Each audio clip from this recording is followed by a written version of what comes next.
Mad at me.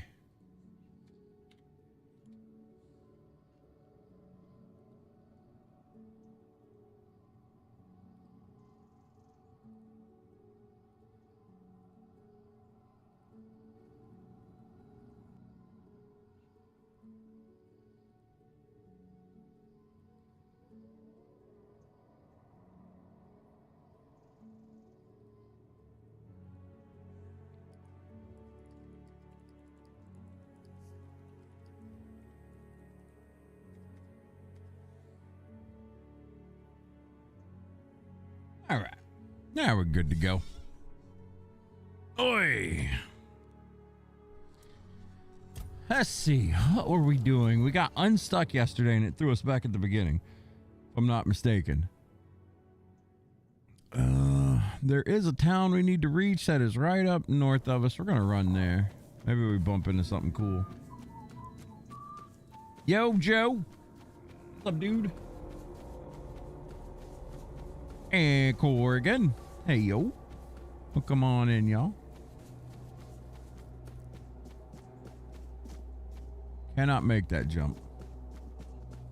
Cannot make that jump. I gotta move my monitor. The light right behind my monitor is making this like impossible to see. Oh my God, much better. Oh my God, much better. What's up, Decky? Sure you can have faith? Yeah, go in, have faith. Jump down, have faith.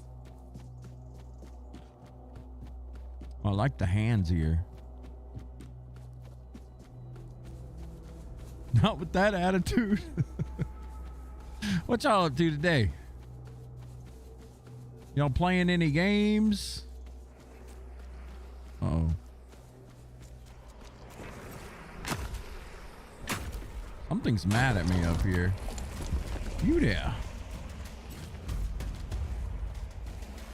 Oh, a lot of things mad at me over here. All right.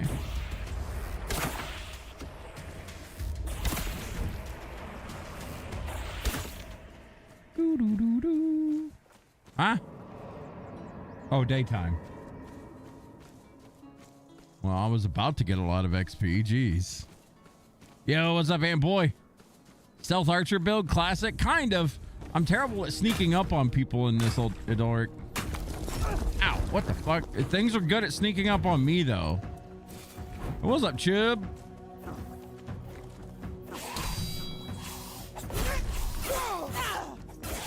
Just want you on fire. All right, you're gonna die. I hate red caps with a fucking passion. Why are you not dead? There you go.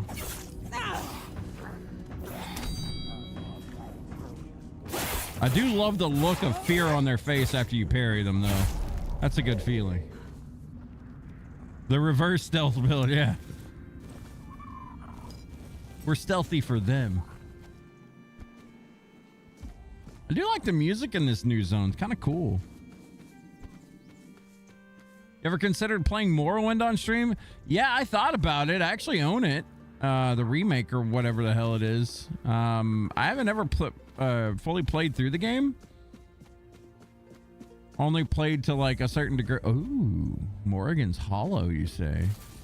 But I don't know. Just never did. Having pizza and watching the Fallout series, you're supposed to be watching. Why can't I unlock this? Requires a key. It's a hole. Well, you know, every hole needs a key, I guess. Yeah, I imagine it could be a slog. I've only played through like a certain portion of it. It's just like every other Bethesda game or any game like this, I should say. Dude, I will turn a 40-hour playthrough into a fucking 400-hour playthrough. So streaming these isn't wise for me because I just roam around and do everything I can. But it's just how I enjoy these games. So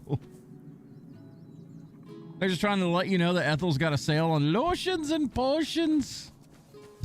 God damn Ethel. Tricked me. I thought she was a nice old lady.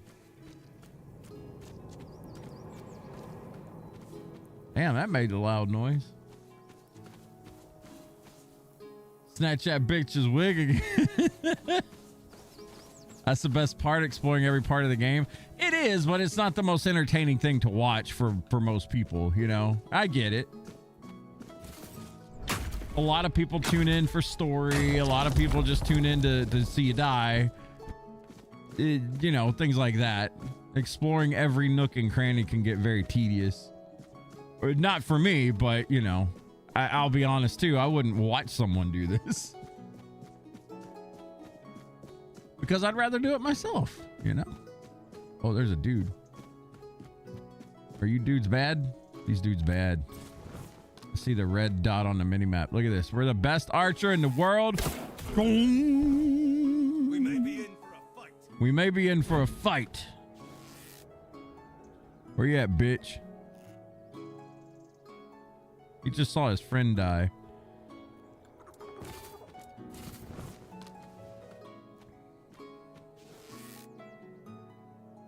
Look how jerky that is, man. Best archer in the world. Just saying. Just saying. Tis but a scratch. Tis but a scratch. We wreck everybody and take their gear. All of it. We don't care about... We don't care about being heavy, because in this game, you can just send all your stuff to your stash anytime you want, essentially. Ooh. Hidden cave. See, this is what we like about these games. Let me stash this stuff real quick. So we got a full, fresh inventory to go have fun with. Pillage, plunder, all that.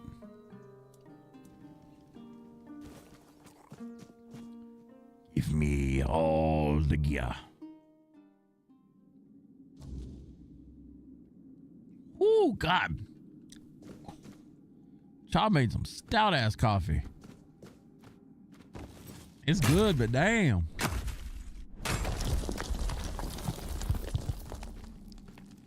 Still no news on season 12 or season 13 of Diablo 2. I'm kind of waiting on that. I'm ready to play my Necromancer. I've been thinking about it.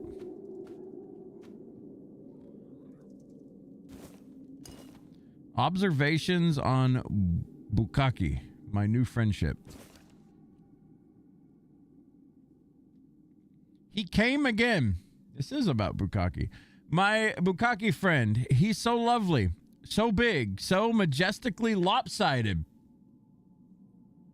I don't understand why people scream whenever they see a Bukaki. Can't they see how his eyes shine when he stares straight into your soul? Today I brought him a gift, a person. I didn't know him well, but he complained a lot and he wasn't very nice, so I thought this Bukaki deserves better than fish. I tossed him down on the stones by the sacred stream, where my boogie likes to sit, and waited. And guess what? He ate. And then he gave me a pat, I think. Maybe it was just a gentle nudge with his nose, but it's the thought that counts. I think we're friends now. He didn't eat me, and I think that says something. People say Bukakis have no soul, that they're just teeth and meat and howling, but I know better. They just haven't met someone like me. Time to show him his new house. Look at that. Look at that.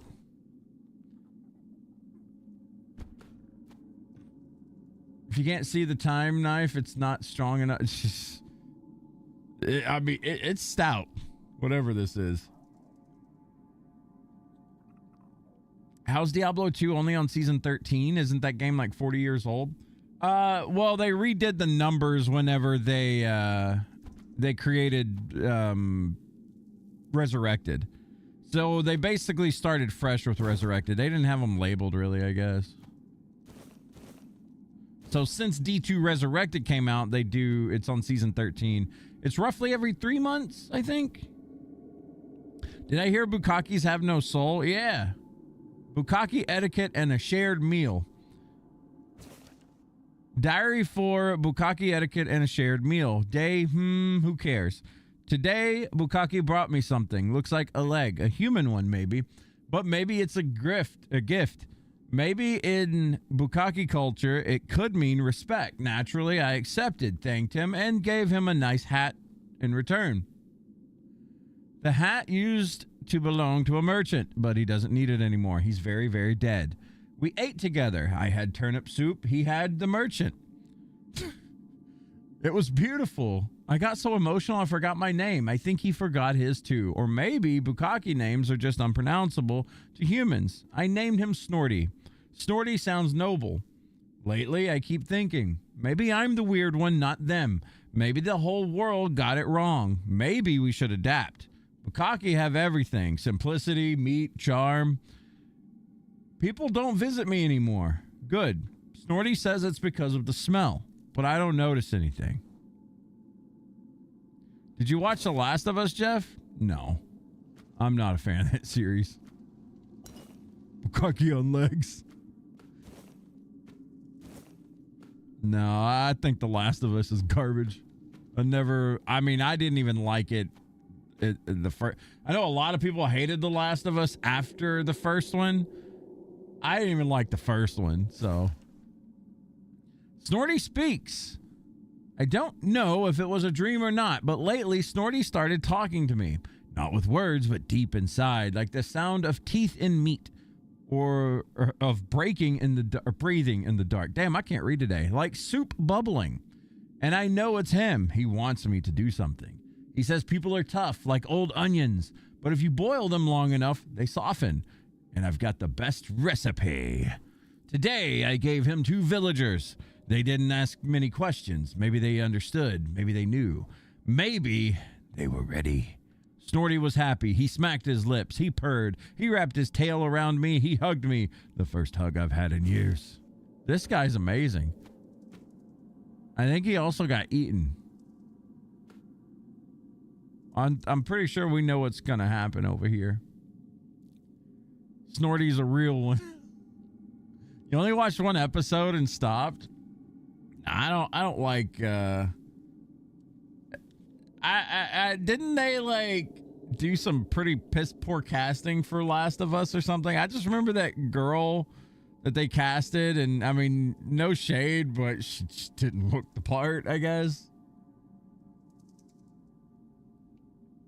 Let me see if I can find that picture.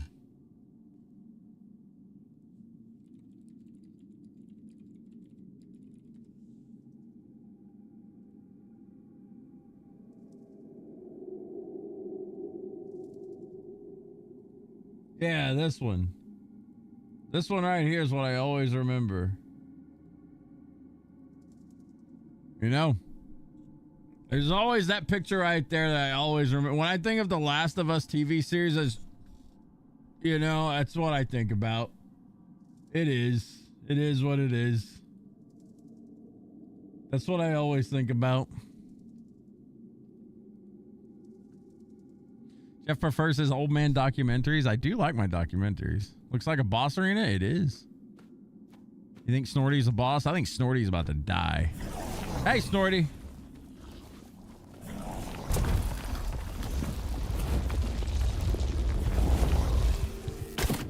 When I shoot him in the... Damn! Snorty, you getting fucked up. Bye.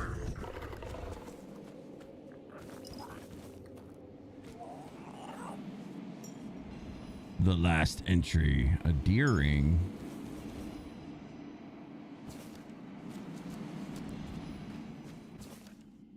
Last night I understood everything. I'm not a man. I never was. I am a bridge between them and us. And it's time to sacrifice that bridge. I've prepared myself, bathed in mud, dressed in the remnants of those I offered, placed a crown of fangs on my head, and declared myself the friend of Bukkake, a saint, a king, a meal. Today I walk into Snorty's den. Without fear, he will receive me. He will eat me. And then we'll be together forever. These are my final words, but don't be afraid. I'm not vanishing. I'm becoming a Bukkake dream. Huh. All right.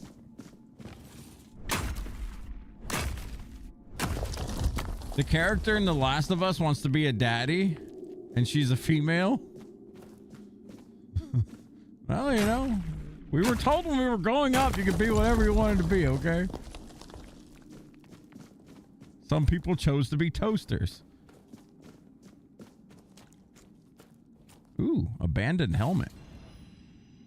Increases physical damage by 20%. God damn. 10 strength. Sheesh.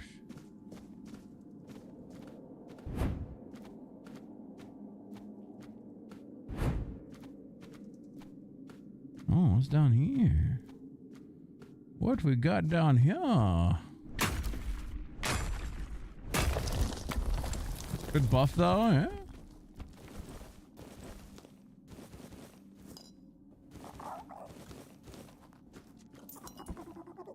A singular coin.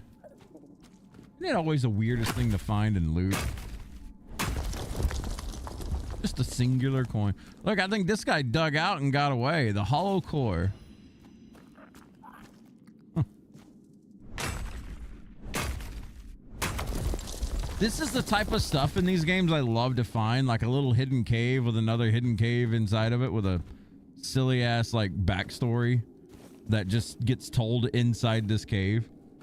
I don't know. And there's like mining nodes and shit everywhere, so that's pretty cool. I love stuff like this, man.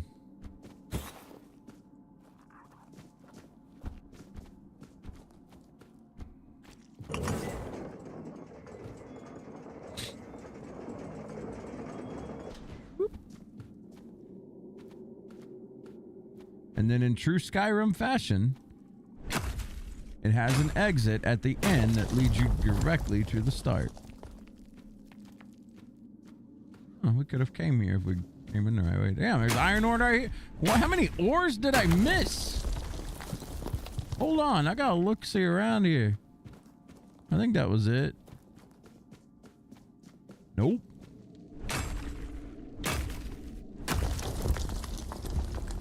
I want it all. Unless it's down there, I'm not going back around.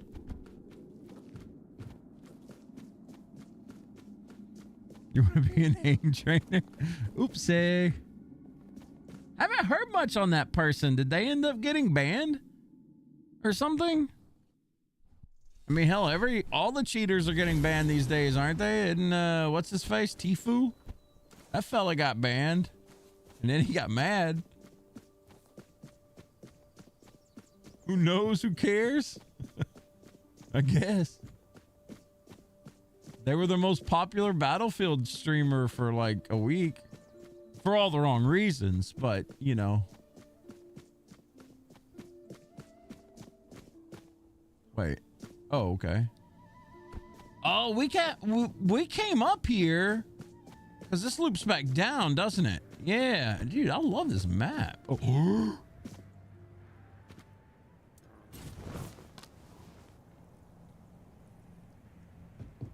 They tried to surprise bear to me here. All right. We gonna surprise bear though. What up, bitch? Bam! Yeah.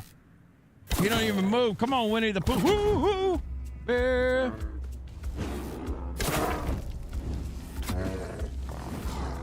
Go on the ground, bear. That's right. That's right. They thought they were going to get me with a bear. Again. Probably cheating on Twitch with one viewer nowadays. Nah, they got the AIM community backing them up. What you talking about with it? Hey, there's a dead body hidden under this rock.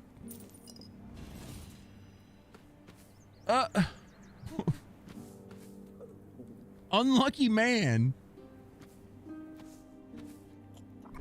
Well, yeah.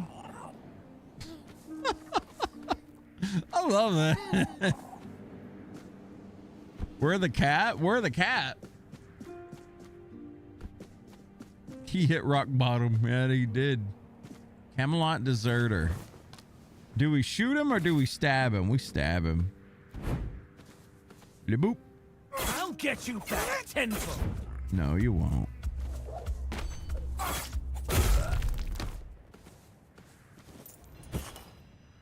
Meteorite throwing knife.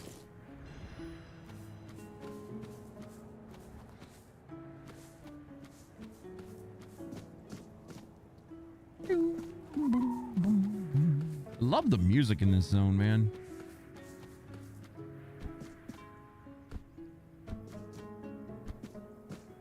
It very much so gives me Secret of Evermore vibes. Just seeing as we were playing that on Sunday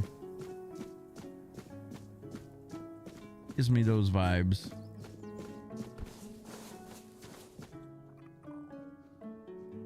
What? Lemuel and a barrel? Are they gone? Phew. I thought I was done for. Thank you for stopping. My name is Lemuel. I'm but a humble servant on a pilgrimage for the glory of King Arthur. There's nobody else out here. You can come out. They might still come back. I'd rather stay here for a while. Yes, and if they do show up, you better run as fast as you can. Otherwise, they'll cast the evil eye on you too. Damn witch. May the weirdness take her. Who might come back? Who are you talking about? Carla's lackeys are trackers, those lousy world wreckers. Well, perhaps they were once good people. Humble servants of the king. Just like me. But they abandoned their pilgrimage. They crossed the wrong thresholds, and then they got caught up in evil magic. First, it wound around their hands. Then it traveled further and further, entering their bodies through their mouths, flooding their insides. Is he talking about Bukkake again?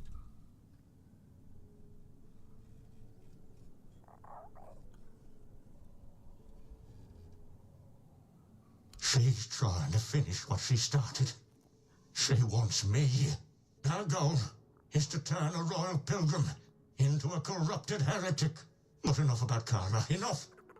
Our conversation might attract the trackers, unless the profession of a witch hunter is a noble one, and it offers generous rewards. The head of a hag. If you succeed in bringing in the head of a hag like Carla. Did you just find Joe and he eats all the rice in his house while he hides in a barrel? Damn. All right. I can help you. I will find Carla. Really? You did that for me? Oh, you're a true savior. Oh, this is incredible. Unbelievable. I've been running my entire life. And now, for now, I'll stay in my bed. Hurrah! Hoorah! Stink and burn. Hiding from a witch named Carla. Okay, where's Carla? Ah, damn, Carla way back here. Is she in the other zone? We gotta save this guy. I'm sorry. I know I said we were gonna do story today, and we will, but I gotta save this guy. Ooh, piece of candy.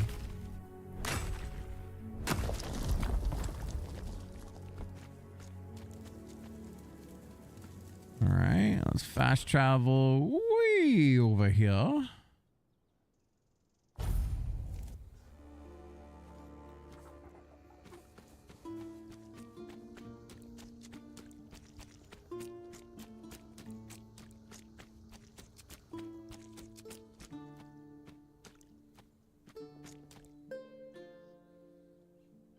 This game got its hooks in you today, Crash. It's good, man.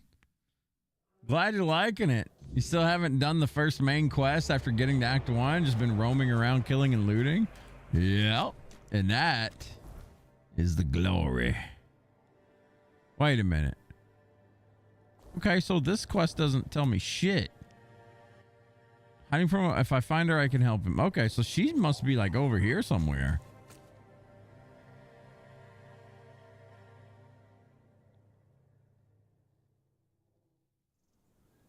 Or maybe I should go back over there and ask this dude.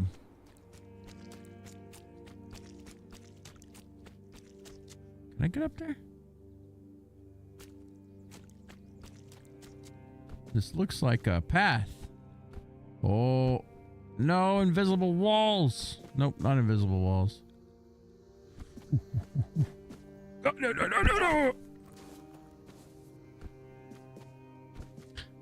I believe.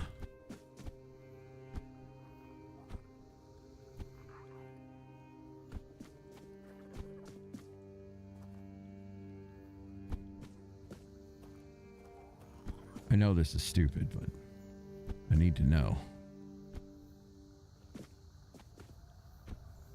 Nope. There's an invisible wall up there. Damn it. Damn it.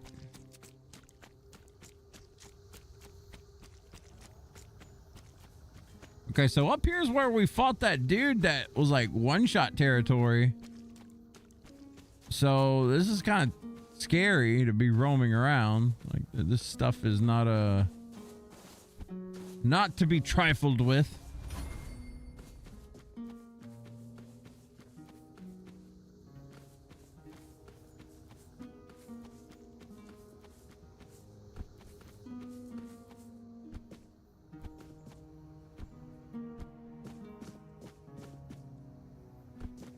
But we're exploring. It's fine. Ooh, found a dead body. Drain of Vigor.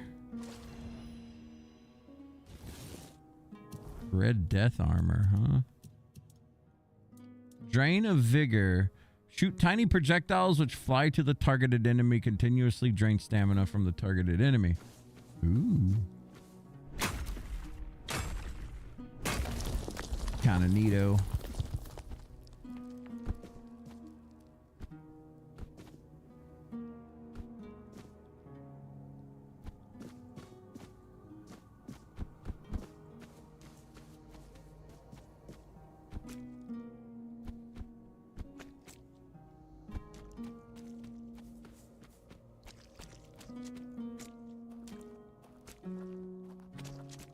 Pet scares me sometimes.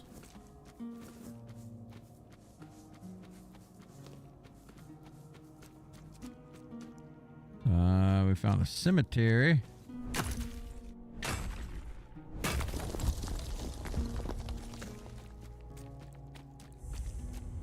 Or something. It's not a cemetery, it's just a fast travel, never mind. We found something. What this?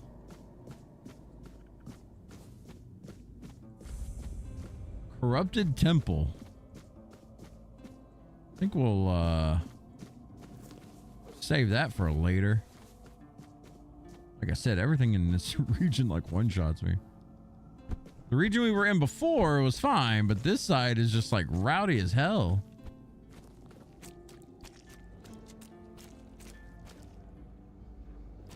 At least we can see now. Lots of meteorite here, though. That's good. We can upgrade our armor quite good now. We need all this stuff. Ooh. What's that? A swamp crypt? Okay, fuck it. Let's go. Let's see what we can do in here.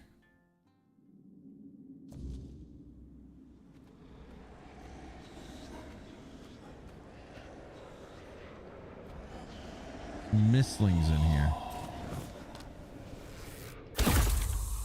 I just guessed. I seen the red dot show up, so I shot. Oh shit. What are these damn things?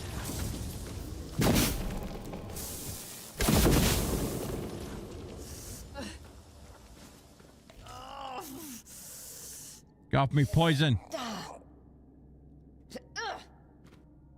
Robbie from Grubwood. Robbie was just like me and you. Oh, Robbie's got a few statues, doesn't he?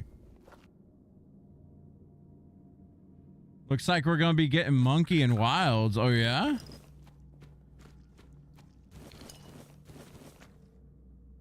The Worm Guard? Blocking poisons the attacker? That's pretty cool.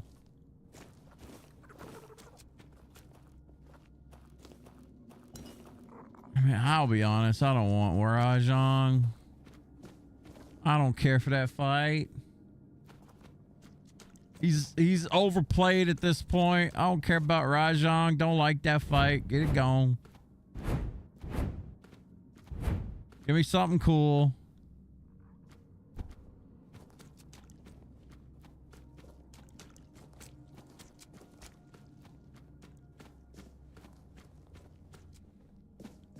I feel like this is the end of that corrupted temple.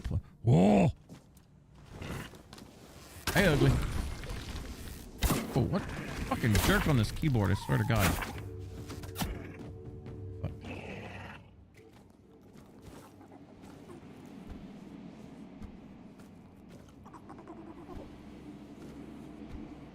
There's a leak from dev testing? A leak from dev testing.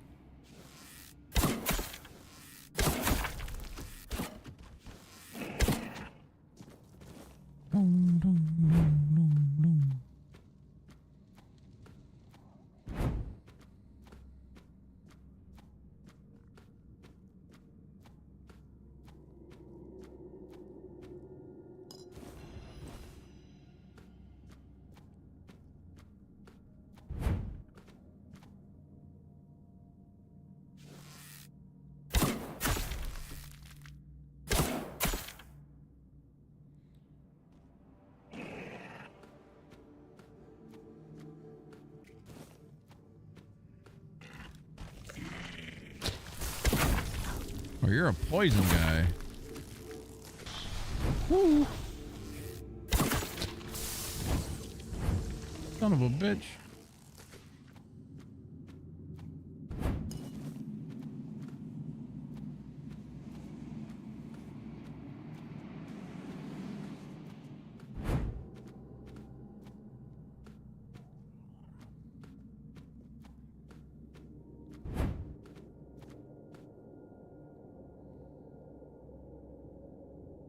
From a VR experience in Japan. Thank God. No Rajan.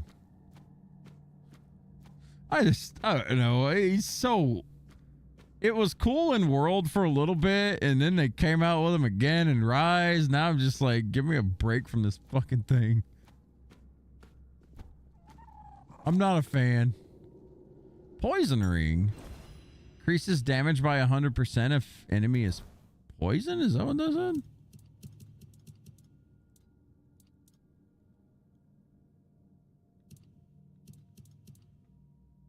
Shit.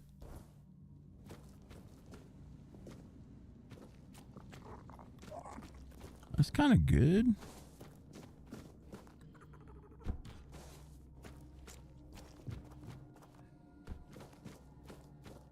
wouldn't say no to Nargacuga and his variants, though? Yeah, I mean, at this point, it's just like, of all the monsters, don't add fucking Rajang again. Give us something else. A fun fight, not a frustrating fight.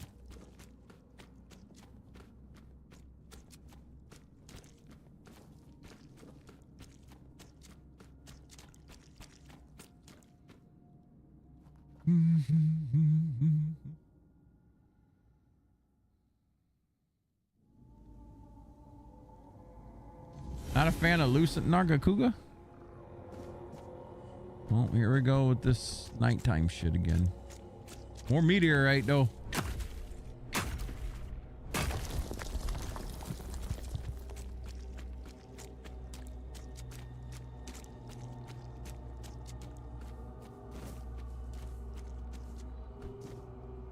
Maybe more meteorite up in these hills?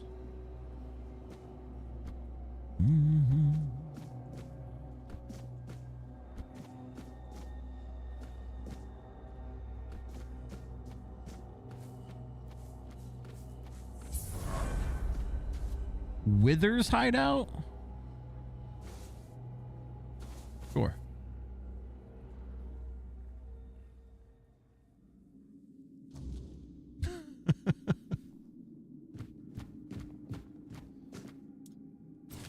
Is this Withers from Baldur's Gate?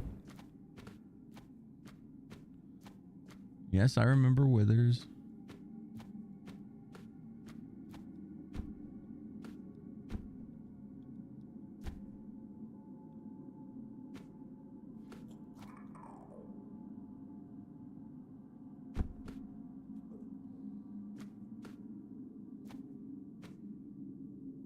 Whoa. Didn't want to fall down here, but now we're here.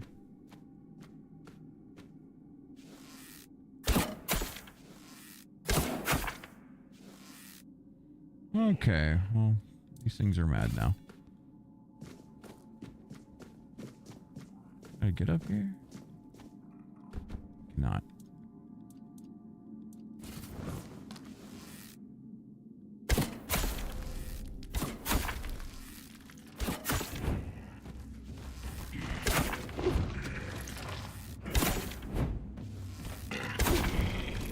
Hello.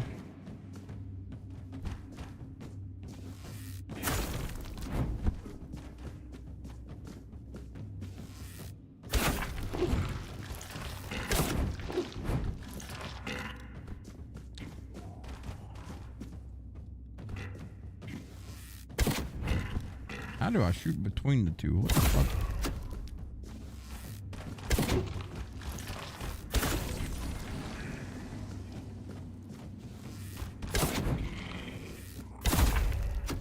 Panicking because these things one-shot me for the longest.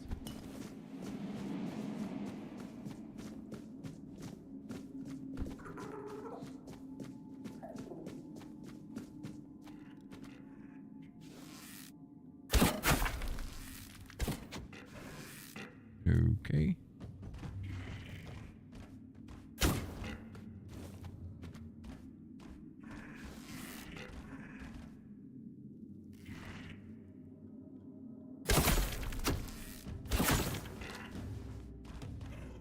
Am I out of arrows? Sure as hell I am.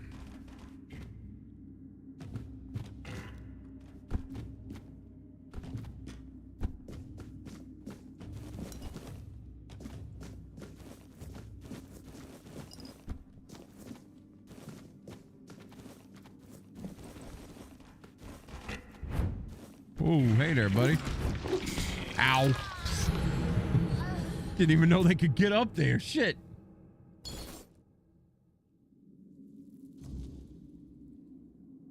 Okay. This is going to be kind of hard. If we run out of arrows, we're basically fucked. So I got to kill as many of these guys with a bow as possible, or with daggers as possible.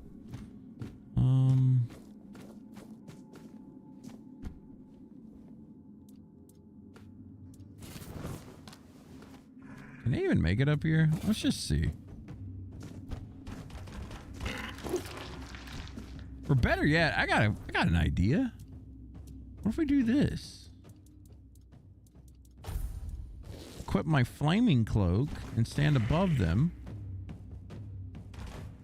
Will you burn? No, not quite good enough. They're very resistant against burn, apparently. Let's test something.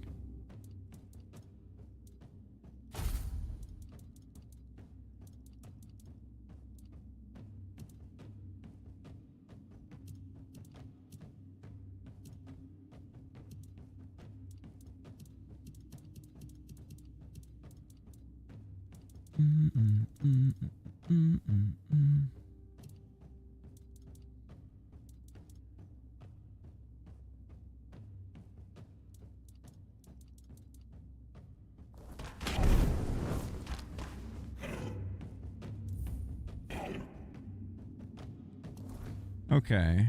Well, how in the world can we use this to our advantage?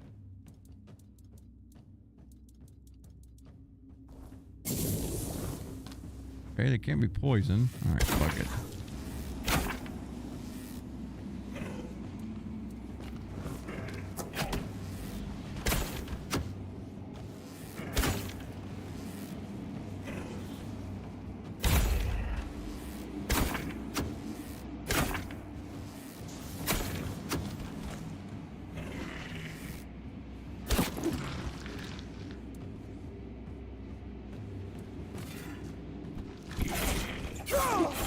Did not see the other guy.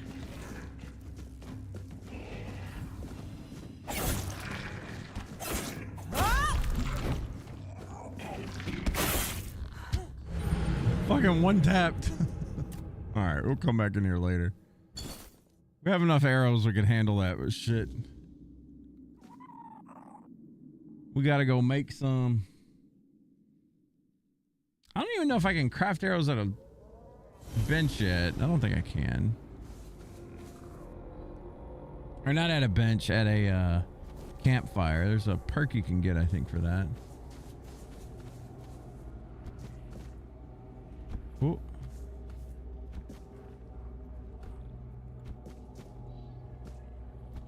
There's something up here.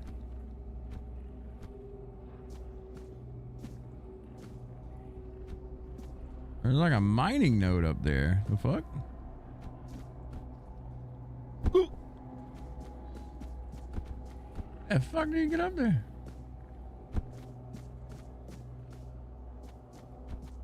Huh.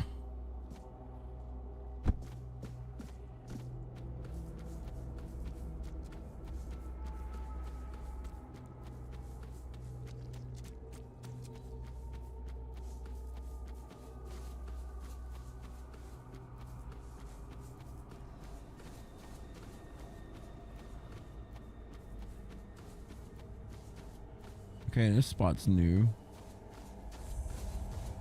The swamps. I mean, if there's a hag anywhere, surely it's in a swamp, right? The folks from Camelot are here. If they find out you've been pretending to be one of them, you're going to hang. I'll be waiting for you by the swamps. Okay. Whoa.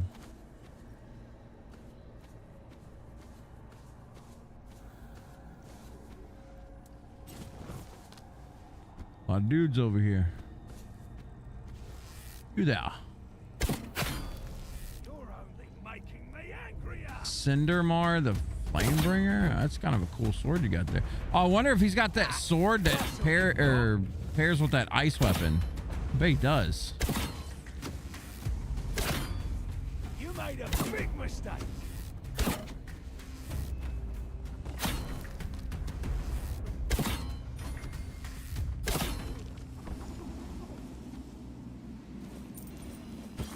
Inferno Blade. Oh god, we're full.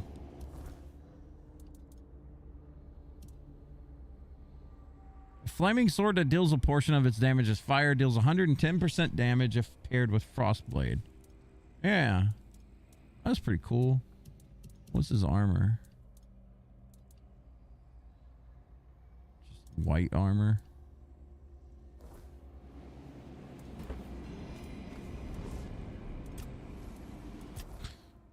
Go ahead and level up again.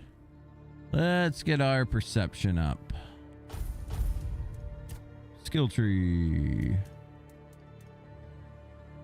I think we were last going down attack speed, but I think we're good now.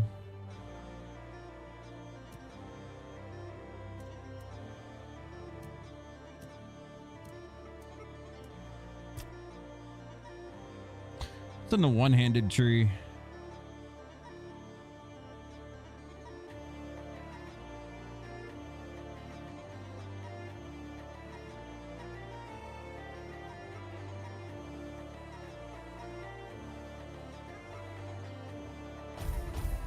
Let's get it.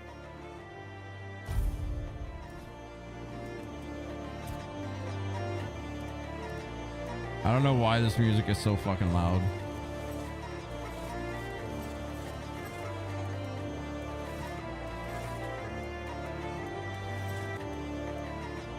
Oh shit, no, I'm taking. I need to put.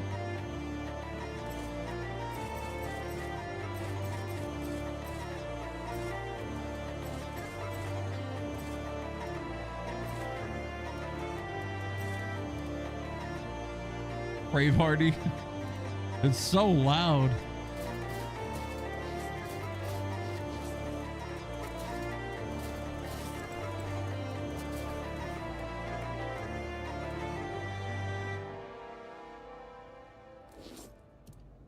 There we go. It's gone now. Okay, let's look at our map. I figure we can like loop around this direction. Let's see. without going into the swamp? Just a guess. Ooh, ooh, ooh, ooh, ooh. Mana potion. I can get above the swamp, I guess, and run along this edge. Man, we're gonna get our asses stuck.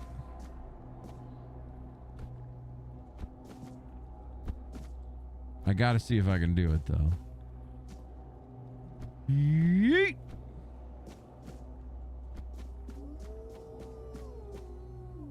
There's a dog somewhere.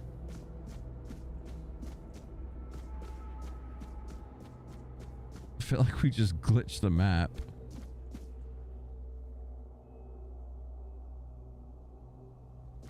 There's a red thing.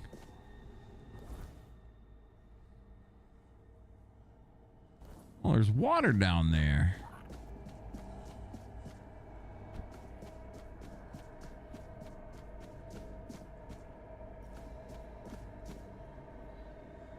There's a camp.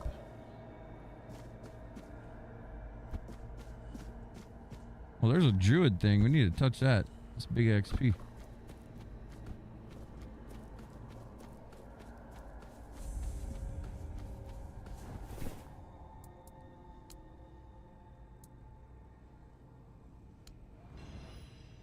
Bam.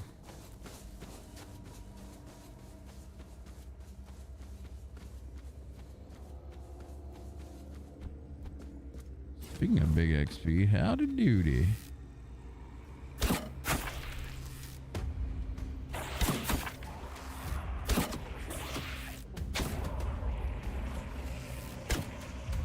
I swear to God, I hate the fuck.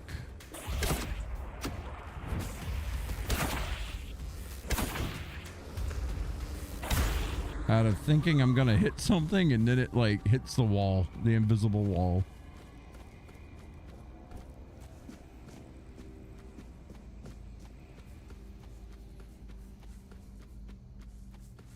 That is my only pet peeve right now in this game.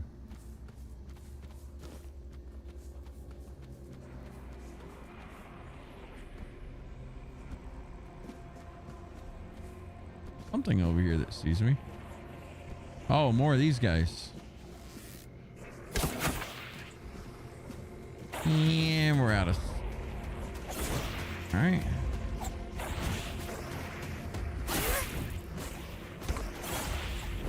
Okay, gotta be a little bit careful here.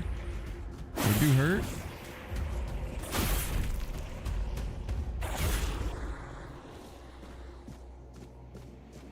Where's that other one? Thought I seen more. One more. Come on. Aggro me, please.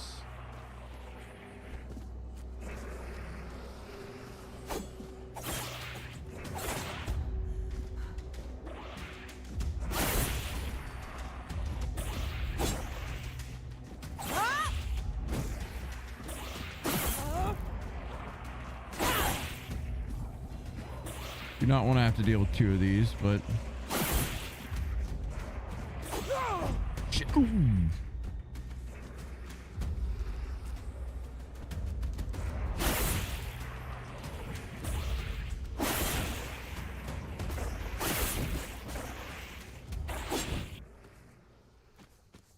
Daytime, damn it.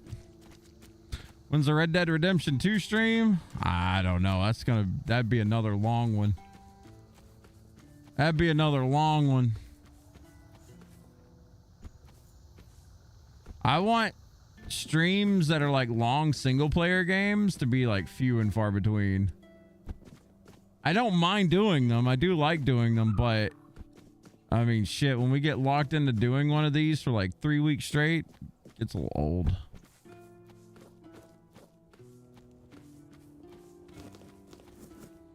You'll love it. I probably will.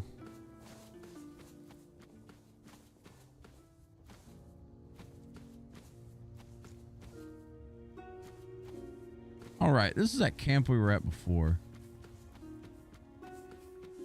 We came here yesterday.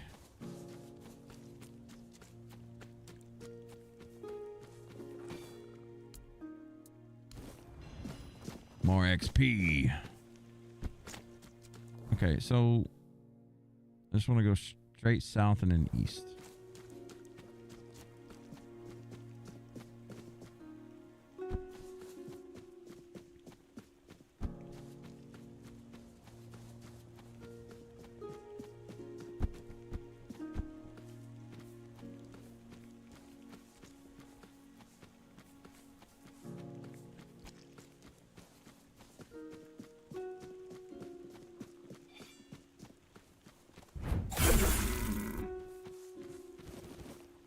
Animal abuse. Walked up and whopped that thing in the face.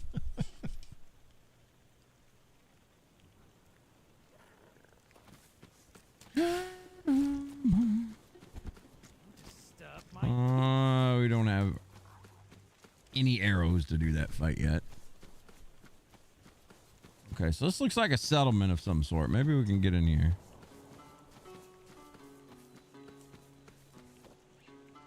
They have cows I need to kill, though.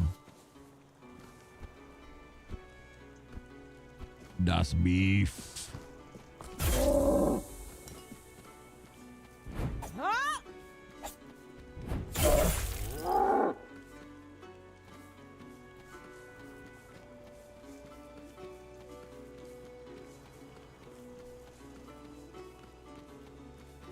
Well, this cow's running for the hills.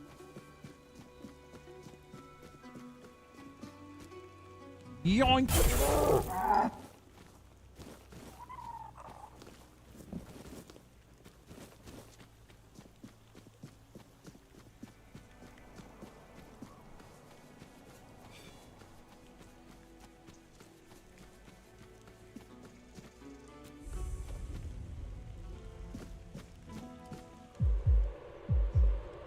Oh, shit.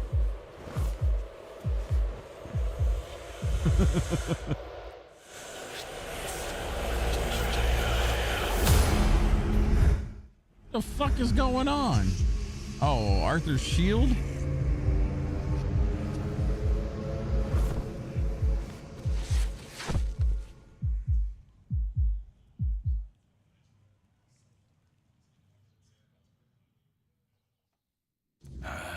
Don't even say that. Someone comes, lights them in here, and then dies on our watch? People would be at my door with pitchforks.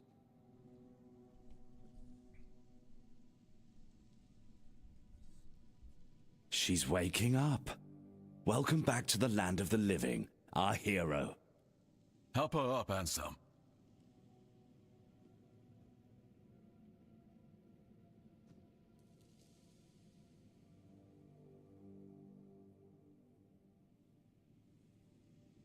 Welcome to my home. Quite a scene unfolded at the Menhir, with you at the heart of it. I can't decide if I'm more delighted or surprised. What was it that made the Menhir react to you?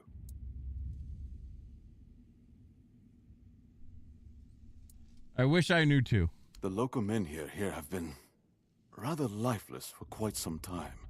Then you come along, breathe life into what was dead, and, whether you meant to or not, alter the course of our history. That's how I see it anyway. Tell me, do you know what this Menhir represents? There were statues that Merlin built. So they say. The Menhirs were raised by Merlin to ward off the ancient mists that burst monsters beyond human comprehension. But none of this matters in our current situation. Here, the Menhir represents something more. For some, it's a symbol of freedom and independence. Strength, if you will. It shows that the people of Quanacht, my subjects, can face any challenge, even at the world's end. And for others, like our guest from Camelot, whom I'm sure you've seen, it's a symbol of power. Power once granted by King Arthur, and therefore by Camelot, and power that has been granted.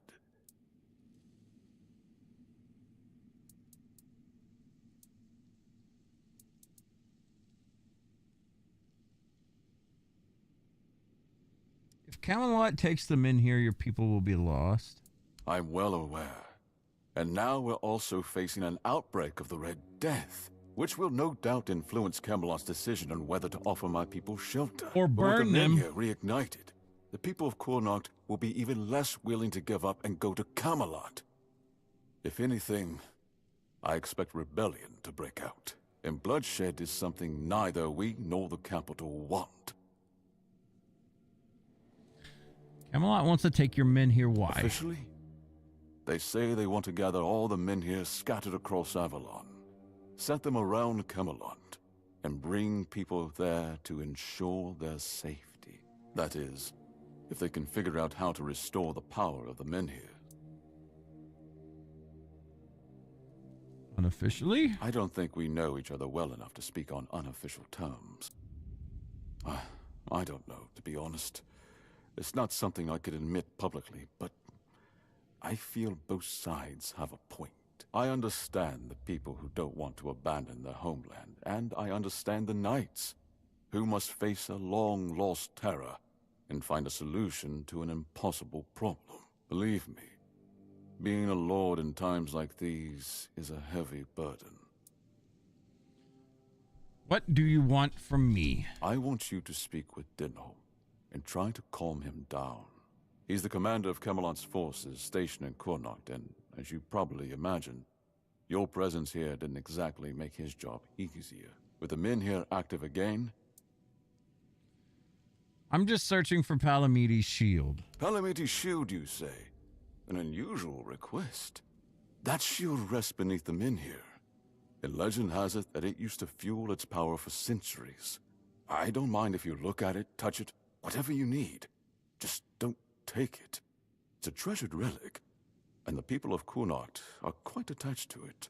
And you're probably just as attached to your head, which you'll lose if we catch you trying to steal the shield. Keyword, if we catch you trying to steal the shield. Speak to Ansem. He's the one who decides what's worth my time.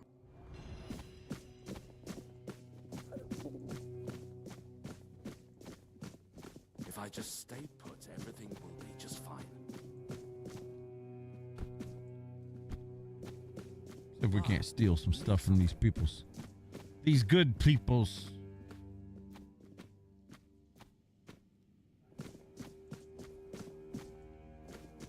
Bear pelt.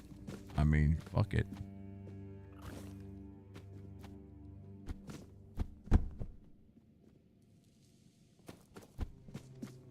Ah, you need something? Ah, a new face. I am Anselm, Major Domo to Lord Yvain. Any business to be done in Connacht usually passes through my hands first. Be well.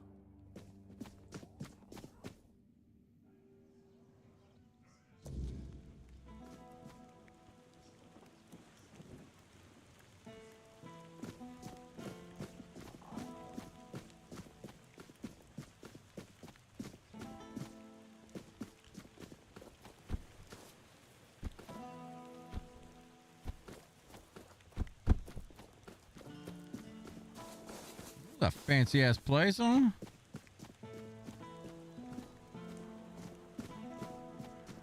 You lost or what? Oi, you there, Sleeping Beauty. I saw them carrying you into Yvain's mansion. You feeling better now? Yes. Good. Would have been a shame if something happened to the one who lit up the Menhir. No wonder they brought you straight here. Tell me, did you get to see our lord? Or just that snake of his, Anselm? Sorry, stranger. I meant no offense. Name's Morag.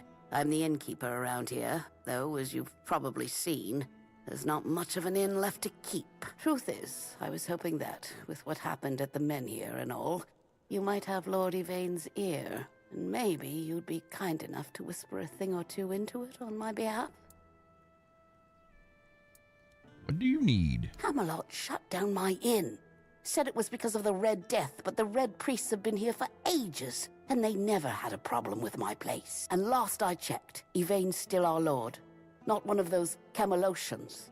What gives them the right to meddle in our business?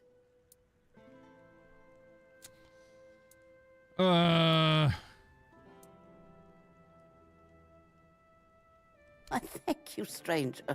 All I want is a straight answer. Damn bastards come in here acting like... I'll wait here.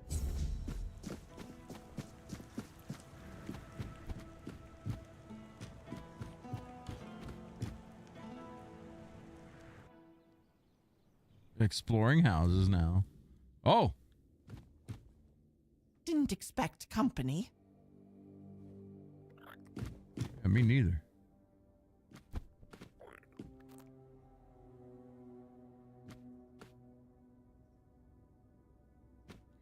Wait a minute. Nothing in here is stealable, so it's just take it. All right. Thank you. Just come in and take this lady's food. Every damn bit. All right, bye.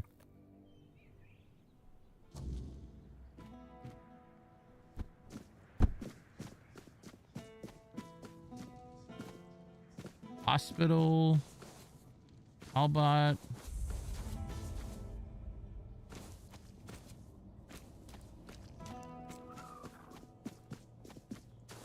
Spare a coin for the hungry. I didn't mean to be above. I'm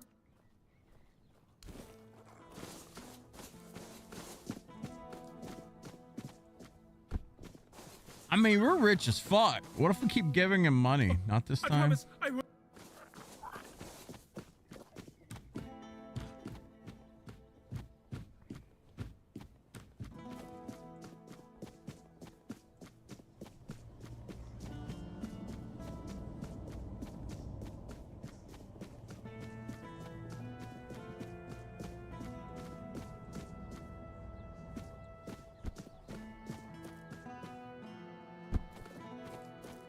Having fun, are we? You're not here to talk about the men here, are you?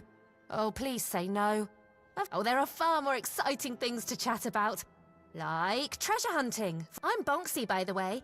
I'm an adventurer myself. I have a few trinkets to sell from my last expedition. Want to take a look? Oh my god, this character just for some reason calling herself Bonksy reminds me of you guys remember that YouTuber, I guess she was, what's her name? Boxy, and how annoying she was. She got like really popular for a while. This was years ago. Hello, my name is Boxy or some shit like that. I know you guys remember that. Somebody. +1 skill points permanently. Oh, damn. Itty, you remember that? Yeah. My god, very annoying. Just proving he's old. You don't remember that, Deku? Hello, my name is Boxy. I don't know why that reminded me of that, but it totally did. Ugh. We can increase our health by another bit.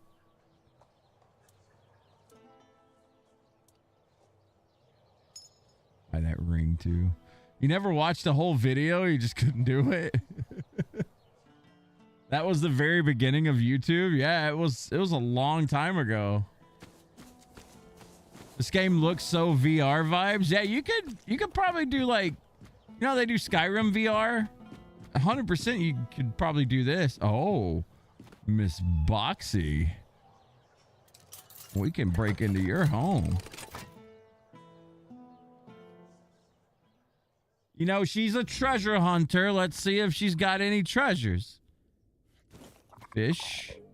Apple. Give me that ale. Wine. You know, for a treasure hunter, she doesn't have very many treasures.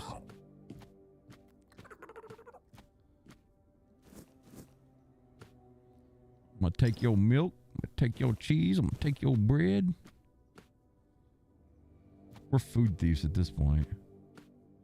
And a book. What's this book? Oh. Can't read that book. There's another book. Can't read that one either. Shit. Foxy's house sucks.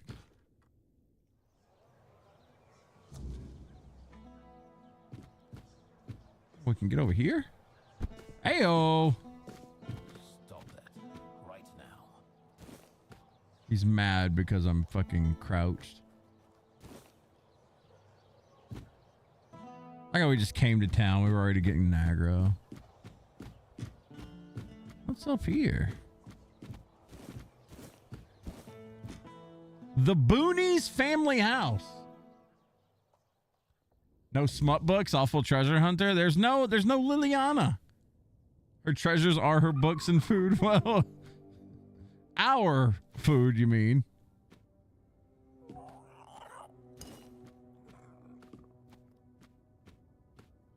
Let's see what the Boonies have.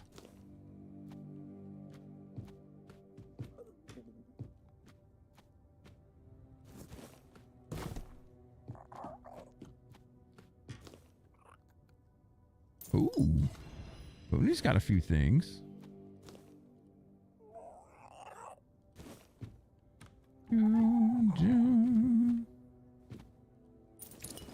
Thanks, Booney. Thanks, Booney.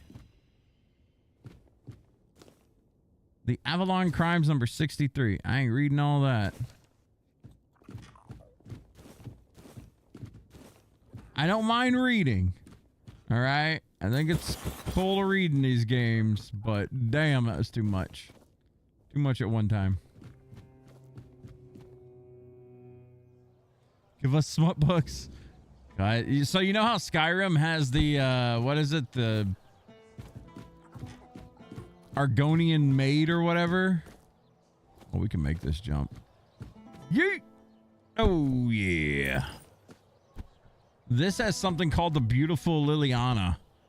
And she gets herself in ow. She gets herself in quite the predicament. A lot more slutty than the Argonian maid. I'll say that. It shocked me. And it's probably the only reason I'm still playing this game. I'm kidding. I actually like this game. Oh, Legate's orders. By order of Legate Denholm, this tavern is closed to prevent the spread of Red Death. Well, damn.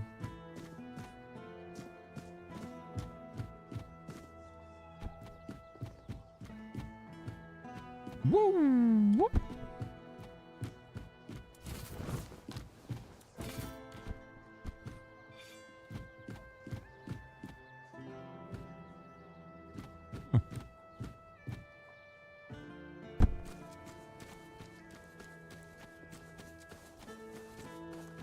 Man, I'm just looking for a blacksmith at this point. There's a prison. Or a workbench. I need to make some arrows so I can get back out there and beat some ass. What is this? Urgent summons. Bring me croc. Oh. Hell yeah, we need to take all this. We got all these. We've been farming. Damn right. Got some good knees. Where's the blacksmith? I mean, it. Ah, we found it. We found it. All right, give me this bench. We need to upgrade our armor because we've been getting a lot of that meteorite stuff. So upgrade you to 4. Now I need leather.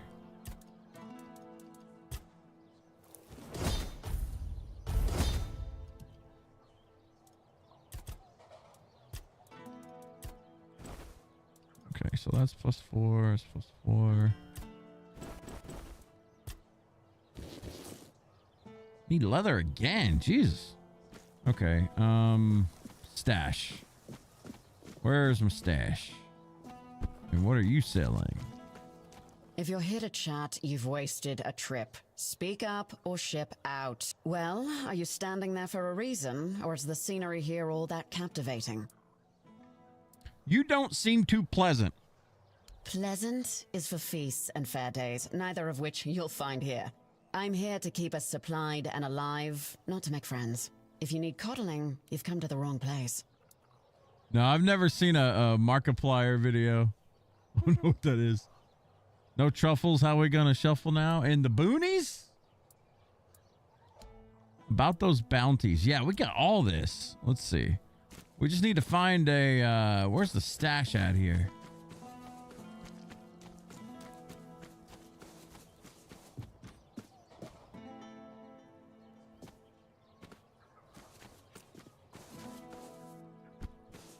This is fancy and nice looking. The water's clean.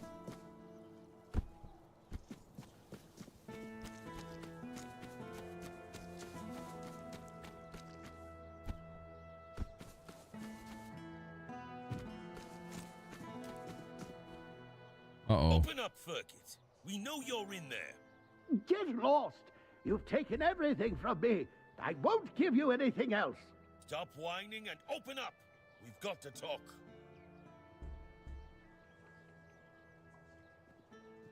I've had enough of this lunatic. Keep an eye on him in case he gets out. I need a rest. What do you want? Curious about what's going on here. Then go be curious somewhere else. We have our orders. Open up, Firkit. Not a chance. Maybe we can talk to him. You could not, because it isn't your job. But if you really must know, yesterday one of our warehouses caught fire because of one of Firkit's inventions. Denham ordered us to investigate, but how are we supposed to do that if we can't question the suspect? Come on, Firkit! I don't have all day! I don't care. Leave me alone.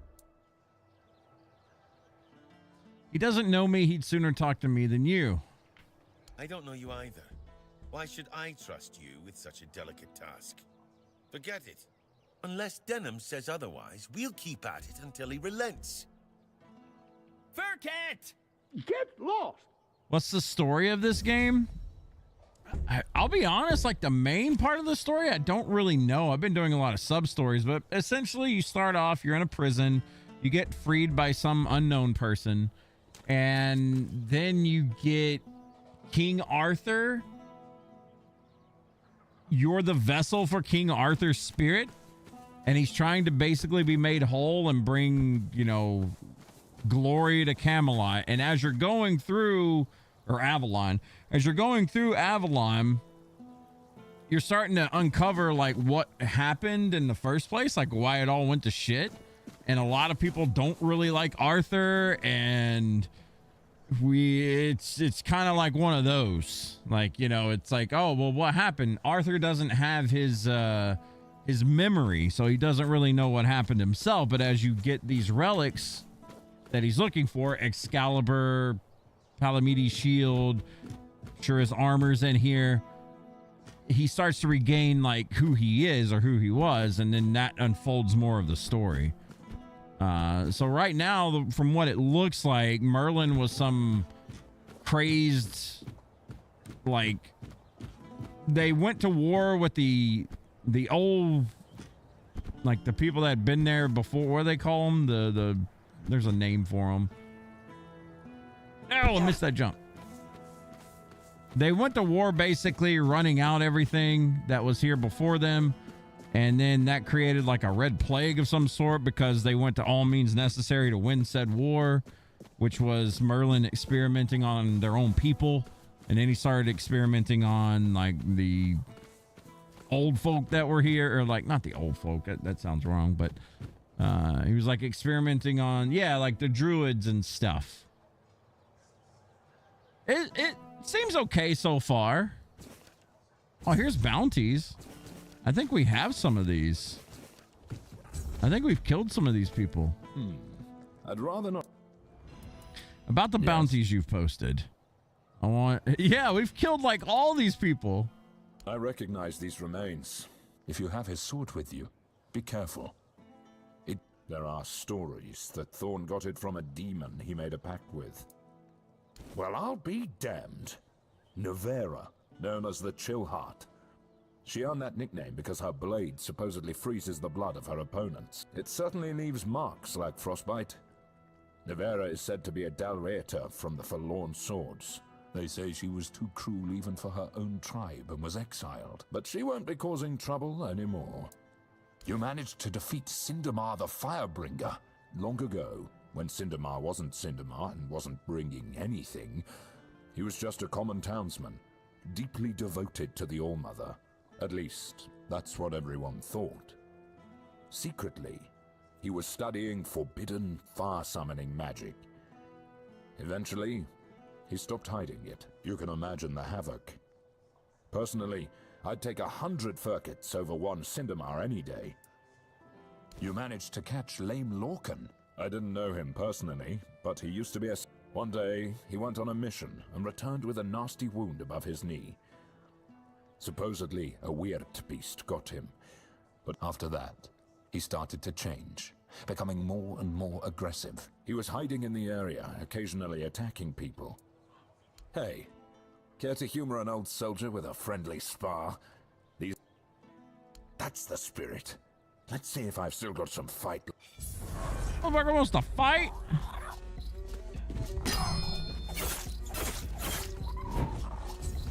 You'll pay for that. Put that away. What you mean put that away? This guy's trying to throw down with me. For that.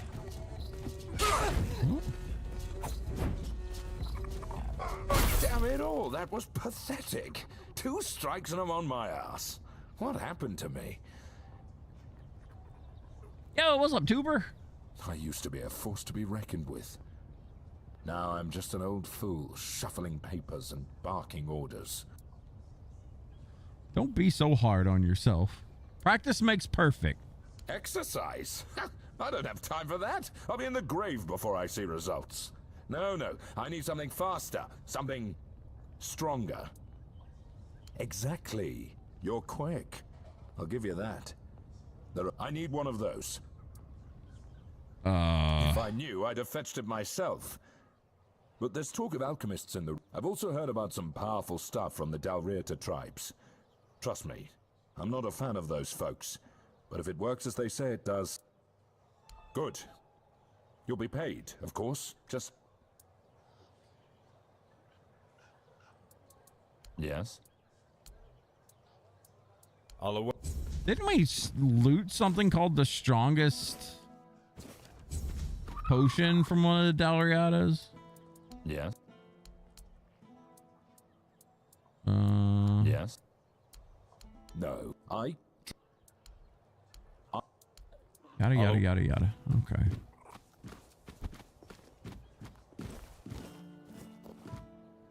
I like how they just don't care in certain regions if you just take whatever the hell's on the ground. Take that rope. Okay, back on the mission to find a stash. Oi, you. No, sorry. Just us and the locals and... Do they? Then maybe we're all just sick of looking at each other. I'm sure they're not all bad, but it's not like I want to be here either. I've got a pregnant wife waiting for me at home, and they won't even let me buy a book for her. Yeah, about birthing and labour and whatnot. It's going to be our first, you see, so my wife's worried sick. But that Dalrieta wench chased me out of her bookshop and won't let me back in. So now we got to go get a pregnancy book. You can't summon your bonfire? I could, but I want to find the stash too. Well, could you? I'd be really Could we hit 60 on your paladin finally? That class is broken. D2? Otherwise, please, I'll pay you back. Oh. All right, so we gotta go buy a book. Another beggar. Nothing. Gold. The true.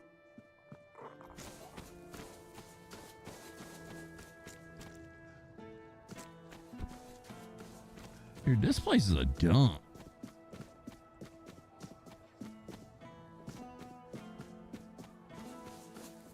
Oh, D4.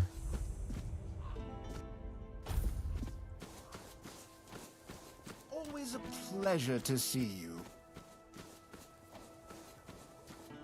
Well, one day a friend of mine asked me if her new dress looked good, and I told her, "You have excellent taste." She was tickled pink and said, "Oh, do you..." Now, let's get down to business. No. Good advice is always and believe me, When it comes to archery, I'm not. In fact, I'd be surprised if you found anyone on Avalon who. So what makes you the greatest expert on Avalon? Well, find me someone else who's been doing this for. Back in '84, I was chosen to represent Connacht in the team archery tournament. During one round, we were shooting at targets 100 meters away. The target was so. I took aim. And if you were older, I could have been the first. But as it happened, I joined the watch, got married. As it happens, I've written a letter to Lord Yvain. A few figured he could use a bit of advice from someone with. Would you take it to him? Brilliant. Dude, all these people just want me to go talk to Lord Yvain.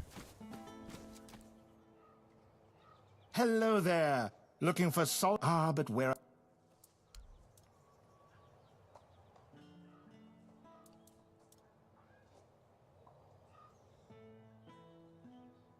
Sheds new light on the events, literally? What? I don't know what that is, but we'll buy one.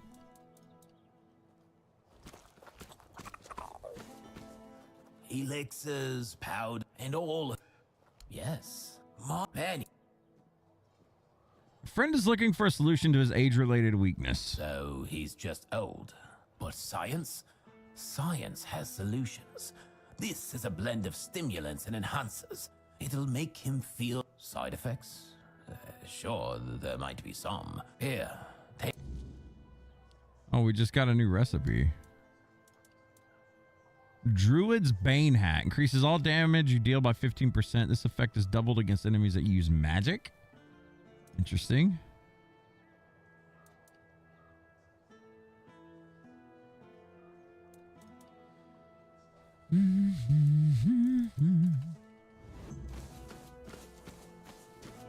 What's going on, Jamie, over on YouTube? What game is this, please? This is a game called Tainted Grail Fall of Avalon. So if you just look up Tainted Grail, it should pop up for you.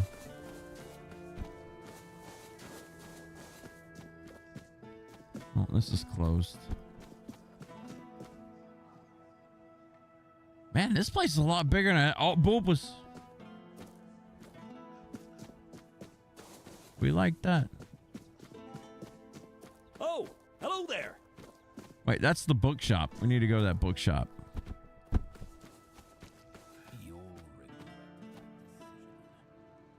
Gotta buy the book on pregnancy.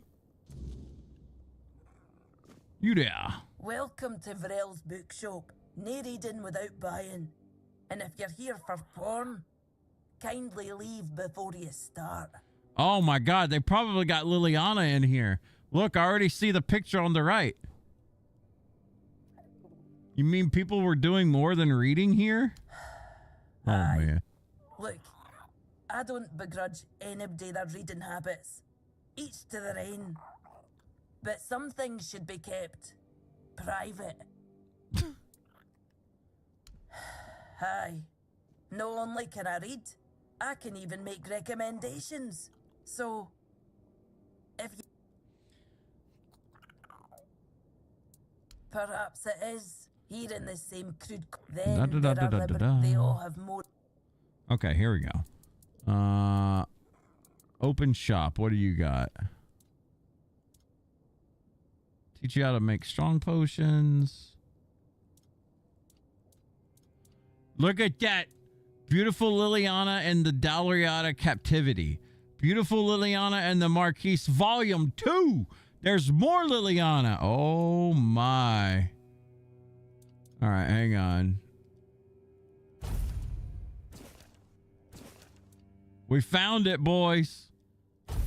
I didn't mean to buy both those books. Jackpot. Jackpot. All right. Reading stream. Ah, yes. This is new. This is new for us. Beautiful Liliana and the Forbidden Pleasure. Liliana drew closer to the girl, her left hand sliding sensuously beneath her bare back as her right arm wrapped around her delicate neck. She eagerly pressed her lips against Ariana's, feeding from the sweetness of her mouth. At first, Ariana hesitated, but soon she responded with equal fervor. Liliana's right hand began to explore the smooth, honey-colored skin gliding along the plump hills of Ariana's curves.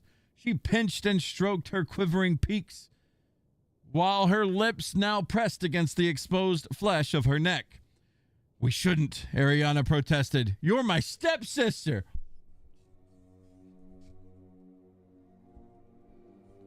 But Liliana was undeterred, capturing her mouth with hungry urgency.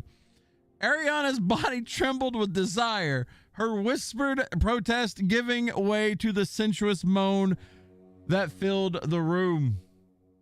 Such gooners. That was her stepsister, Tuber. The drama expands. Damn, Liliana. All right, Beautiful Liliana and the Lustful Marquise Volume 2. Oh, this is a big one, boys. Never mind. All right. The Marquise de Bas couldn't tear her ravenous gaze from Liliana, her body quivering with unspoken longing as the girl sank gracefully to her knees. The sight of her sent the Marquise's heart thundering like a war drum of lust. As the Marquise touch traced down her back, Liliana's body shivered in kind, her own desire awakening like fire licking through dry leaves. Her lips moved with mounting fervor, her tongue flicking like a mischievous serpent, driving the Marquise into exquisite madness.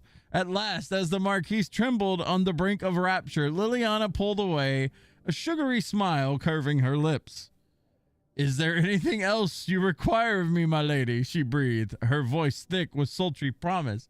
The Marquise grinned, a wicked gleam in her eye that could set candles ablaze. "Oh, my dear," she purred, "there's ever so much more I require." Oh, my God, dude. Jackpot. Don't read like Kai Cenat. I might have to make fun of you. Man, that dude trying to better himself on stream, I think that's a good thing. I honestly do think that's a good thing that he's doing. It's way better than jumping up and down, slapping your fucking desk, and screaming the N-word over and over, all right? I'll give the guy credit. At least he's trying to do something decent. I think the people that are making fun of him for reading are... them motherfuckers need to pick up a book, to be honest. Everyone is making fun of him for reading out loud or whatever, trying to get better at reading and just educate himself on words, man. They need to piss off. Y'all need Jesus. Decker don't like to read. I mean, I personally don't care for reading that much, I'll be honest with you, but I mean, that's not the way to be. I'm more of a magazine reader or something like that. I don't care for like deep novels. I'm looking for a book about pregnancy and labor. Oh, expecting a weein'? Congratulations. Thank you. It's our first. Wise of you to prepare yourselves. I think I have just the thing for you. Speaking of which, if you want some practical tips, you should... So... Uh-oh. Is that so? Oh, is it now? Well, We got caught lying. well. And why can't he come home and buy it himself? You know why. I do. The question is, do you? I bet he sold you some sob story. Maybe. Oh, that's precious. I chased him off because he couldn't take no for an answer. He came in and tried to seduce me. Told me he just loves to devour books. But he'd gladly do the same with me. Books, sure. Maybe for breakfast, to add variety to his military fare. When I told him I wasn't interested, he got all pissed off and called me an ugly, dumb savage. I only let him leave with his teeth intact to avoid proving him right. Tell you what, I'll sell you that book. But fair warning, I'll be sending his pure wife the story of Giron the Unfaithful, with a special edition forward for me. Deal? Sure. Yeah, fuck him. Ha! Pleasure doing business with you. Thanks for... What's going on, Ray? I'm gonna need you to read that smut more sexy next time. Oh, forgive the mess. I didn't really have much choice about where to say. Well. We don't care about who this is.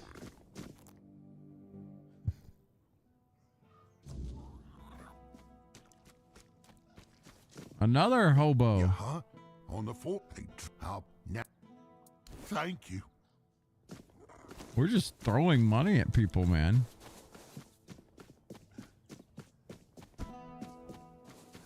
Help a soul out on your journey, will you? Hi.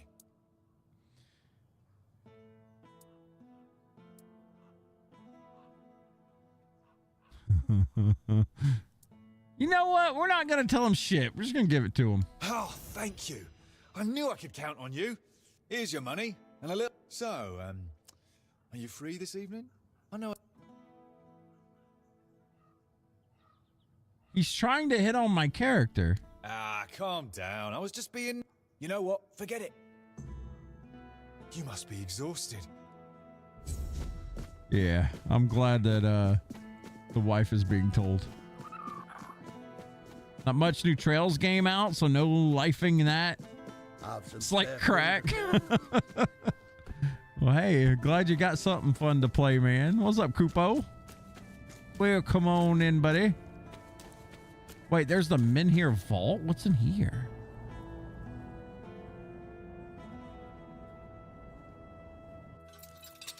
Very hard. We'll see about that. Okay, a little bit further to the right. Shit.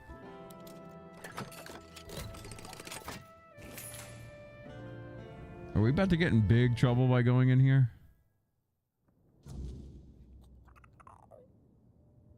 No.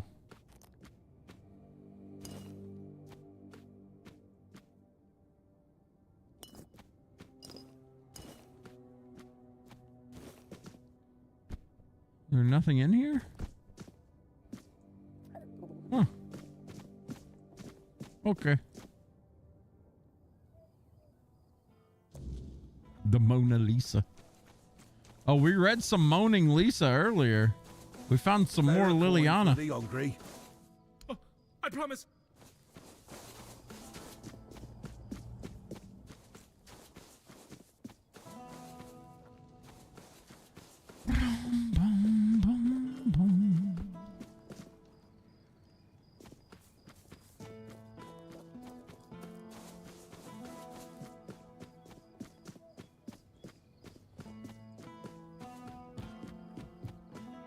Man, you know what? I think it's time to just set up a bonfire. Fuck finding this goddamn thing.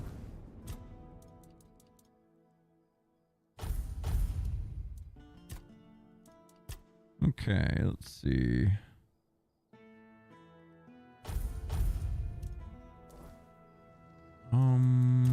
Fuel it.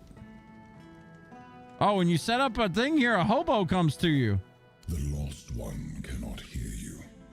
She walks again the paths she forsook, wading through familiar darkness. Well met, my friend.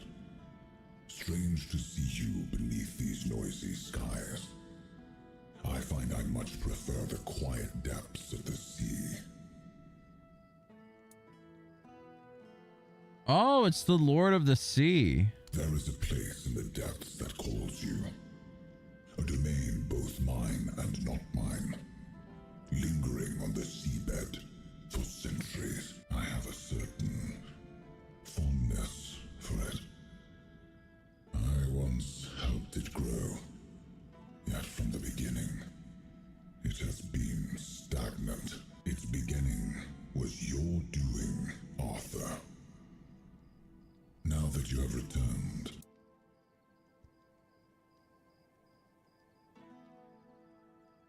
okay, how do we get there? by descending into the coldest depths of the sea. How else? Do not fear, but there, my part, I trust you will not. What was asked? I will see you again, little Marrow. She talked backwards. Anyway, I forgot all the things that I needed. So I need to go talk to this lady. Is that DLC? That sounded like DLC to me.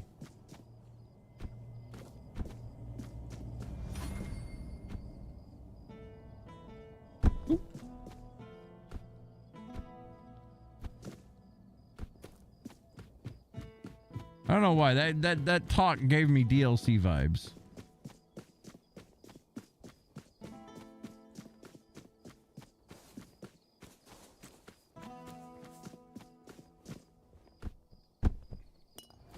Nice random chest. Let's go.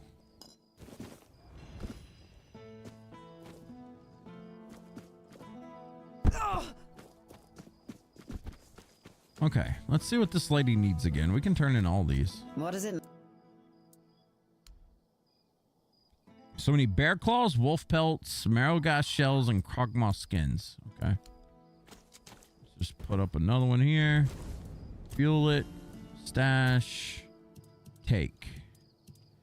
All right. So we need these.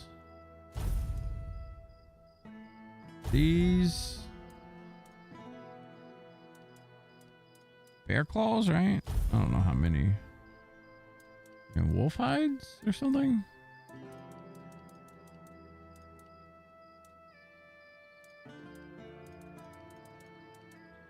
Brum, brum, brum, brum.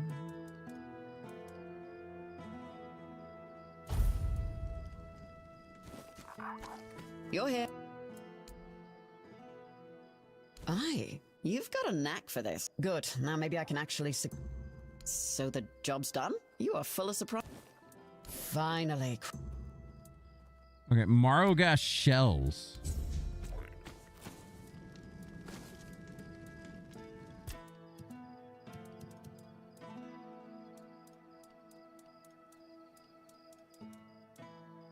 Ooh, we only have one of these. We need more. I have no idea. The Menhirs were Merlin and Nimue's domain. I was mostly just relieved they worked. Although I've always felt... I think they reacted to the power we now wield.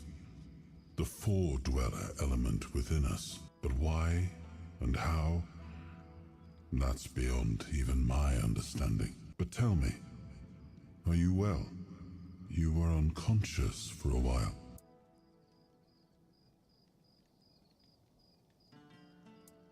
I'm fine. Good. That's good. You're admirably resilient. You remind me of some of my knights, the ones who helped me to build Avalon. We may not have chosen each other's company. Well, the apple has fallen far from the tree. I don't see the air of Palamedes in him. His ancestor was a ruler devoted to his people.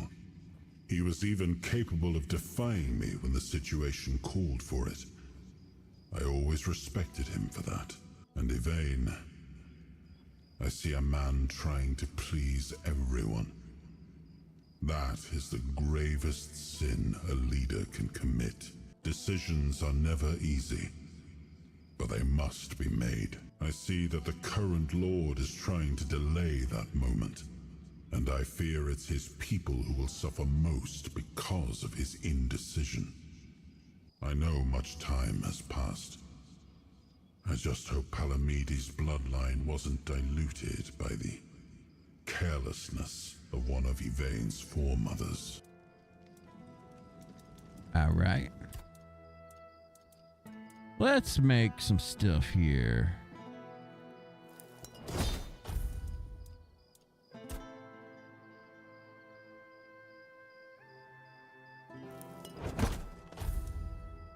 Bam. Can make some money off of this stuff.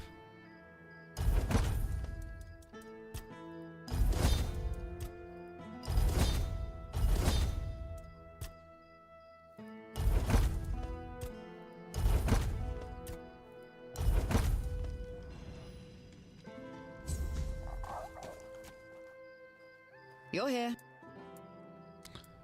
Any jobs? Check the notice board outside. Can you read? Wow. Is there anything else I can do from you apart from the I don't task know where all force? that eagerness comes from, but I'm starting to think if I had 10 of you, my job would be a whole lot easier. And as it happens, I might have something for you.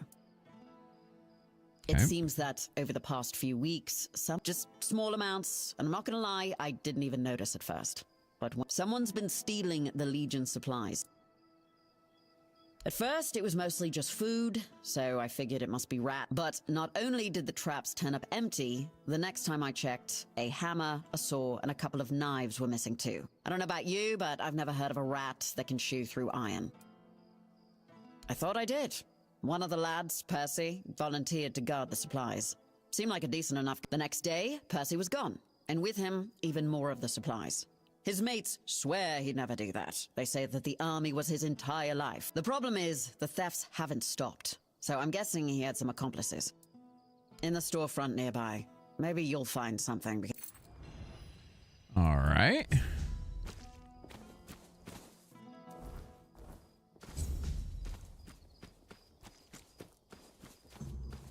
Is this the storefront?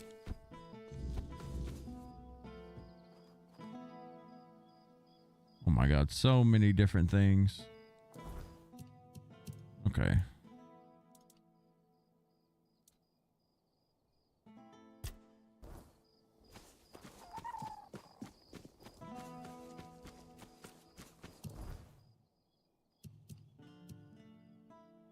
Sheesh, we got so many quests to turn in here. All right, guess we're going back up.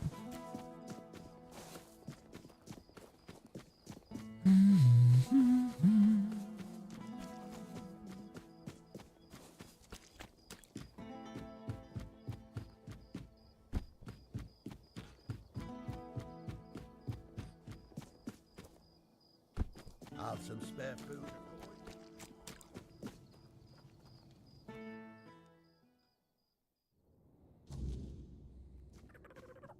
I swear, if I catch that wit. Aye, something happened. Some blighter broke in and stole every book about the beautiful Liliana. Not a loose page left. That's most of my income gone in the wind. Someone stole Liliana books. Why would anyone need all those books for? That's not something I'd like to think too much about. Do you have any suspects? Aye, one of the soldiers. He threw a fit a few days ago, 'cause I wouldn't sell him the latest volume on credit. There's no chance I'd ever allow that. Give it 2 months, I'd be bankrupt.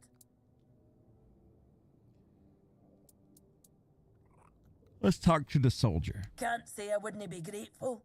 The lad's name is Walter. He's, well, all in all, he's no a bad sort. Just a little hot-headed. So if you do find him, try not to rough him up too much. Or, well, welcome to Vrel's book. Welcome back. My friend told me the Dalery ought to have a strengthening potion. Let me guess. Your friend's a Camlotion who's heard the Berserker potion can make a man tear a bear's arms from its sockets. And now he thinks he can be like us. Hate to break it to you, but that's not how it works. Besides, it's a tribe secret. I might have left.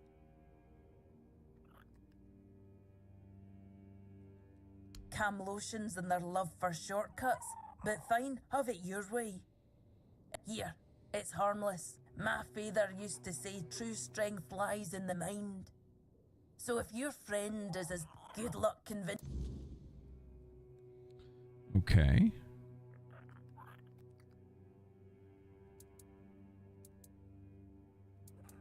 I hope you've... We gotta go find the Liliana thief. You doing okay? Who's this? Oh, it's Boxy. Good to see. What kind of adventures are we talking about? All different kinds. Like the ones where you crawl through damp caves or cold tombs, dodge traps, and hope whatever's growling in the dark isn't hungry. Sounds like what I spend most of my time doing. Oh, then you know exactly what I'm talking about. Oh, maybe I am. But I managed just fine. And I wouldn't trade this life for anything else. If I had to stay in one place, I'd die of boredom. Oh, I just take old, forgotten trinkets. What was your latest A trip adventure? to the caves by the bay in the south.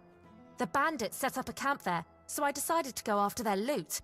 After all, they were drunk, so I thought I could sneak in and grab the treasure without any trouble. They caught on and started chasing me.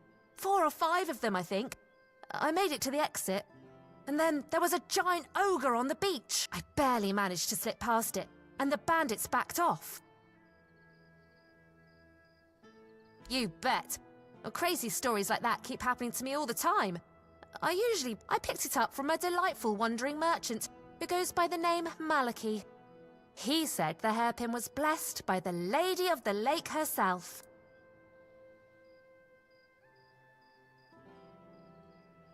Oh, this is a guy that kept trying to sell us the bullshit. Really? But he seems so nice. So that means my hairpin isn't magical. Well, my mum always said that if you believe in something strongly enough, it will surely come true. My hairpin is magical. Okay. Slowly but surely. In Connacht, fewer people than I expected are looking for artifacts, potion ingredients, or adventuring gear. You must be interested in unique enchanted items, right? Oh, of course you. It's a piece of armor I found on one of my expeditions. A beautiful, nice... It's kind of funny, but I'm afraid not many people have the sense of humor to wear it. Fuck it, we'll buy Wonderful. Oh, one more thing. This armor came with a letter. Oh, I'm a little jealous, to be honest. I chased the trail myself. But first, I need to sell off my find so I can travel light. With a full coin purse, of course.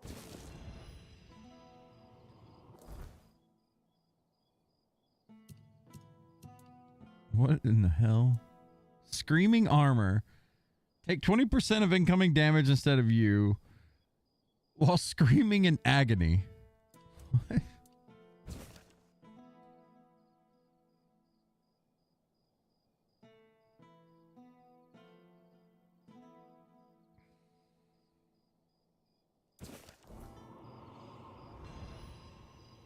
Good to... Good to... Oh, I'm not entirely sure. They want to live in one... There's... Always a pleasure to see you. Okay, now for the important part. I don't remember where the blacksmith area was here. I gotta map this place out in my head.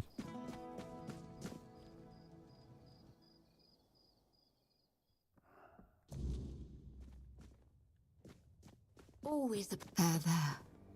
You're going to feel better. Do you need something?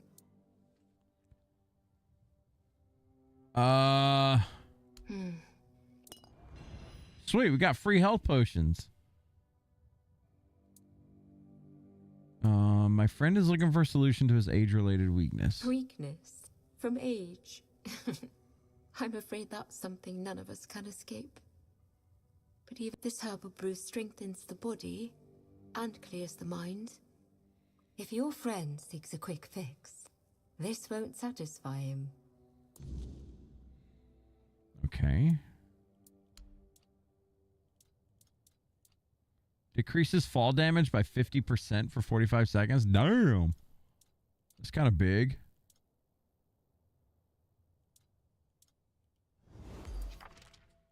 There is a patient who won't let me treat him.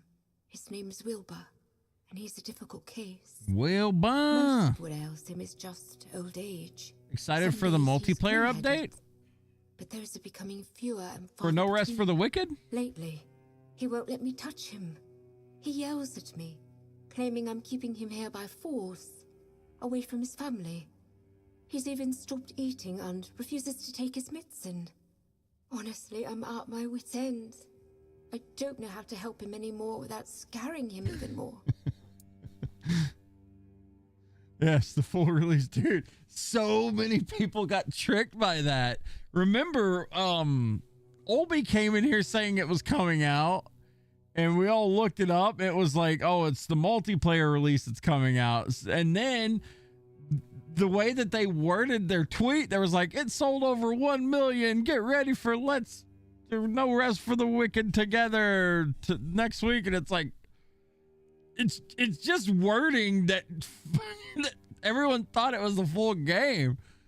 I mean, when you read it and it makes sense, right? Because like you read it straight for what it is. It says together, No Rest for the Wicked together. So yes, the multiplayer update, but why couldn't they just come out and say the multiplayer update is ready for launch next week? So no one's confused. Everyone's just like, oh, this is the full game. Yeah, let's go. I mean, it's so silly. But yes, I am excited for it. I do want to play it. I'd like to stream it if we got people that want to play it. Sure. I'd be down to do like a 4-man run of whatever with that game. It was fun when I played it last time. That was 2 years ago though. So all of Connacht knows. They believe you can just. But yeah, I'm excited for it. I think it'd be cool.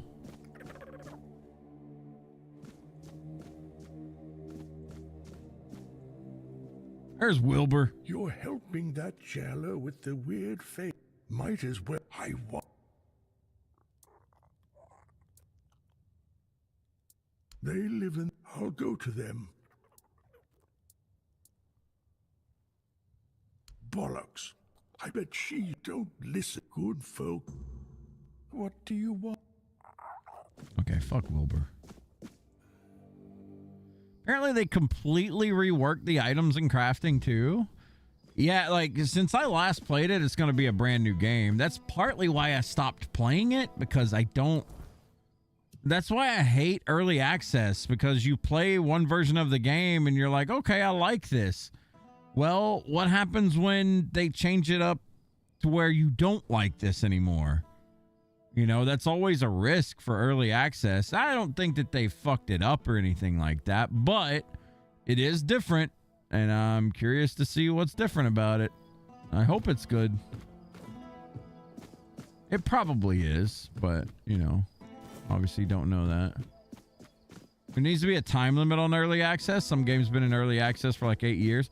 Yeah, look at Project Zomboid. Speaking of, that's another game I'd love to stream again, since we got multiplayer back.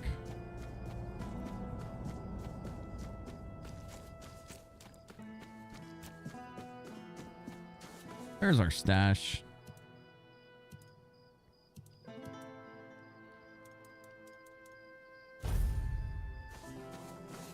Okay, now where's the blacksmith place? We're not gonna be able to see it, are we? Shit. Bounty board. Maybe it's under Craftsman Row. Let's go back there. You actually like the constant changing of early access games, like with Solasta 1 and BG3. He was there in the beginning and saw every update change everything. I mean, I don't mind it when updates are like a good thing, but sometimes I've definitely had early access games that I bought into, loved it. Rust is a perfect example. I remember buying into Rust, being really excited to play it, and then they came out with whatever Rust is now, and I absolutely can't stand it. Like the old version of Rust that I played, I loved it. The new version of Rust that I played, hate it. But I own it, and they completely reworked the whole thing, and I can't stand it, to be honest with you. Like, I really genuinely don't like the new Rust.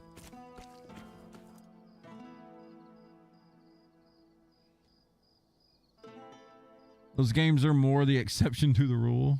What game? Project Zomboid is what I was talking about, like streaming. I would love to stream Project Zomboid again one day. We streamed it quite a bit before, but we never went like super hard on it.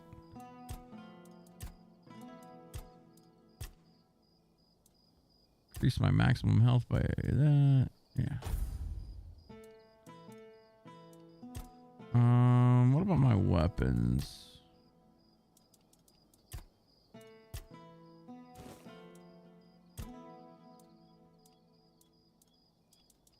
I don't have anything in here.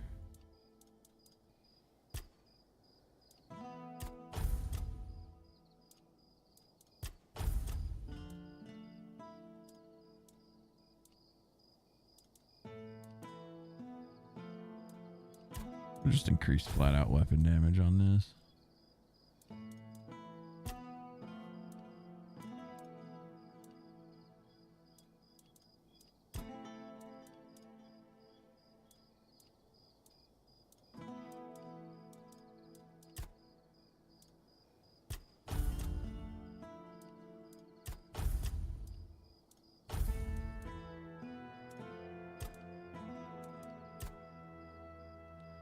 Okay, we need to craft some leather.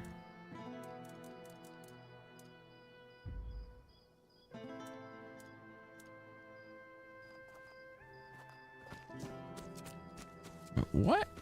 I know I can make leather. What the fuck you on about, game?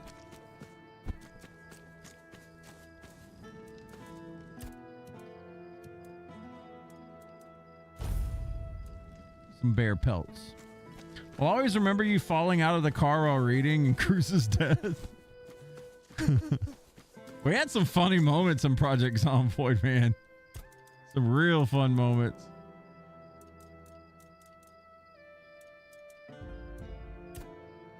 Oh, I need deer pelt for this stuff. What? I thought I had a billion deer pelts. I thought you could do this with wolf pelts and everything else. Okay. So, deer pelts. Let's see how many we got.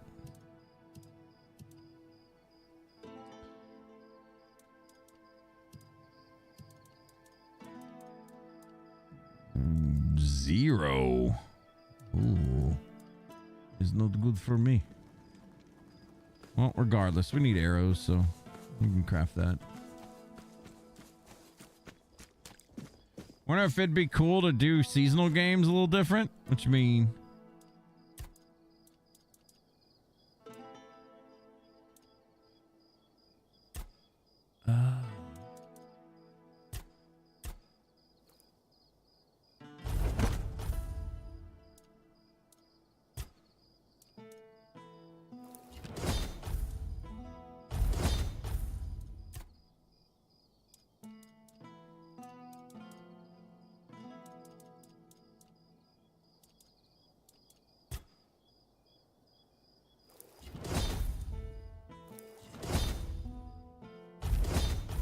Okay, we shouldn't be running out of arrows anytime soon.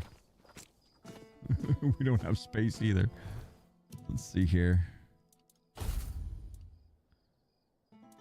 Dun, dun, dun, dun, dun. Put all of our pelts and shit up. Like having rotating seasonal skills, not having everything in every season, forcing a player to change up how they play. Oh. Yeah, I mean, stuff like that would be neat.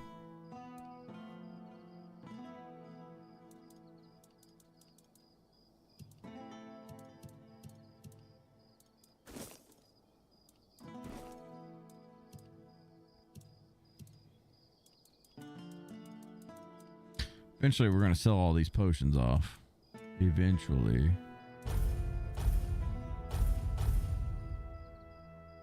What is clairvoyance ashes? Is that just something you can eat? Yes, let's eat the ashes, Jeff.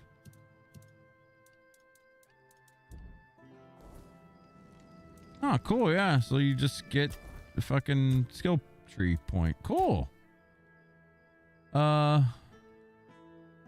Fighting with 2 weapons of the same type increases your attack speed by 20%. Thank you. Blocking while dual wielding blocks 10% more damage. Hell yeah. I need a shop. I will rest till daytime.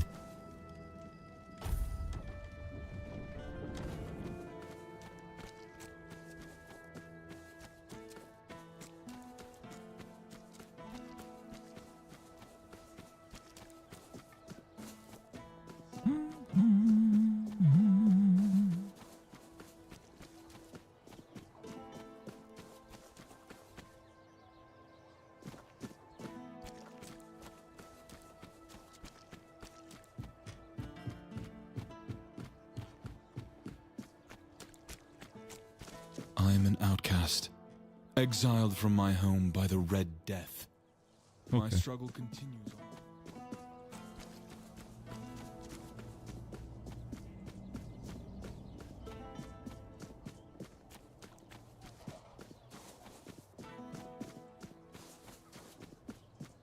Fuck, where's all the markets at? Aren't they over here? Yeah.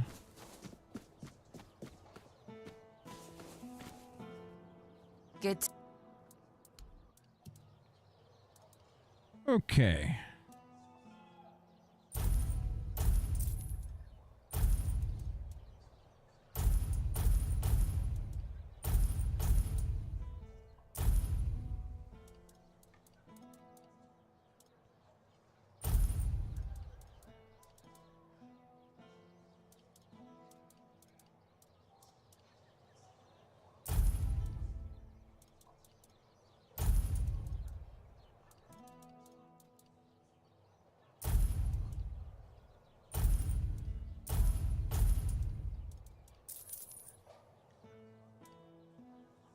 What did we just sell? Just a bunch of mana potions. Okay.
All right, we're up to 58K.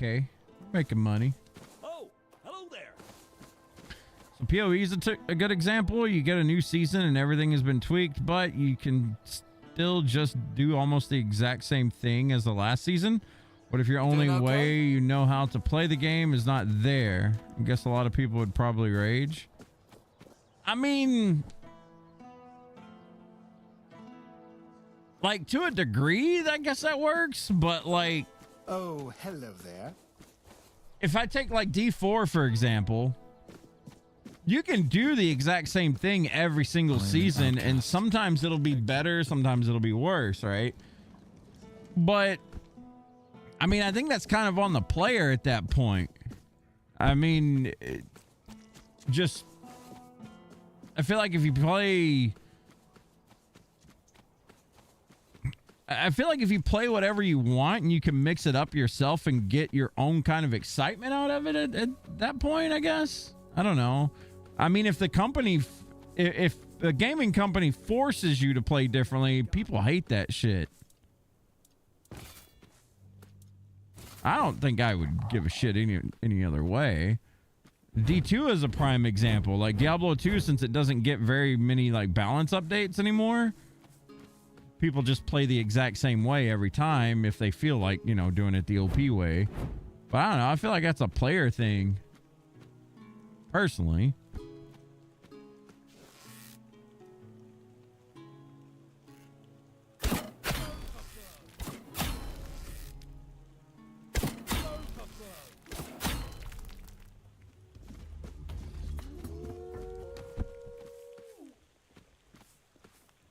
Where the hell was those dogs? I heard them.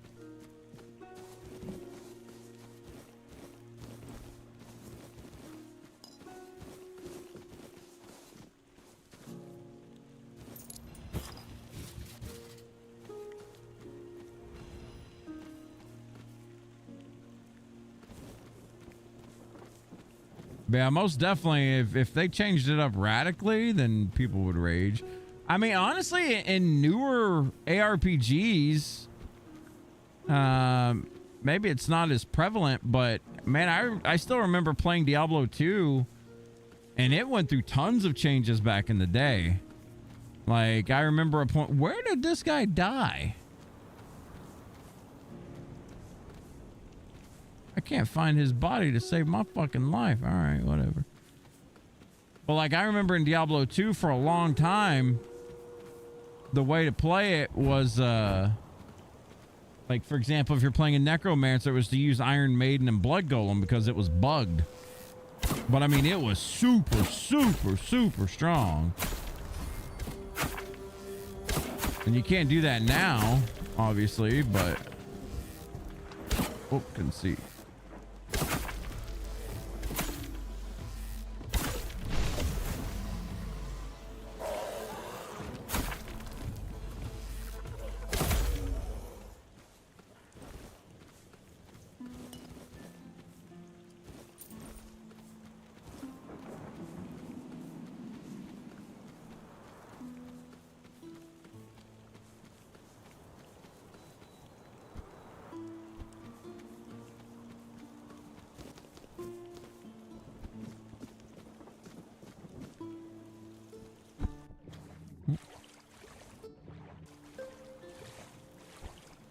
I feel like seasons do kind of mix that up, though. But again, I believe it's up to the player to want to mix it up first before anything. Like right now, I'm trying to pull like a charging... I'm trying to do like charge upheaval again on my Barbarian in D4. I can pull it off, but there's much stronger, you know, things I could be doing. But it's just how I like to play. Oh no, I can't loot you.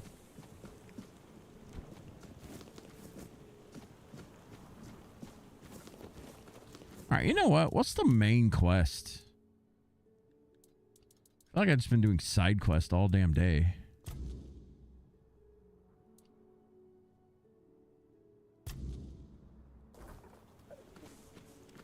Let's focus on like this shit first. Otherwise, I don't think I'll be done with this game for a long ass time. Too easy to be sidetracked with fun stuff to do in this game. That's not a bad thing, by the way.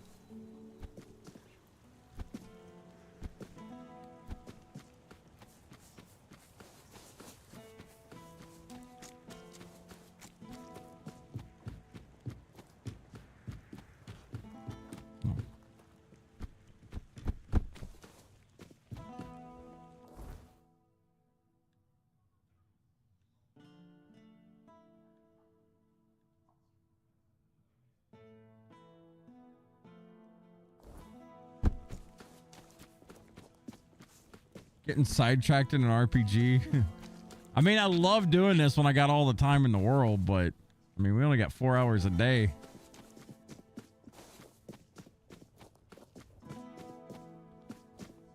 At this point, we'd be on part 50 trying to get through this game.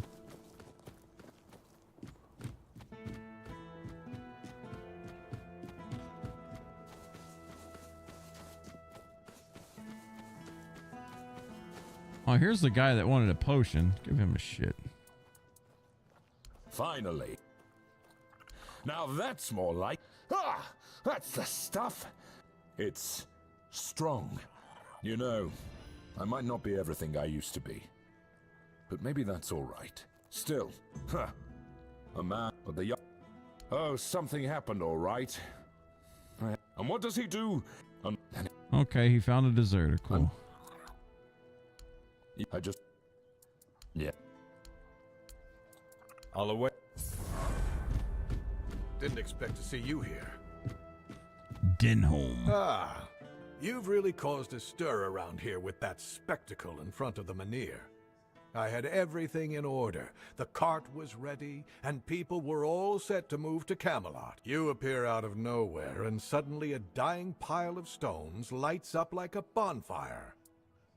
Firstly, because now I have to write yet another report to Camelot that we're going to be late, and that they need to send us even more supplies. Secondly, you've somehow reignited the Menhir, and this has reignited people's hopes that they can stay. And before you ask why it's dangerous, take a look around town. But you should be thankful to them. Their hopes are the only reason we haven't locked you up for sabotaging our initiative.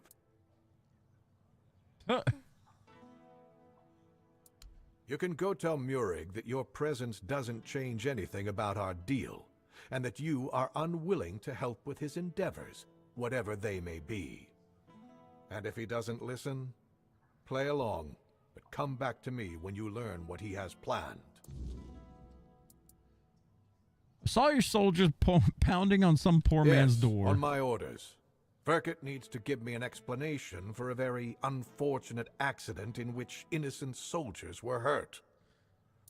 Not as bad as people doing 100+ part BG3 stream. Yeah, I mean, the thing about streaming that stuff, I think it's fun to play it. I do. I think it's fun to get engrossed in doing things like that. But man, people will miss like 1 or 2 days and then they're just like lost in the salt, like they can't understand what's going on. So they just like completely tune out. You know what I mean? Like, it's not healthy. It's not good to stream stuff like that.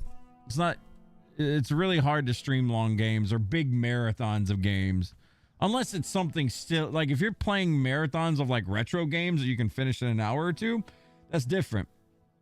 But streaming like long stories where if you miss 2 parts of the story, then you're completely lost.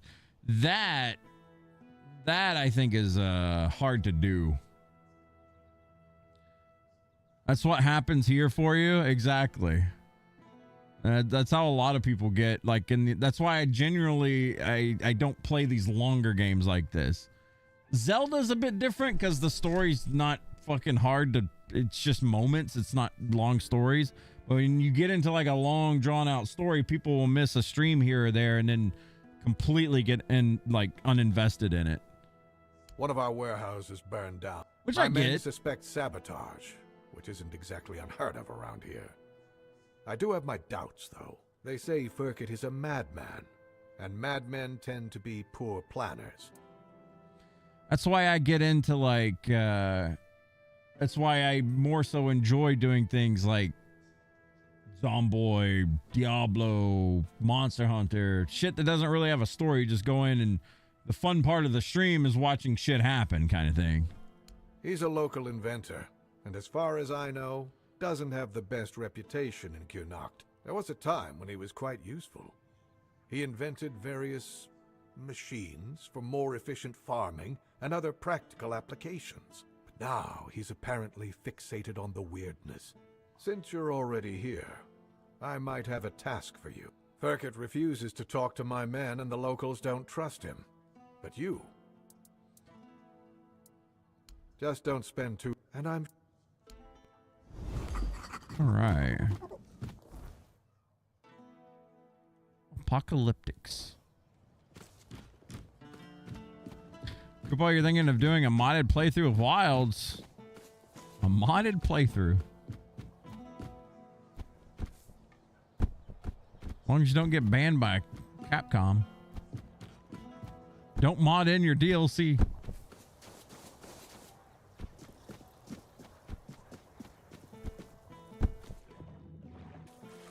Oh, you can increase the monster HP and damage. Ooh.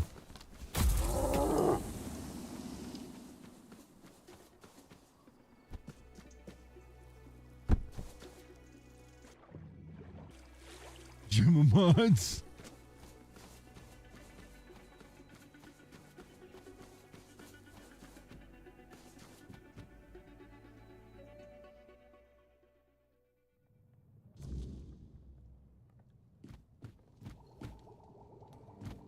So, you find it's call me maggot.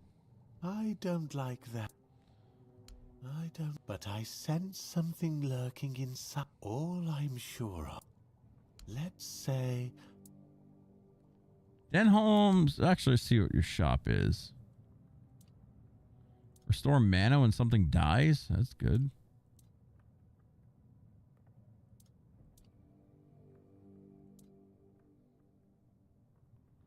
Summon a battle mage.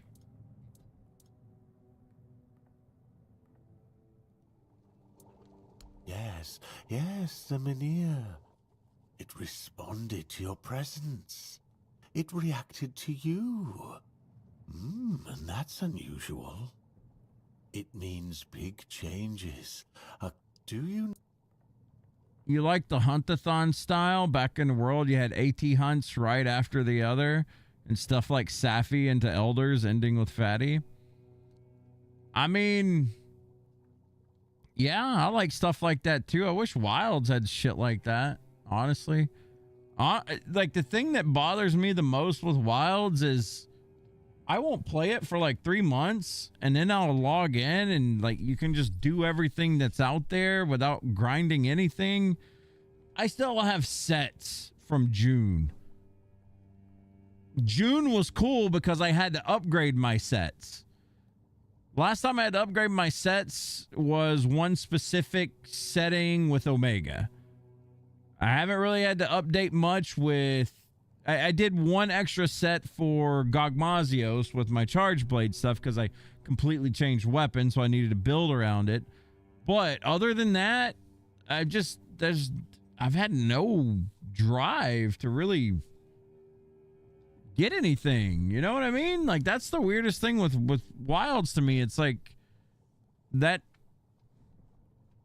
drive to build better gear, to get better weapons, to have multiple sets and stuff like that. I just don't have that in Wilds.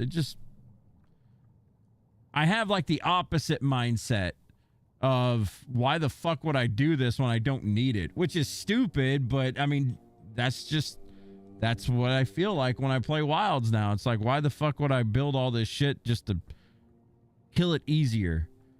Instead of having that mindset, I would rather have the mindset of, oh God, I need this gear so I can barely get this win. Like, that's what I want. That's that drive that I want. Not, well, I can get this gear and this fight will be easier, even though I can already do it. I can kill it in 2 minutes faster, 3 minutes faster, or whatever the fuck. I want the opposite effect. I want to think to myself, I need this gear just to be able to do this fight, or I'm gonna fucking, or I'll struggle my ass off. I'll have like 2 minutes remaining on the hunt because I've died so many times and it's taken me so long because I got bad gear. You know what I mean? Like that. That's what I want.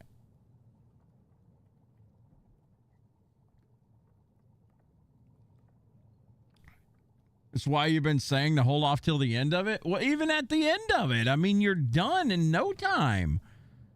It's got that MMO grab to it now, where like these days with MMOs, you can just stop playing an MMO for like 8 months and then come back and finish all the content in like 1 or 2 months. It's I don't know. It's like stupid. That's right. I mean, I know if you're having fun, it's not stupid, but I mean, believe that by gathering all the dying Menhirs and placing them around, but they don't know, or they don't. And if they no, I'm too old to play, and that's the moment the Menhir reacted to you. I suddenly remembered about the Menhir rights. The rich, but where are they? So, well, just a bit of... I like your here's what we'll need. Alright, so I need to go gather shit for this dude.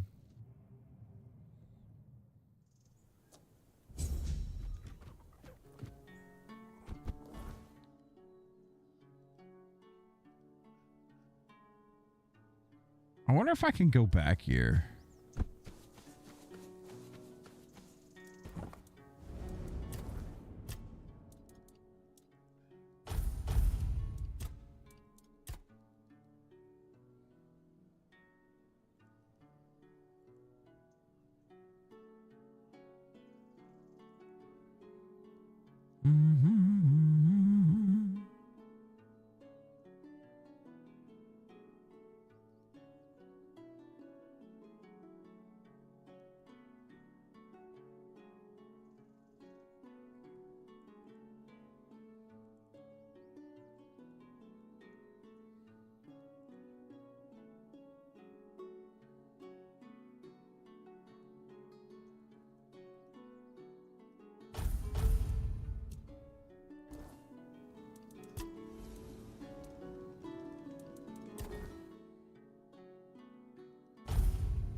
I'm curious if I can just go over here and touch this shield. Or what happens if I try it? This is my shield. But there's no part of my soul inside. But I can feel the missing. Maybe it's the men here. Maybe. Oh.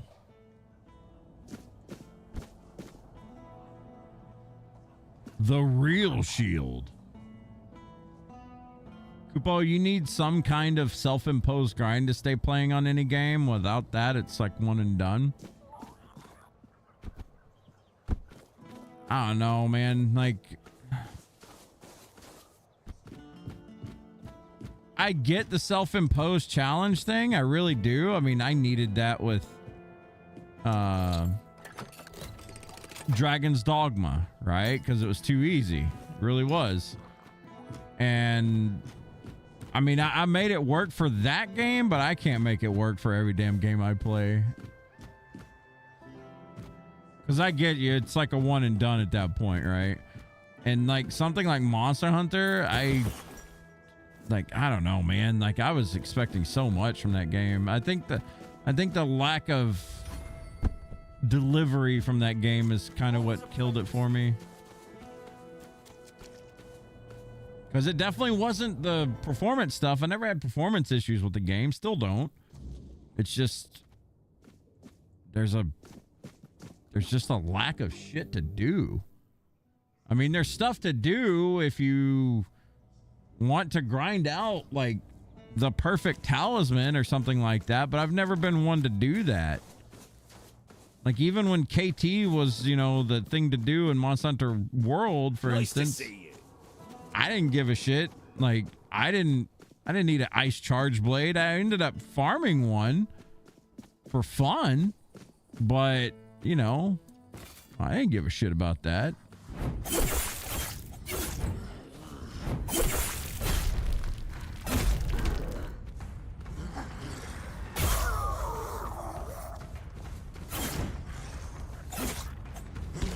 Ooh.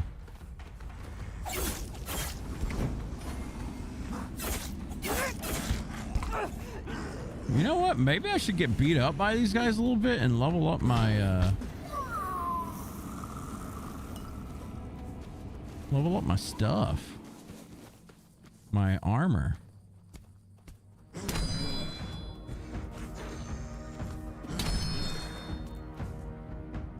Yeah, I mean, we did gold crown farming, for instance. Like, that was okay. That wasn't the worst thing in the world. But, I mean, it just, like... outside of that, it was like, what we doing? You know? You hate fishing, but you did it for the checkbox? Yeah.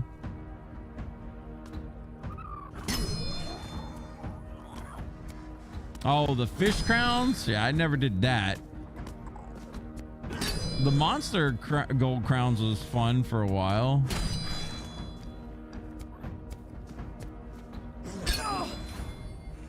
Oh, can we level up blocking just by doing not parrying? Yeah.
Yeah, there's a lot of these dudes.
Damn, there's a lot of these dudes over here, huh?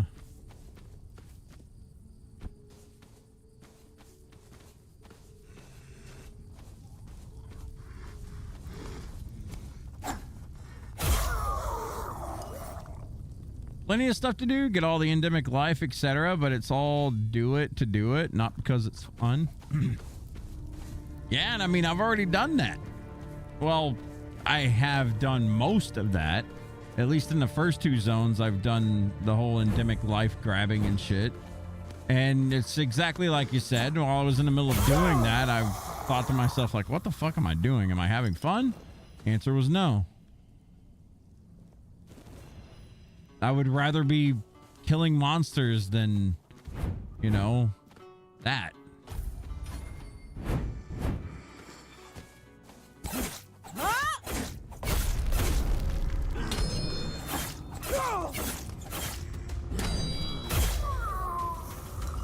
I mean, nothing against it, but just not really my bag.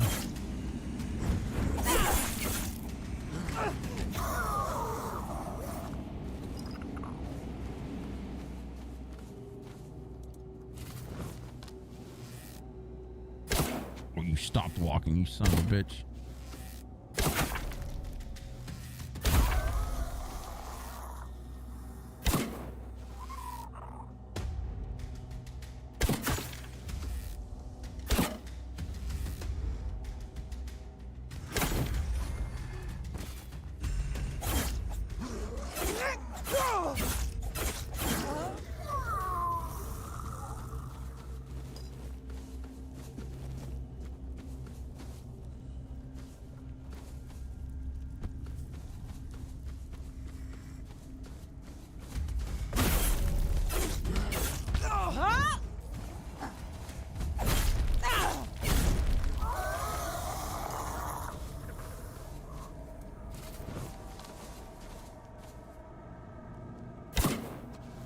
Whoop.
Oh boy, we've made friends.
Okay.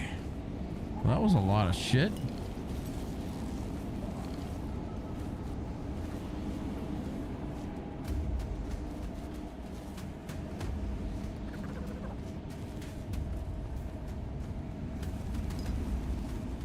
Actually got a lot of items to ID now.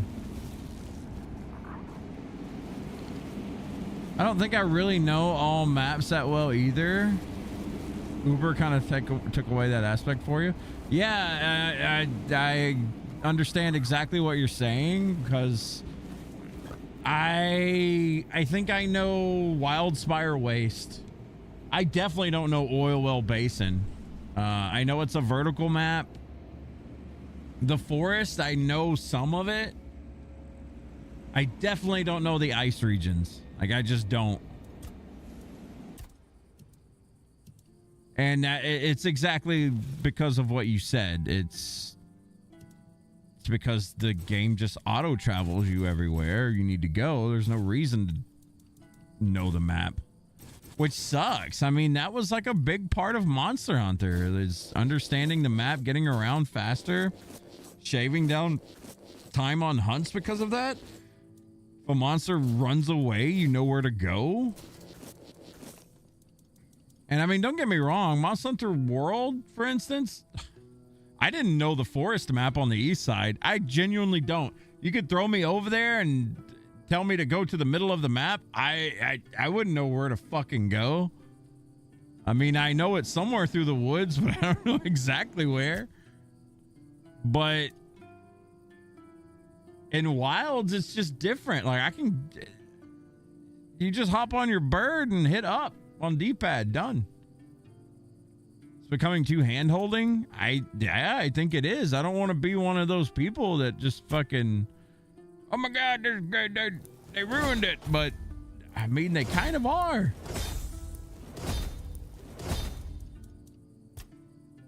I'm not gonna say that they're ruining it forever or anything. I think they can definitely do better, but they need to do better. I mean, I still like Wilds, right? I'm still gonna play it whenever new shit comes out on it. I'm excited for the expansion, but you know, it's weird to play a Monster Hunter game, be super invested into it, and then not have anything to do. Like, that's strange to me. Usually if I get into a Monster Hunter game and I really get into one, there's always something for me to do that I'm going to enjoy to a degree.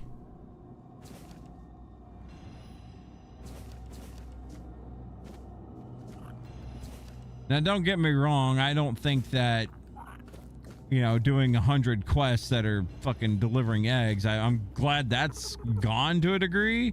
I mean, I feel like that was kind of like a rite of passage kind of thing. But at the same time, I don't miss it. I'll be honest. I don't miss that shit. I think a lot of optional quests being gone is not a bad thing. That felt like fluff to a degree. Felt like some Final Fantasy, like, Rebirth minigame shit. To a degree.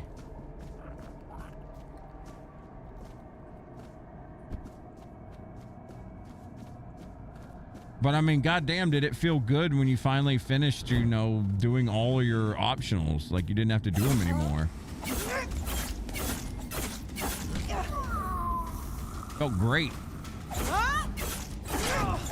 Whoa there, buddy. You hit like a truck.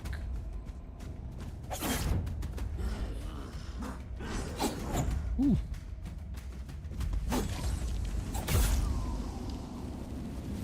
Damn, that's son of a bitch.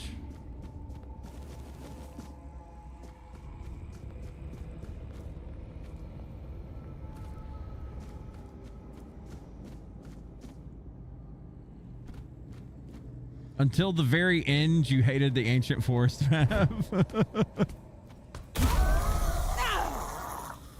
I mean, I understand. Hey, this isn't... Oh, this is a dude. All right, hold on real quick, buddy. I'll get you back tenfold. Yes, you will. Yes, you will. I got myself back tenfold. Kill 50 Vesvoids. Weird how the stuff you hate becomes nostalgic to a degree. 15 monster guts except... Oh, God. He got you back off the cliff like Ant Boy. Dude, my situational awareness in this game is so off.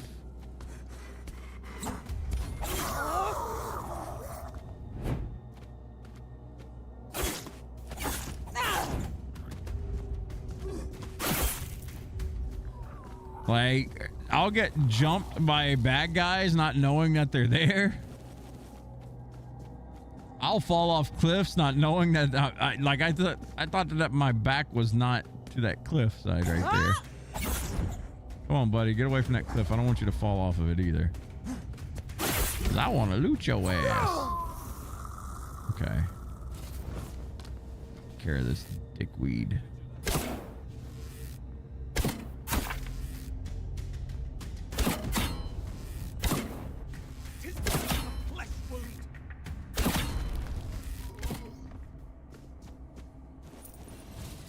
Got him.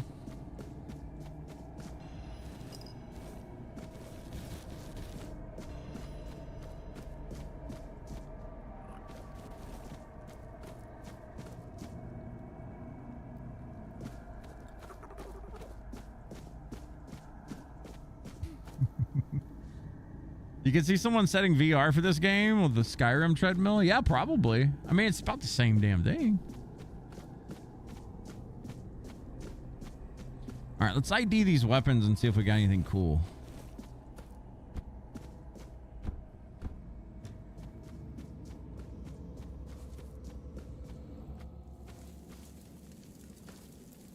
Ooh. Ooh, Gem of Caring. I like that. Spiteful Arch. Sneak attacks do blind.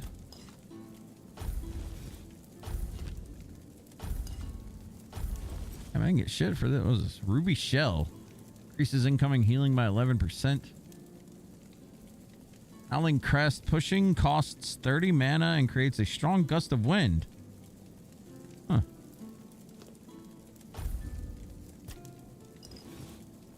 Exquisite.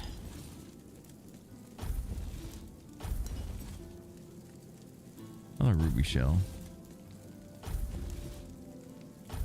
Another Ruby Shell. Damn, they're excited over that. Well, we didn't really get much cool, but we got some.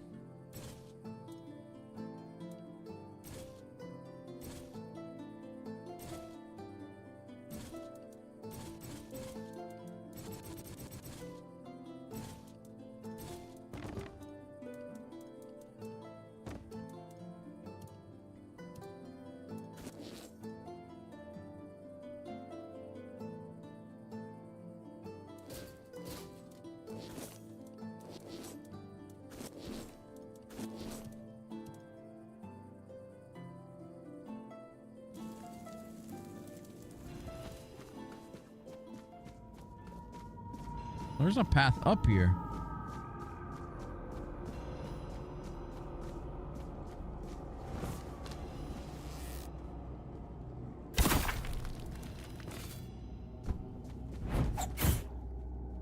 Yeah, fuck that cabinet.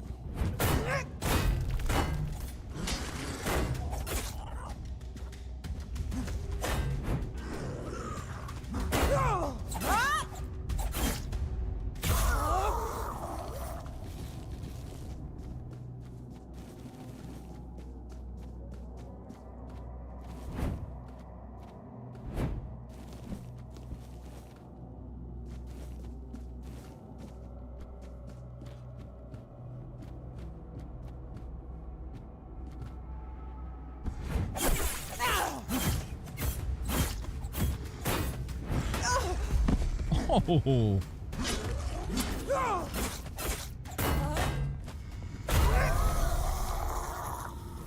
No fucking shield bashes, man.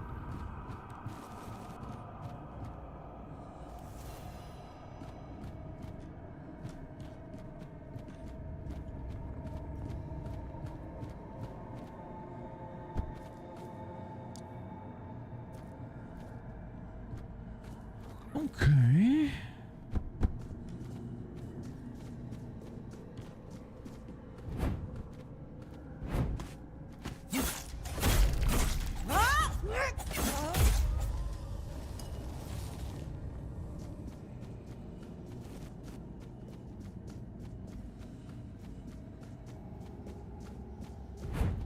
Whoa. Wait, what? Get the fuck out of here. What did I do? I like dashed through the wall there. Like, I literally dashed and got in there somehow. Interesting.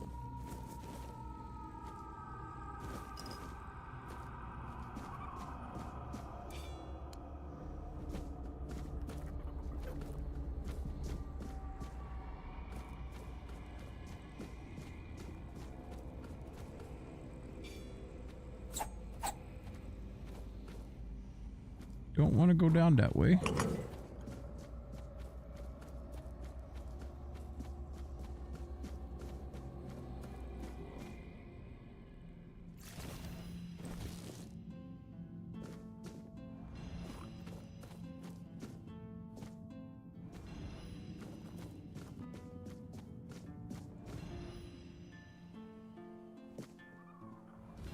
The Fields of Misery.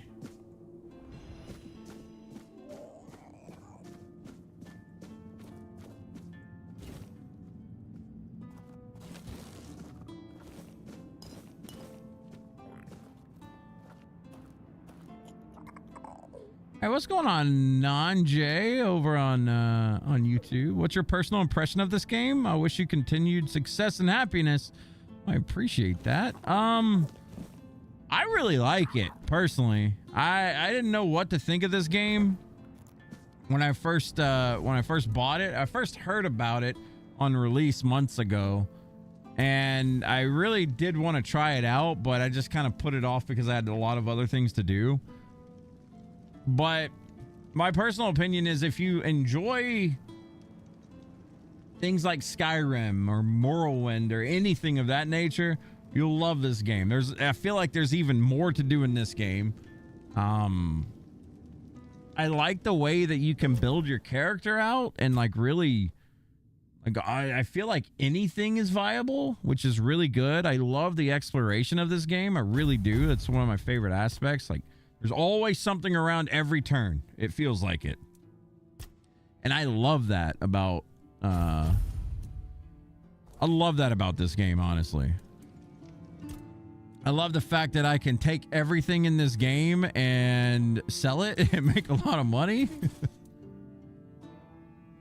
That's a lot of fun for me.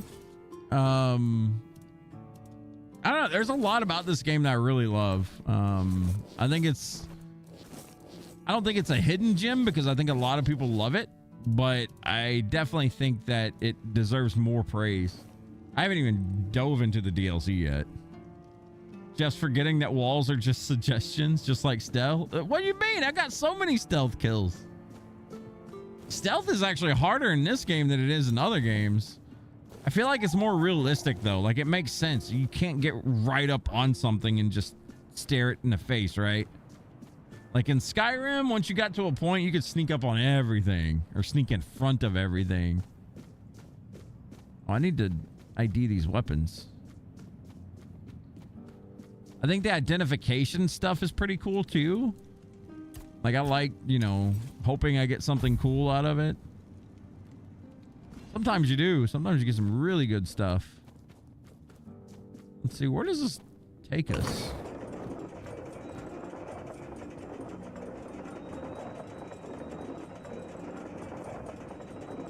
Is there like a basement to this place? Oh.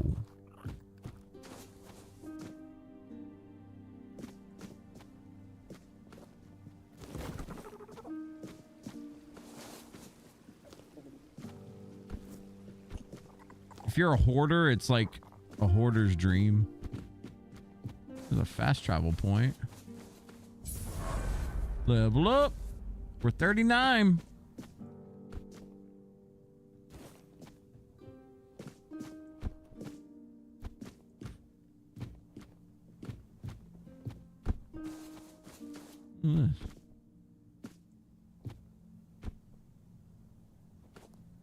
Oh, did I put my pickaxe up? I sure as hell did. My bad.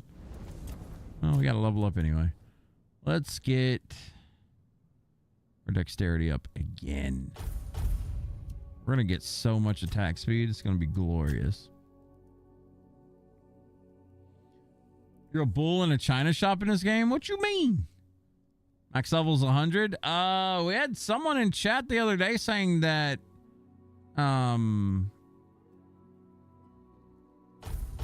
they were like, I think it just keeps going. I don't think there is a max level. Which is cool. I mean, yeah. I like that. Where's my pickaxe?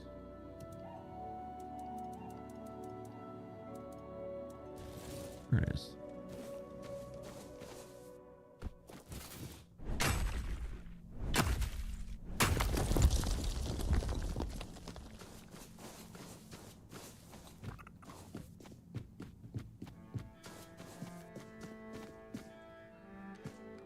I don't want to go out this way. Now, if little things like this bothers you, you're going to have a rough time. Sometimes the grass doesn't touch the ground like it should, but you know, that stuff doesn't bother me personally, so.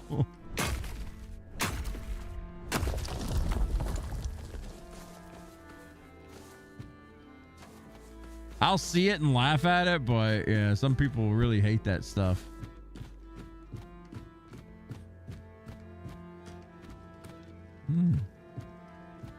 Fancy fella here.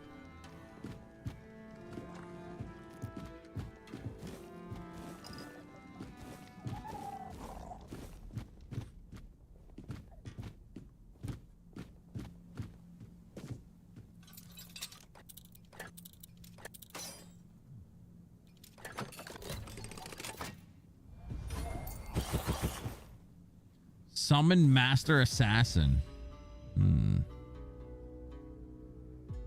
Going from 0 to OP and then OP plus is fun. Yeah, I think this game definitely dives into that like superpower fantasy. A lot of people have that and love, you know, being like the most overpowered everything in a game, and that's cool in a single player game. I have no problem with that stuff. But this game definitely does dive into stuff like that. Like, I can already feel myself being kind of godlike with this bow. I mean, I killed things I shouldn't be killing because I just made them bleed to death, right? It's cool.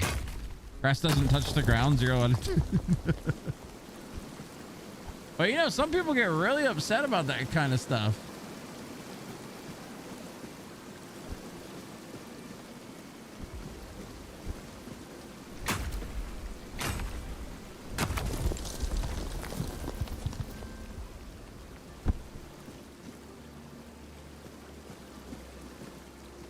Yeet! Oh, don't be shallow. Now you can climb up top of waterfalls by swimming up the stream. That is one of the funnier aspects of this game. Ooh, is there a cave back here? No.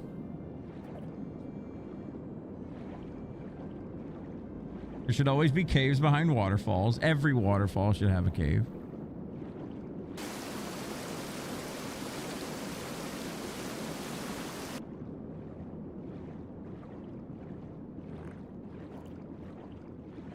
Look at that. There's a treasure box over here, boys. There's also a place to breathe. I like stuff like this. And back in the water. Oh, shit. Okay. Got anything over here for me, bub? No.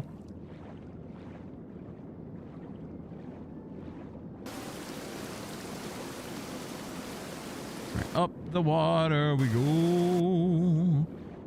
Up the water we go. It's an ARPG, should 0 to struggle and then struggle plus. don't know. It depends on the game for me personally. Games like this, I don't care if it's too hard or too easy. It's just, as long as it's fun. But stuff like Diablo, I want to have a hard time. Like that, I don't want it to be too easy because then it gets boring. But I also don't want it to be ridiculous. And by that I mean like, you know, I don't want to be walking around blasting the world and then suddenly, oh, you got one shot. Like I hate more than anything. That will stop me from playing one.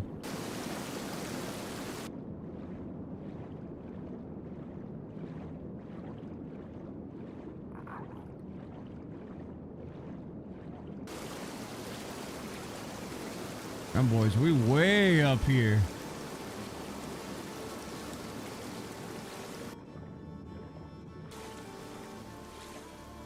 All right, let's take a breather and look around here for a second. Beautiful game, by the way.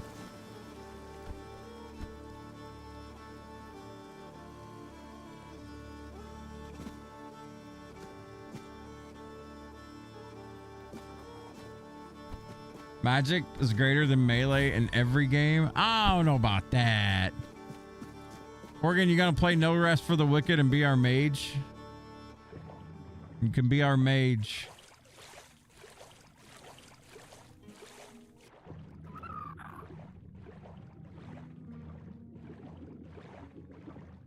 Oh, look at this. Something else. Got a bloodstone. Whoa! Huh?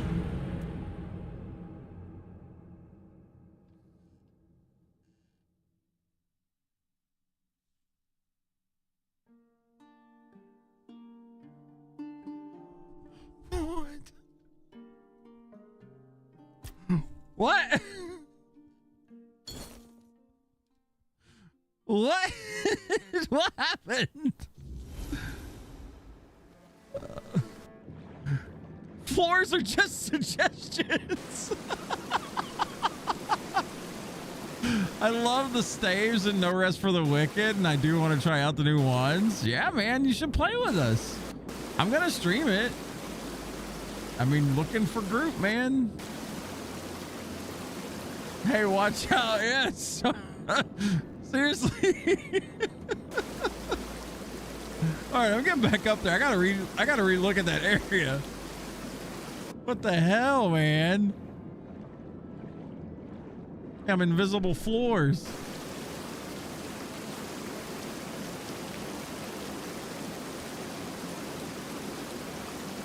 There's a game you've been trying to optimize and everyone in Discord talking about how a melee build is so broken and nothing competes. For what game?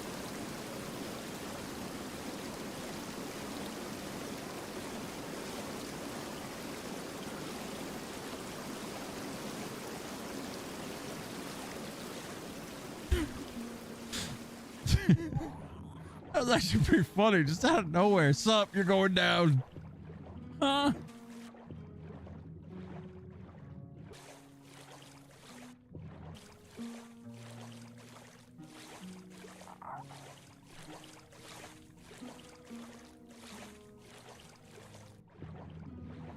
All right, so let's go down here.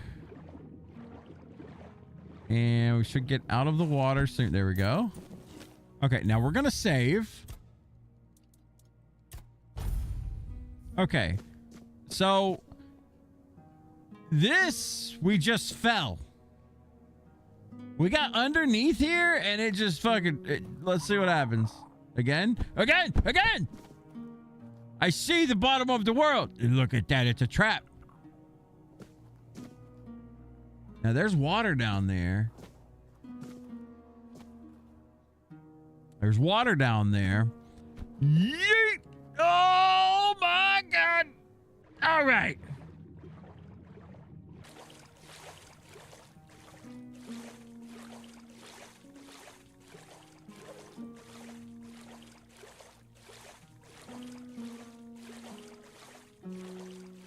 If only we could build down here.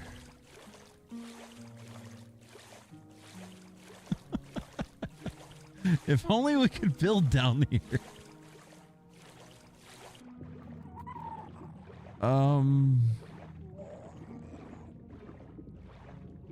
Goodbye, my pet. Hello, my friend. Stay a while. Only and Jeff could listen. find something like this? Maybe only me. Hey, Lilu, thank you for the follow, by the way. Welcome on in. Anytime you try to deny that melee build, the only good build, you get dogpiled, so I just do my own thing.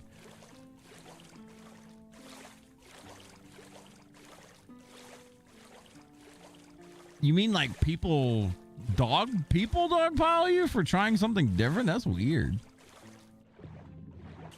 Typical gamer mentality, though. All right, I think we got to do the unstuck thing here, guys. I don't think we're supposed to be where we're at. So we'll use unstuck. Thankfully, there's an unstuck option. It's saved my hide about 5 or 6 times so far. That was neat, though. We got to explore underwater. Where did we go up at? Do you guys remember? Was it here? No. It was up here on the mountainside. I think it was like right here. And it just went whoop. Or maybe it was here. I don't know. It was neat, though. I like finding stuff like that in games.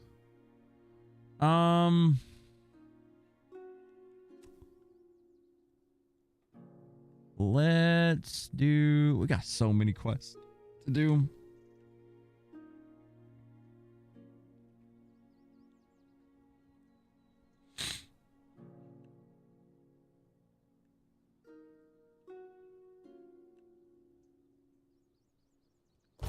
We're gonna go to this temple.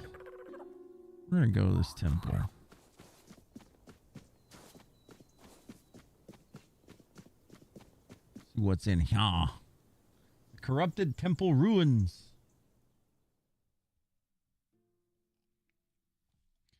I'm glad we didn't do this earlier because we ran out of arrows. Now we got 1.5 billion. Whoa, this ain't no temple.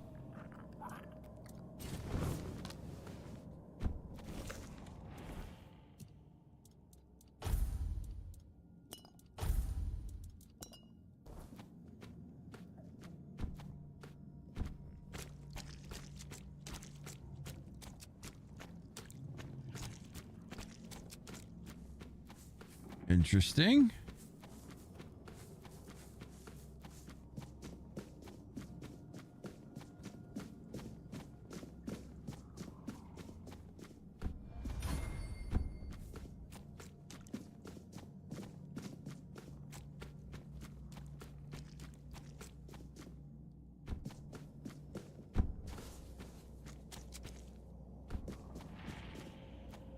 My voice. Find my voice. They have it, twisted it, and now speak in my name. But their words are not mine. Find my body, once undying, now rotting in endless torment. Ooh. It's Free obviously Liliana talking End to us. this agony.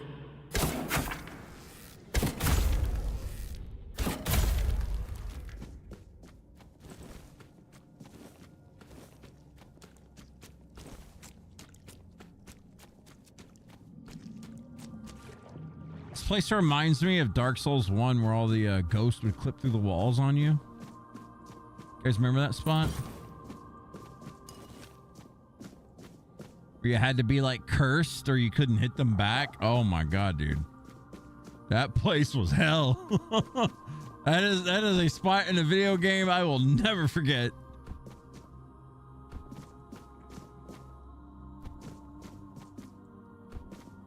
You're thinking of Dark Souls 2? What part in Dark Souls 2? Whoops. Can't jump that? No, sure as shit can't.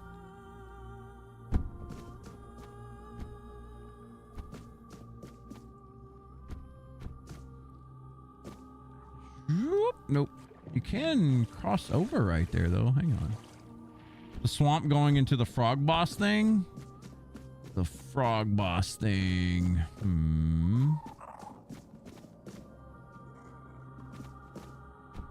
Man, Dark Souls 2, I really don't remember too much on, to be honest with you.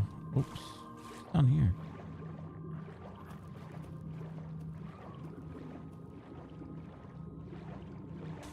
At least the water's easy to see in here. All right, hang on.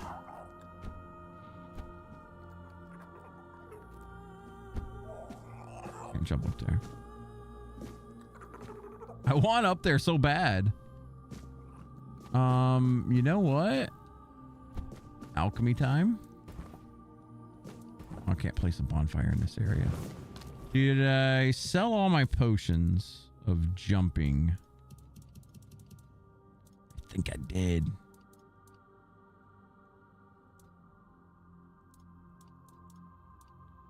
There's like a potion you can drink that allows you to jump like what, 80% higher? That's okay. We'll study it a little bit. Surely there's some way to get up here normally.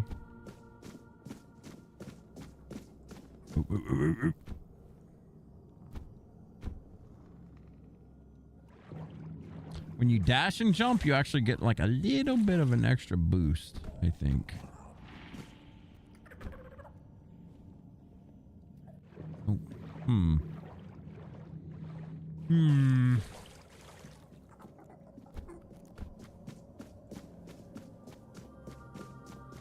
No way in here, no.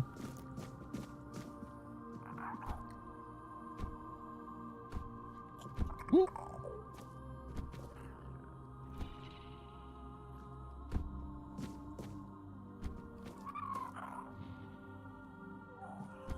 Whoa, whoa, whoa, whoa. Okay. All right. We know we can do it. We know we can do it.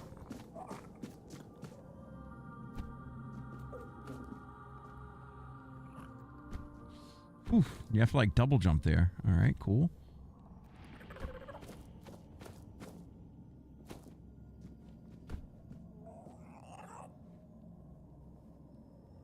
Whoops.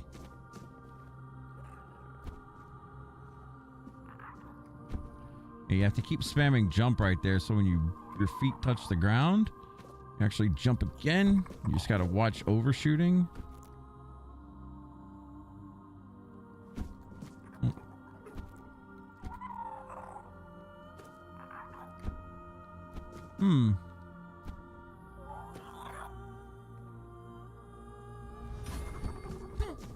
We're getting our agility up.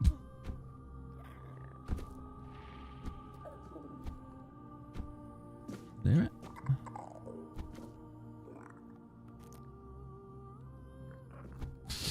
Ooh, okay, got it again. Let's just sprint jump again. So let's see here. If we can jump on this tree? Is this thing a no-clip tree? It is a no-clip tree. Fine. Can't jump up there.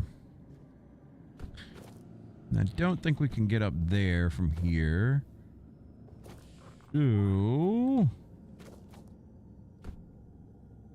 Man, if only I'd have one of them potions. I don't think we can get up there from here.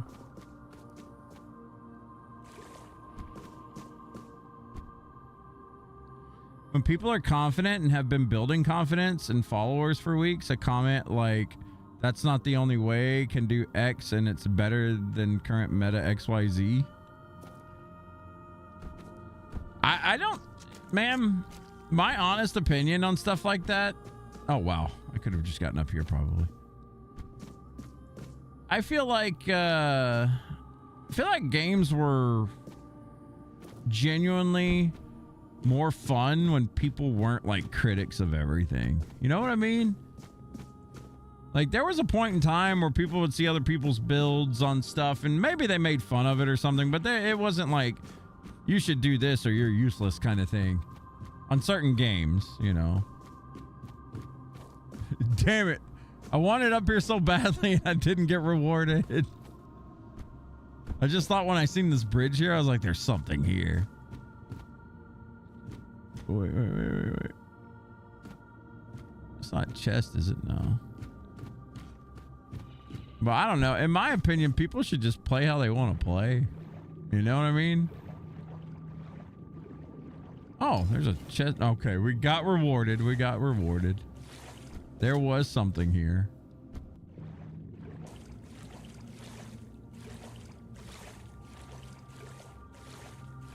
I still remember in Diablo 3 when Crusaders were doing Thorns builds and they weren't that great. Like, people would shit all over them for it.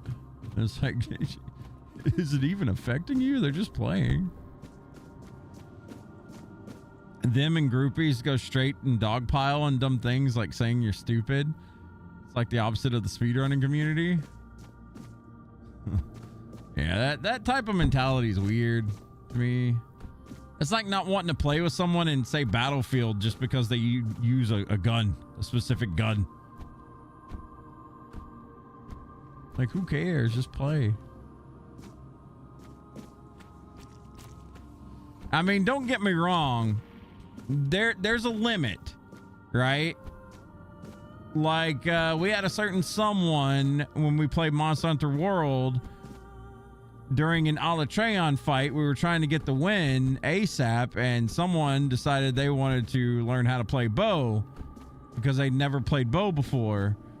There's a limit. Like, when people are trying to get shit done, like, yeah, don't be in like a learning process at that point. Like, that kind of stuff pisses me off.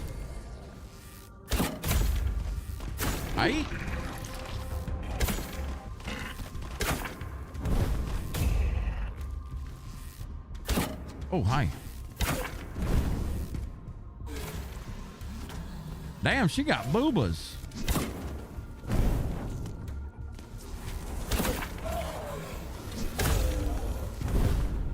And fireballs.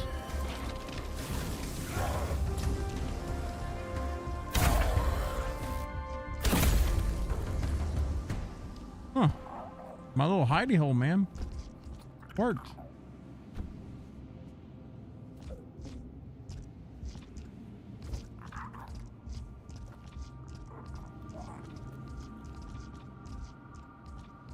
Games are for having fun? No. Someone finds a new strat and first thing someone has to do is test it. Bad example. 98% of Battlefield players don't have any thumbs. You can't stand it when people do that. There is something after us. Oh, it's this thing.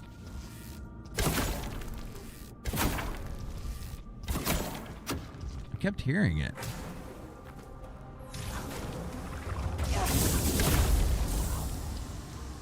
There's one hell of a poison. Blast is an element, yeah. That was when I was doing my fresh to fatty run and Leon hopped in. Yep. I still remember that moment because I was mad and I almost like banned him for that. But it wasn't because I wasn't mad because he tried it. I was mad because he started trying to argue with us. It's like, and I was being cordial. You know, I wasn't trying to be a jerk about it. I was just like, hey man, we're trying to get this done so we can move on and do other things. Like, you know, if you wouldn't mind, like if you're trying to learn Blast, you know, do it somewhere else or go back to playing like a regular weapon. And dude, straight up, no, I'm going to learn here. And I was like, no, you're not. Oh man. Yeah. He about got it that day.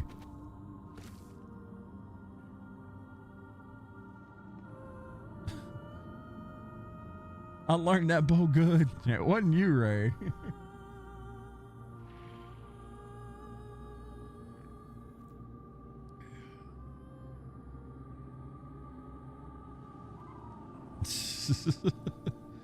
Leon was one of the worst players to play with. Dude never healed and relied on others. I'm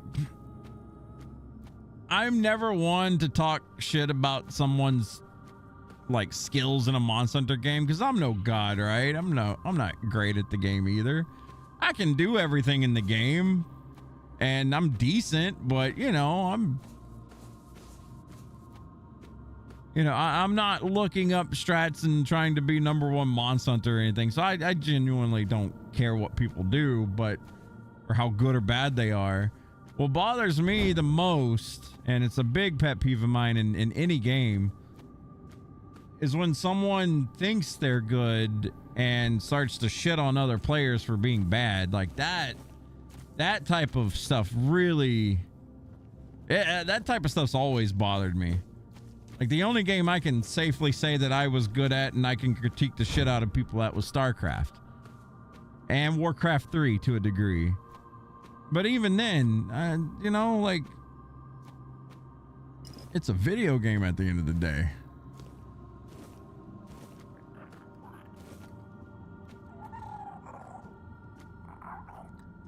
But yeah, Leon definitely, when he joined, you went to hard mode. I mean, yeah, it was hard mode. He did fine sometimes, but it is tough. Leon should have loved Blast. He was gonna. Now that shit was funny when that happened. It was funny watching Darva trying to force Dars into a meta set. Oh, yeah. She has the right mentality about it, though. It's just, you know, play the game to play the game. If you can finish the hunt, if you're not struggling with it and losing, then who gives a shit? In Wilds, anyway, that's how I feel. That's why I haven't updated a set since, like, you know, June. Which is not a good thing, by the way.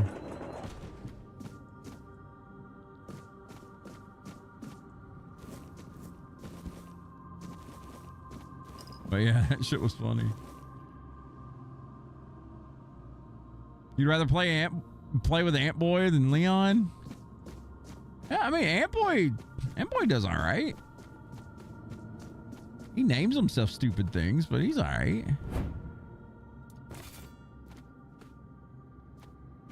What's up, Booba Priest?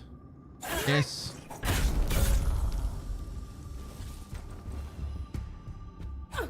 Hi. Yo, bitch. Cut you up good.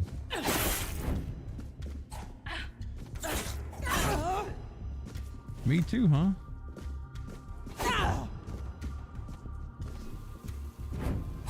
I heard someone else coming.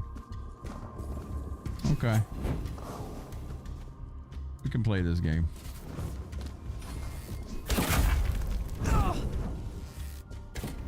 Just tried to drink a potion and died. Did you just block that? You fuck you? She straight up just like blocked it. Confessions of Ellen. I was bad to my people on my talk show today.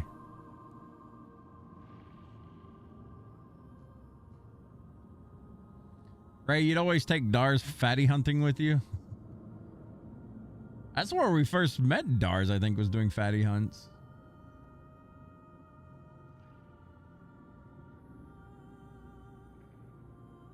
Tried Jen Defraud. Did one fight, was done.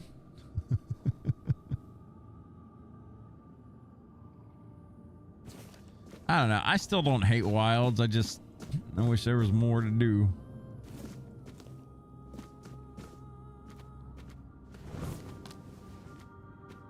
All right, there's enemies in here. There's one. Boop. Oh, right through the back. I see another. Doop. Oh, right in the top of the head. Glory.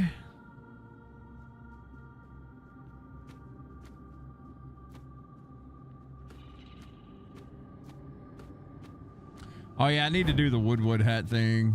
Yeah, I forgot about that.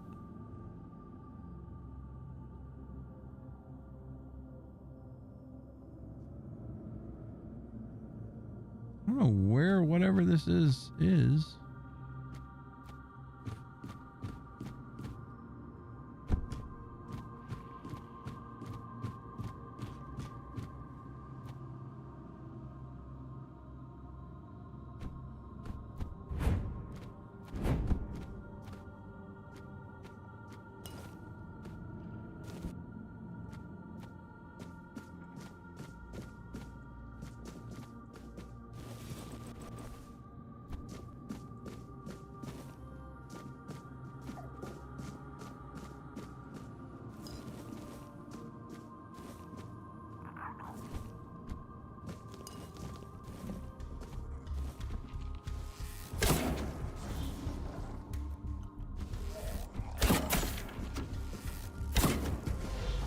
Don't want to get lasered. That's a one shot.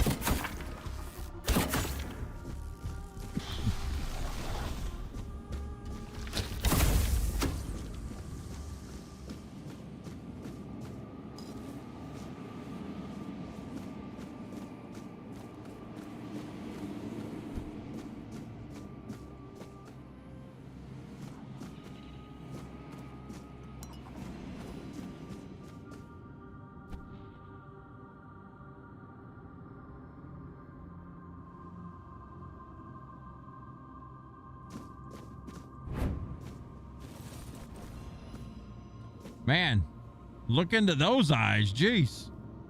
Especially with that arm cranked over like that. Sheesh.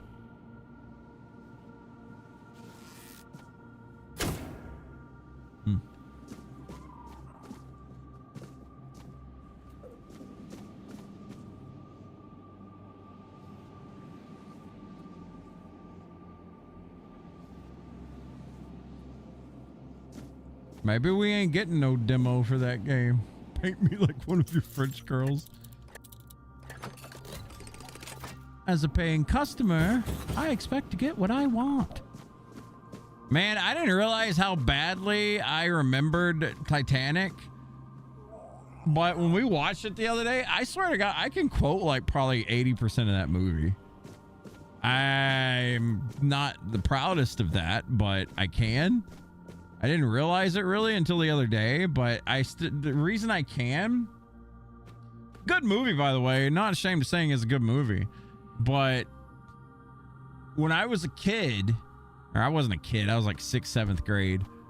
I remember being at my dad's house and the only movie he had was a VHS version of Titanic at the time. And I just needed background noise while I laid on the couch and played Pokemon Red. And that's why I remember so much of that movie. I remember the cutoff point, the last line, "You may get your headlines, Mr. Ismay." I remember the cutoff point where you had to put in the second VHS tape because it was a two-parter. Like, dumb shit you remember. No reason to remember that stuff.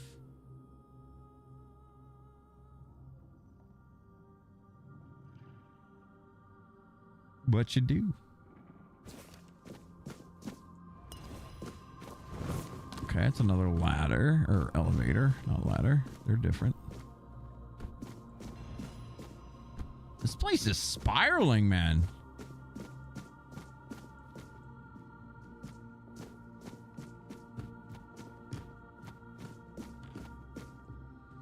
Priestess's journal.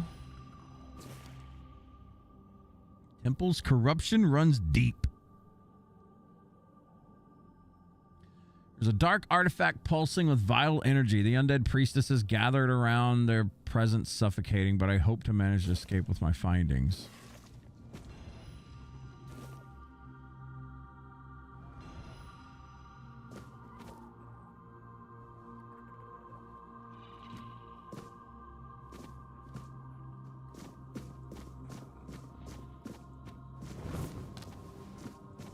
This place is kind of neat.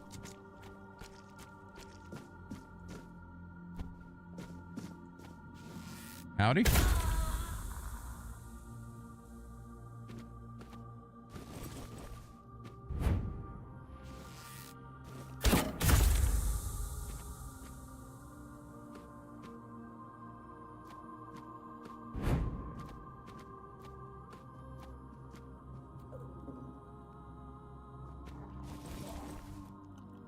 I knew it was going to happen eventually.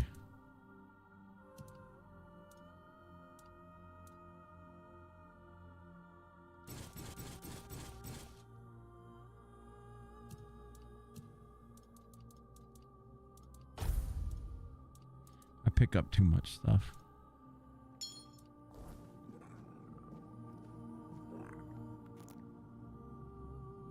Rose is the type of person that spreads her body across the bed, pushing her partner off. Sorry, Jack. There's just no room on this door. Good.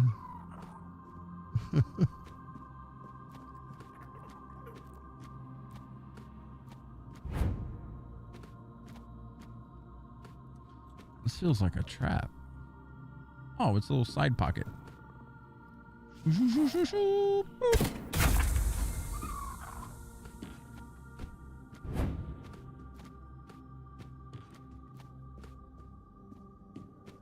A stupid pet makes me think there's something right on me.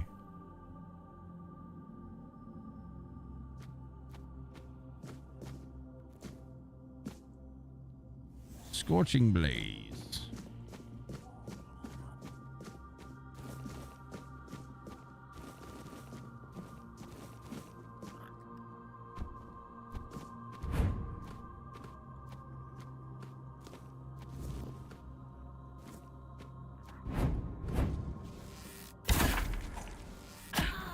Right in a cooter.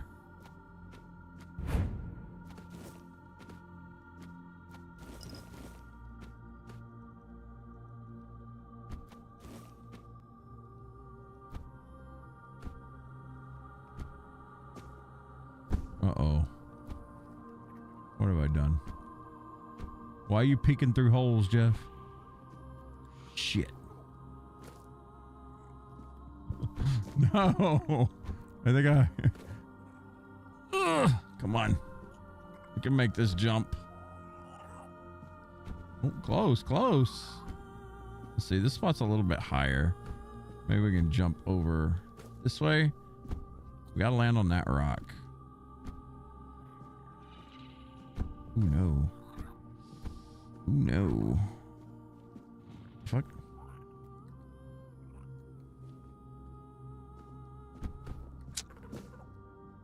Okay. Well, time to figure out an escape route. I mean, I can always jump down there. I think I'll be fine. But I don't want to lose my progress. If I jump over here. Going back through that hole. Damn you.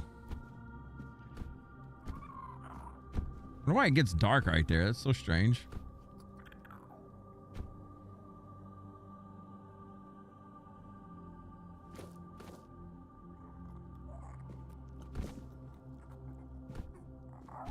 All right, let's see if we die. Ooh. Don't leap, leap. We just gotta find the path of... God, that's a fall. Shit. All right, well, maybe we make that jump.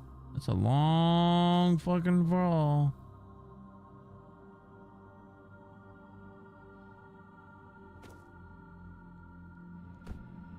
Okay.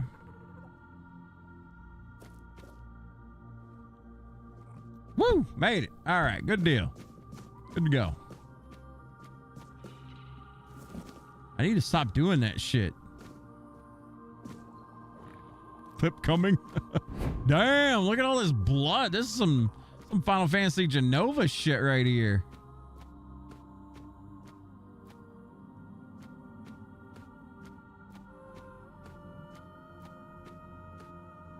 Corrupted priestess.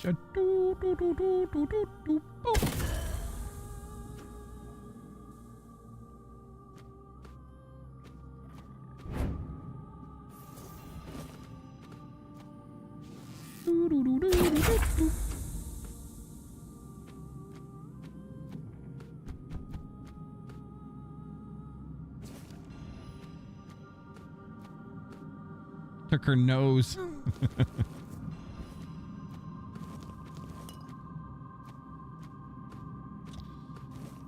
Taking all their food. That's their biggest treasures right now, is their food.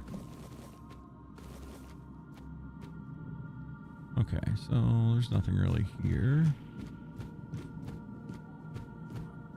Back up here. Man, this is dicey.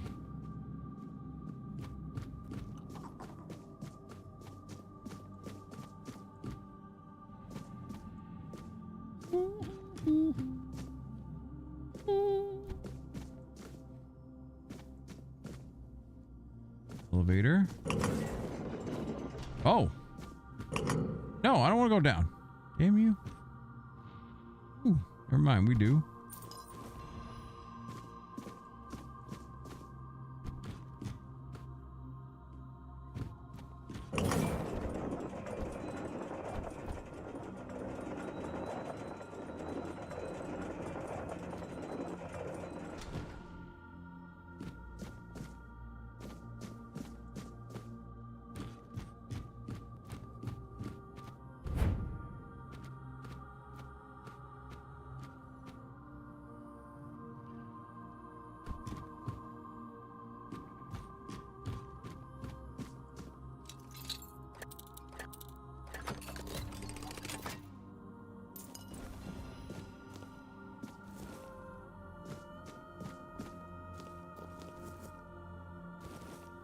Spell Gorger. Increases mana cost by 50%, but probably makes you go boom.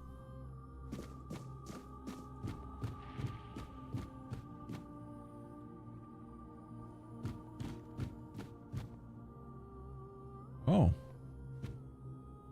Can I ring that bell?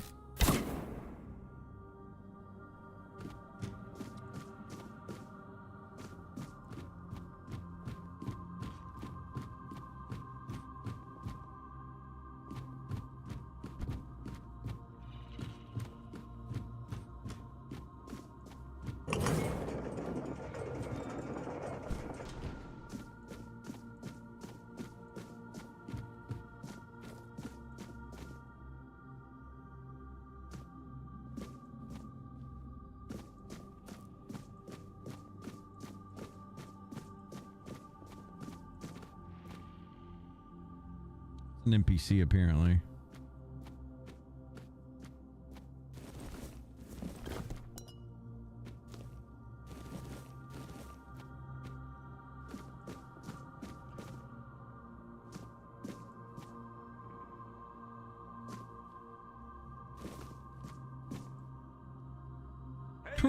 Yeah. By the way.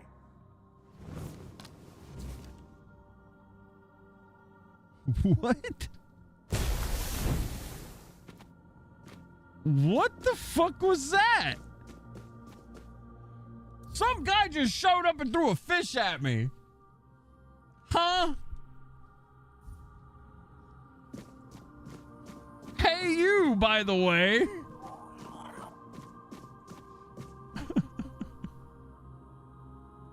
You can't stand first person platforming. You need to see your feet. Average Twitch user, yeah. Greetings. Let us pray together. I heard a calling. I have to look for the voice in the body. The voice. Lorelia. She carries the voice. Yes, I met her. She loves to spend time in her room. Many voices to the body. I don't want to speak of the body.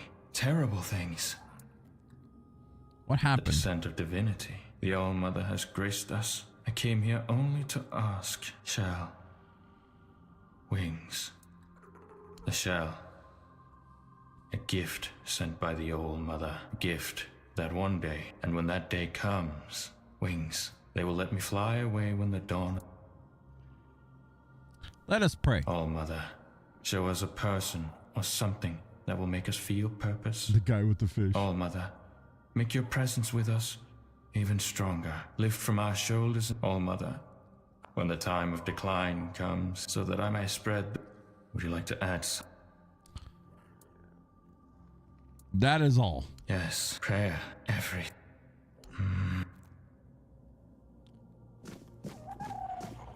Okay.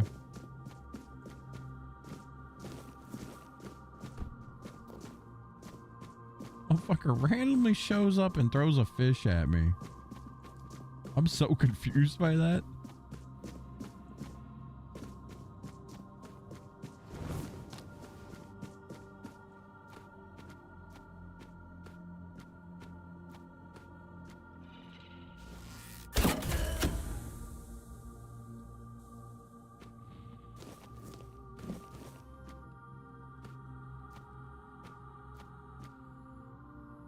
Yeah, you can swap to third person, but it's weird. Like they tell you to. Oh. They tell you that the game's not quite meant for it, and they are not lying. Like your steps don't make any sense.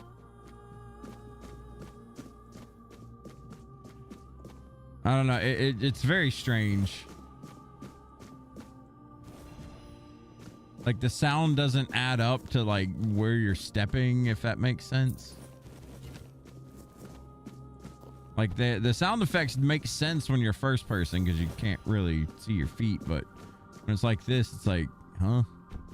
Like good fucking luck. Yeah, definitely out of sync.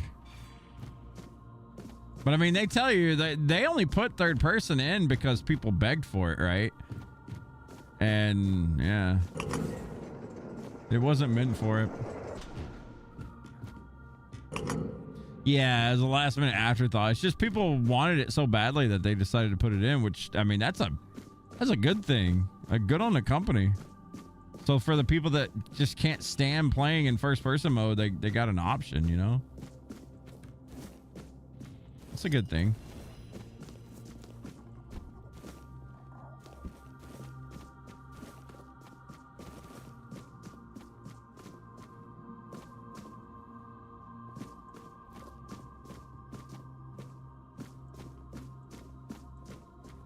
Man, what an interesting location.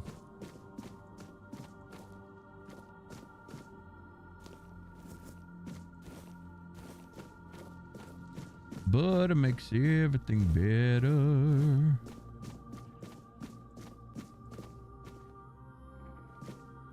All right, let's go back up. I feel like we missed something up here. I'm so glad they eventually fixed the posture bug in third person. There was a posture bug.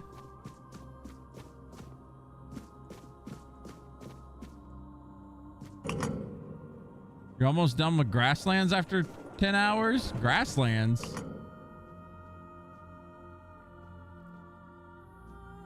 Saw a post about how Metroid Prime was originally going to be third person, and then Miyamoto or someone told him to change it to first person. So the team had to rewrite a lot of code.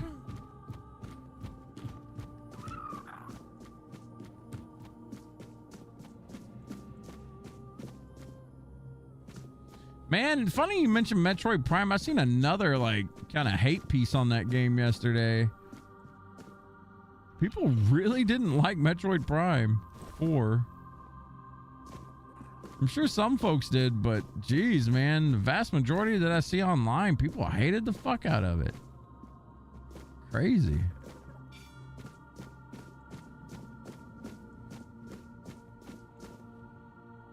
Oh, right in the butt.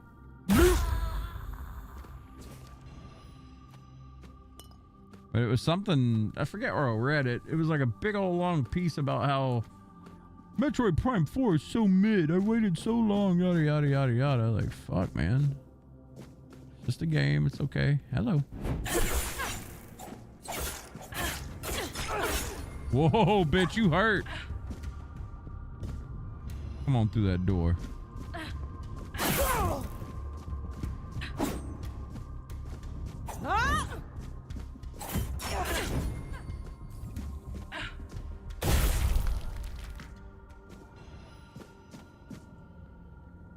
Oh, you're doing Rebirth.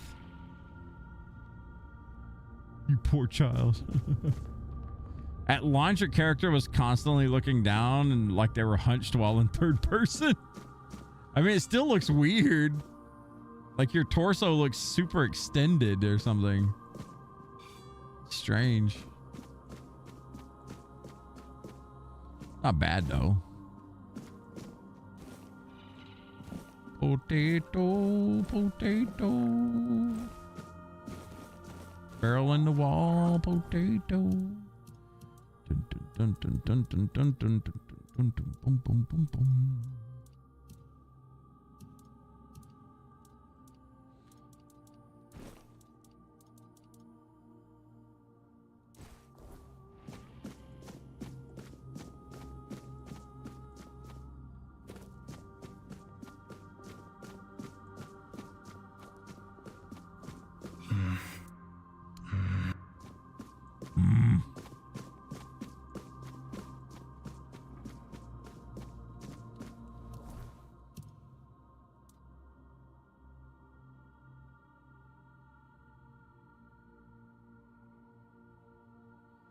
Oh, I already have this quest done because I already had the items. Whoops. Where's the quest that we're currently on?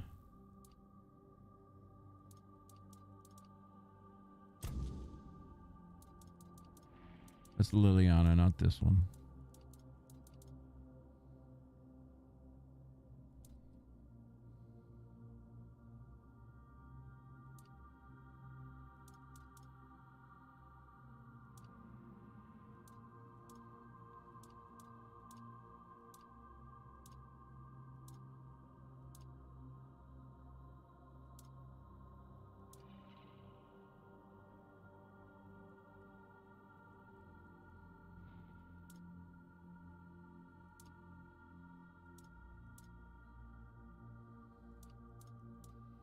What the hell's the name of this quest?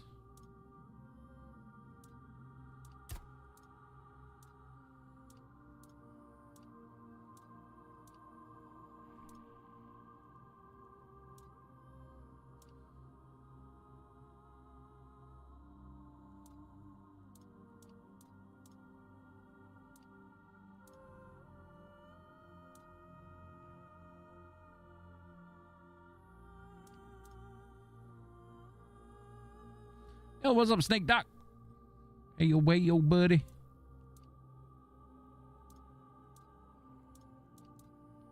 I'm trying to remember this quest line.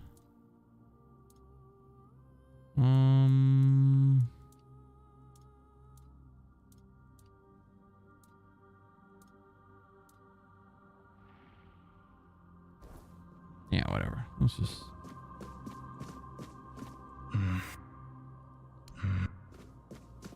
This dude was like, oh, her room's right there. And it's like, where's right there?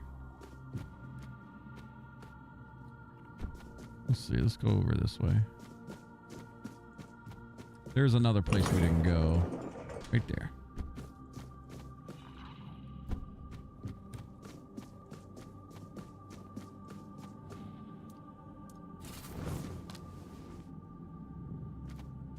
That's an NPC. Okay.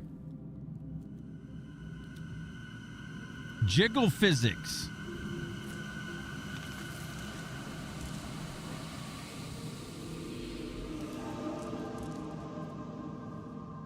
Oh, hell.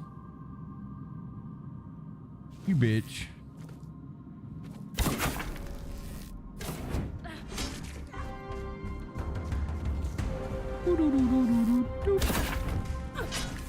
Okay, she got moves. Dash after one. Dash after one. 7 remake release on the Switch 2 this week. Can't wait. Enjoy that. Where the hell did it put me? Okay.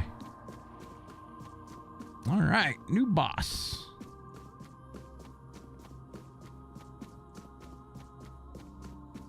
New boss that's a double swinger, double kill. She hits you 2 times, you're dead. Or I am. All right. Let's do this the right way. What happens if you shoot that bitch from over here?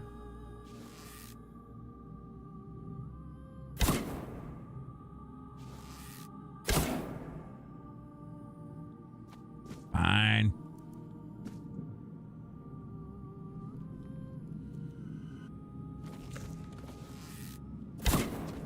Oh, that's a miss. And dash after one. We got the regen going, so we're good. What you doing? What you doing?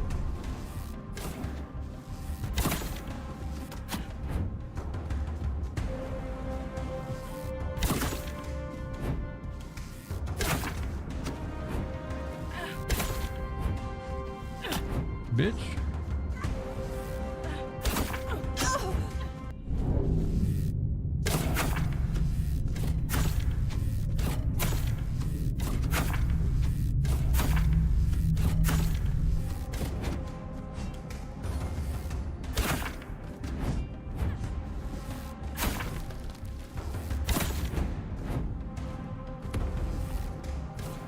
Oh, that was a miss. Fuck.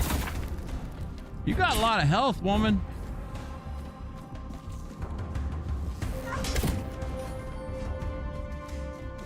Oh, it's Percival. I just now realized the name.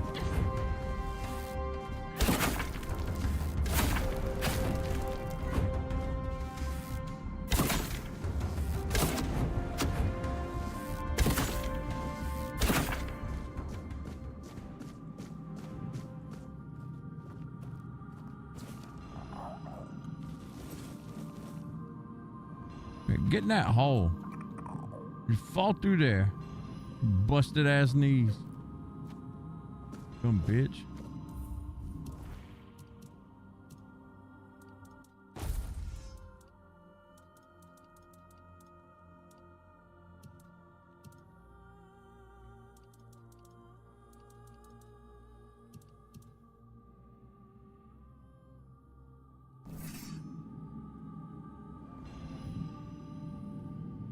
Thought you liked Remake Part 1? Yeah, Part 1 was fine. Rebirth I hated.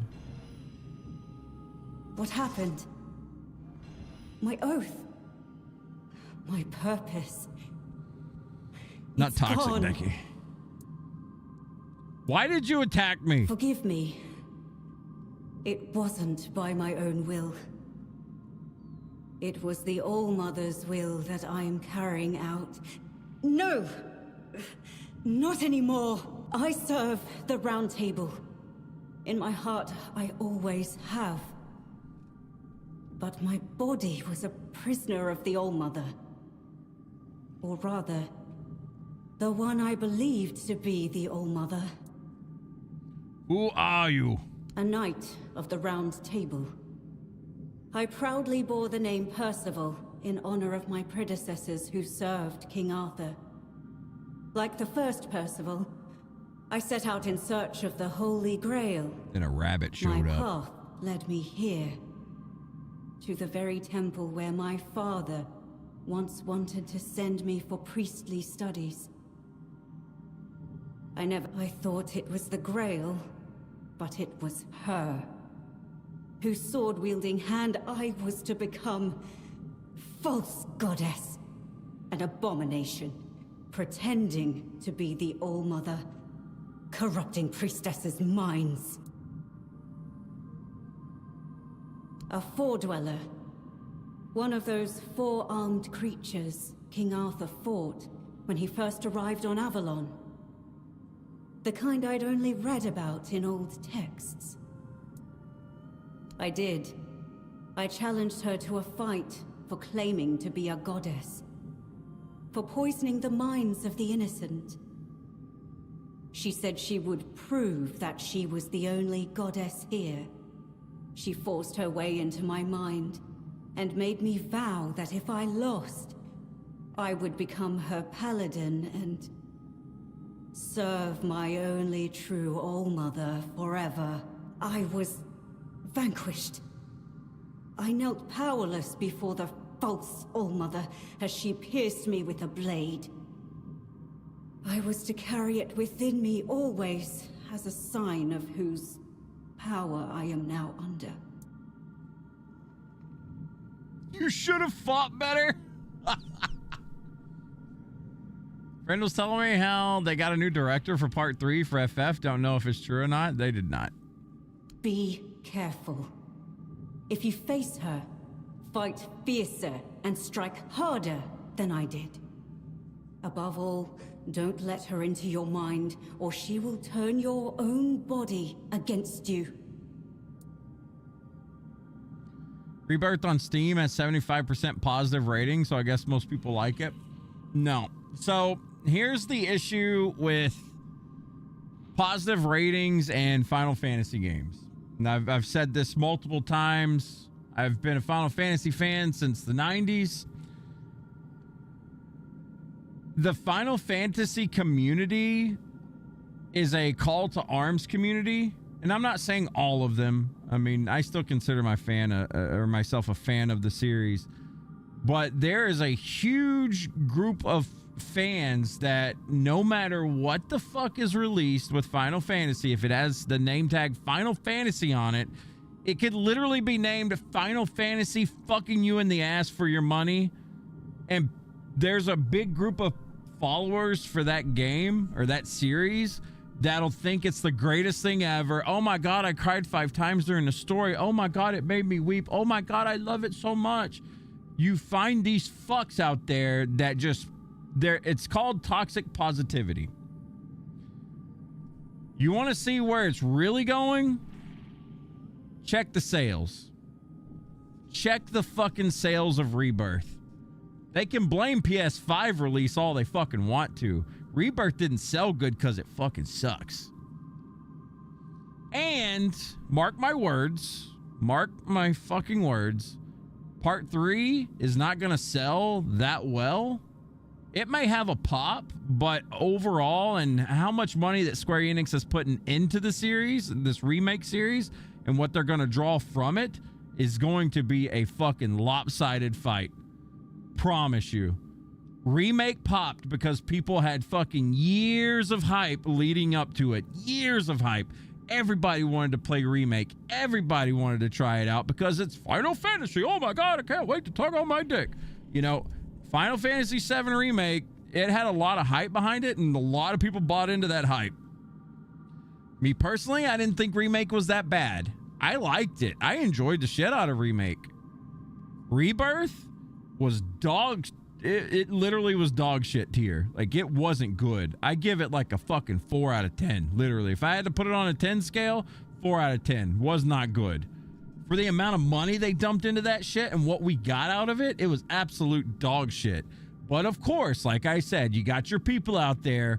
Oh my God, when Tifa showed the scar, it made me emotional. Oh, you know, you got those fucking weirdos out there that say no matter what, oh, this game is amazing. Oh, it's a Final Fantasy game. It made me cry. I got so emotional. Like, they're the same motherfuckers out there that are ruining, that have ruined, I'm sorry, not ruining, but ruined that franchise from Final Fantasy roughly, you can say 10 beyond. Final Fantasies 1 through 9, 1 through 10, I would say, were good. Really good at times. Amazing at times. One of my favorite games. 4, 6, 7. I loved 8 too. Some of them had flaws. 8, I know people hated the junctioning system, etc. I loved 12. Even though people thought it was Final Fantasy 11 2.0. And single player Final Fantasy 11. And I get it. I completely agree. But from Final Fantasy 13 and onward, there I noticed a trend, and I lived through it. That's why I can say I fucking know it's a thing. That fan base is so jaded that if it just has the title Final Fantasy in it, they will fucking buy it up. They will fucking rant and rave about how great it is, how amazing it is. And they are your vocal minority. They're the people that'll go to Steam reviews and say, oh my God, this is the best thing ever since Slice Road. Oh my God, it's so good. We'll see. There's a reason. I'm just going to put it to you this way. There's a reason Square Enix has still not released the sales numbers of Rebirth. They've released how much it's shipped, not how much it's sold. So take that for what it is.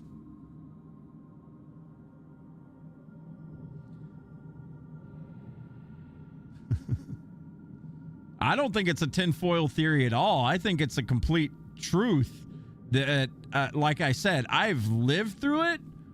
I was there since Final Fantasy 1. I've seen that fan base devolve. I've seen it go from nothing. I remember when Final Fantasy was nothing. Like, no one knew what the fuck it was. Even when Final Fantasy 6, which was called Final Fantasy 3 in the States, when that came out, I thought it was a masterpiece, and no, it didn't hardly get that much coverage here in the States because it wasn't popular here. I remember Dragon Quest outselling the shit out of it in Japan because DQ's just bigger over there. Then it exploded with Final Fantasy VII. Absolutely exploded. And you got this group of people, not tinfoil hat, I promise you it's not. This group of people that no matter what they throw at them, they're just like, oh, this game was my childhood, therefore I must love it forever. Oh, you fucking weirdos, man. Weirdos. I'm telling you. I've watched it. There's nothing wrong. I get it. People got different tastes, but I'm telling you, there is a very vocal group of Final Fantasy fans that just, no matter what it is, they're going to buy it. They're going to love it. And it doesn't matter if the sky's green or blue, whatever, that's their shit regardless. I mean, that's great for Square Enix, but it's also bad for Square Enix. And the reasoning behind that is because they're constantly getting patted on the back. Like, hey, good job. Good job. Keep doing this. We love this. This is why people moved away from Final Fantasy, right? Like, there's a reason why that series is floundering right now, because the people that loved it back in the 90s, the late 80s, all the way up into the 2000s, they released an action RPG now. Final Fantasy is now basically an action RPG. And the same group of people that are giving it 75% you know, high rating and whatever, they don't like turn-based stuff. They hate the turn-based stuff, but they love the Final Fantasy action RPG shit, and that it's killing the series. It honestly is. There's a reason, like Final Fantasy 16. Tuber, what are my thoughts on 16? I've never played it, but I know it didn't sell very well. For the amount of money that they put into that game, it didn't sell very well. It was considered a financial failure from what I hear, but I've never played it. I think it looks pretty, but looks aren't everything. I mean, great. Final Fantasy 15, I thought that was dog shit. Like, that game sucked. Remember, Chaw bought me that for Chris, or no, it wasn't Chris, it was my birthday. She bought it for my birthday one time. And I mean, I played it, I went through it, I beat it. One of the worst RPGs I think I've ever played. Absolutely.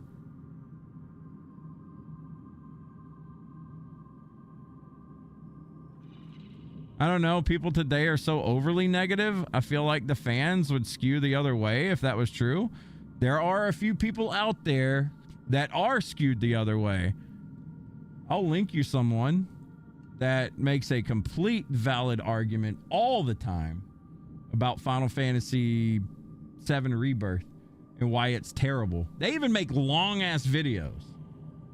Like, and they are good. Check this fella out right here. I'm going to link it. Click that link. Check him out. Check out the stuff that he posts. He actually has hours and hours of video detailing and breaking down why Square Enix is... He's basically taking everything that I've been bitching about for years, but instead of it just being like me bitching and not really having anywhere to go with it outside of just like saying this is shit, he breaks it down and condenses it to a point where like it makes more sense. And Square Enix fans fucking hate that guy. Like, you can see it in his tweets. Square Enix admits Final Fantasy 16 and 7 Rebirth profits, quote, did not meet expectations. And he breaks it down why. He makes fun of how, like, they ruined the Red 13 character in Rebirth. Of course, your Final Fantasy fanatics are going to be like, woohoo, he's only 13 years old in his own race. He should speak this way. There's cringy shit that's okay to get away with. Then there's cringy shit that's fucking terrible. Rebirth had the latter. Like, it's not just Red 13. It's Red. It's minigame spam. And these same people, by the way, oh, there was so many minigames in 7 OG. Not there is an insane amount of minigames in Rebirth compared to OG. Play both of them thoroughly and get back to me when Square Enix, or when Final Fantasy VII OG has like 50 plus fucking mini games. Like, I'm sorry, it's just not. It doesn't add up. Like, people are gaslighting people online because it's just retarded. It really is retarded. Like, they're literally gaslighting other people that have played these games for years, saying this doesn't exist. Or this exists, you just don't remember it right. No, motherfucker, we recently played through 7 OG. It didn't... I don't know where they're getting their numbers from, but it doesn't make sense. Like, the amount of minigame numbers. I remember in my review for Rebirth, I counted bit by bit by bit. Every single time there was a minigame in there, call it QTEs, whatever, we fucking counted it. And there was like something like, what, nearly 50, I think. 46 to 50 mini games in Rebirth. There's not that many in OG 7. Not to mention the mini games in OG 7. One, they were just straight out better, but two, like, you didn't have to go and do that stuff, right? You just didn't have to. Rebirth, quote, you didn't have to do everything either, but you wanted to. You have way more fun in OG 7 if you did all the mini games, because those games were actually fun. Parking segways isn't fucking fun. I'm sorry. You may like to fuck doorknobs, but that's not fun either. The Moogles were ugly as fuck. Ugliest Moogles ever. They were bad. Only FF game that really was weird to you was Strangers in Paradise game. Yeah, we lost Stylex over that one because I really hope, and I know most of y'all were there that night. I really hope that was a moment for y'all seeing me bitch about something I really didn't like, and it made you understand that I don't sugarcoat shit. What's up? The whole gang. Like, I know Stylex wanted me to, you know, boost that game because of his online e-girl or whatever the fuck was going on that night. He wanted me to really glaze over that game, and I just wasn't feeling it. Like, I remember playing it and being like, this is fucking garbage. I hated that game. I hated what they did with it. FF rant. It don't take much to get me on an FF rant, man. And here's the reasoning behind this. I don't want to sound like a fucking broken record, guys. I really don't. But man, I love that series so much. I legitimately like grew up with it.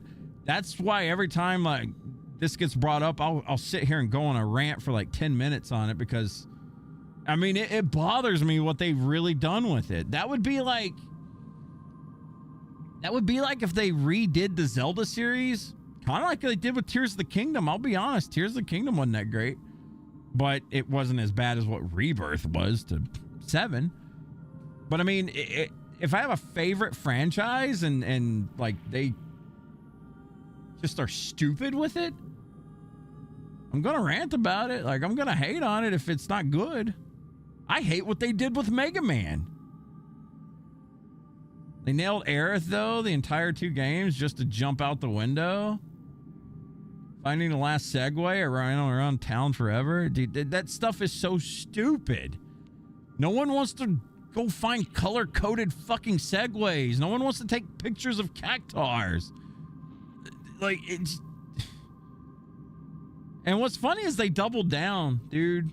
Like, that recent interview that Maximilian, dude, and hey, I like Maximilian, dude. I honestly do. Like, I watch his content semi-regularly.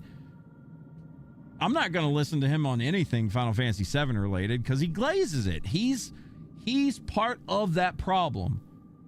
You can like something that's great, but there's nothing in this world, absolutely nothing in this world that you can 100% be behind and not criticize at least a little bit of. All right?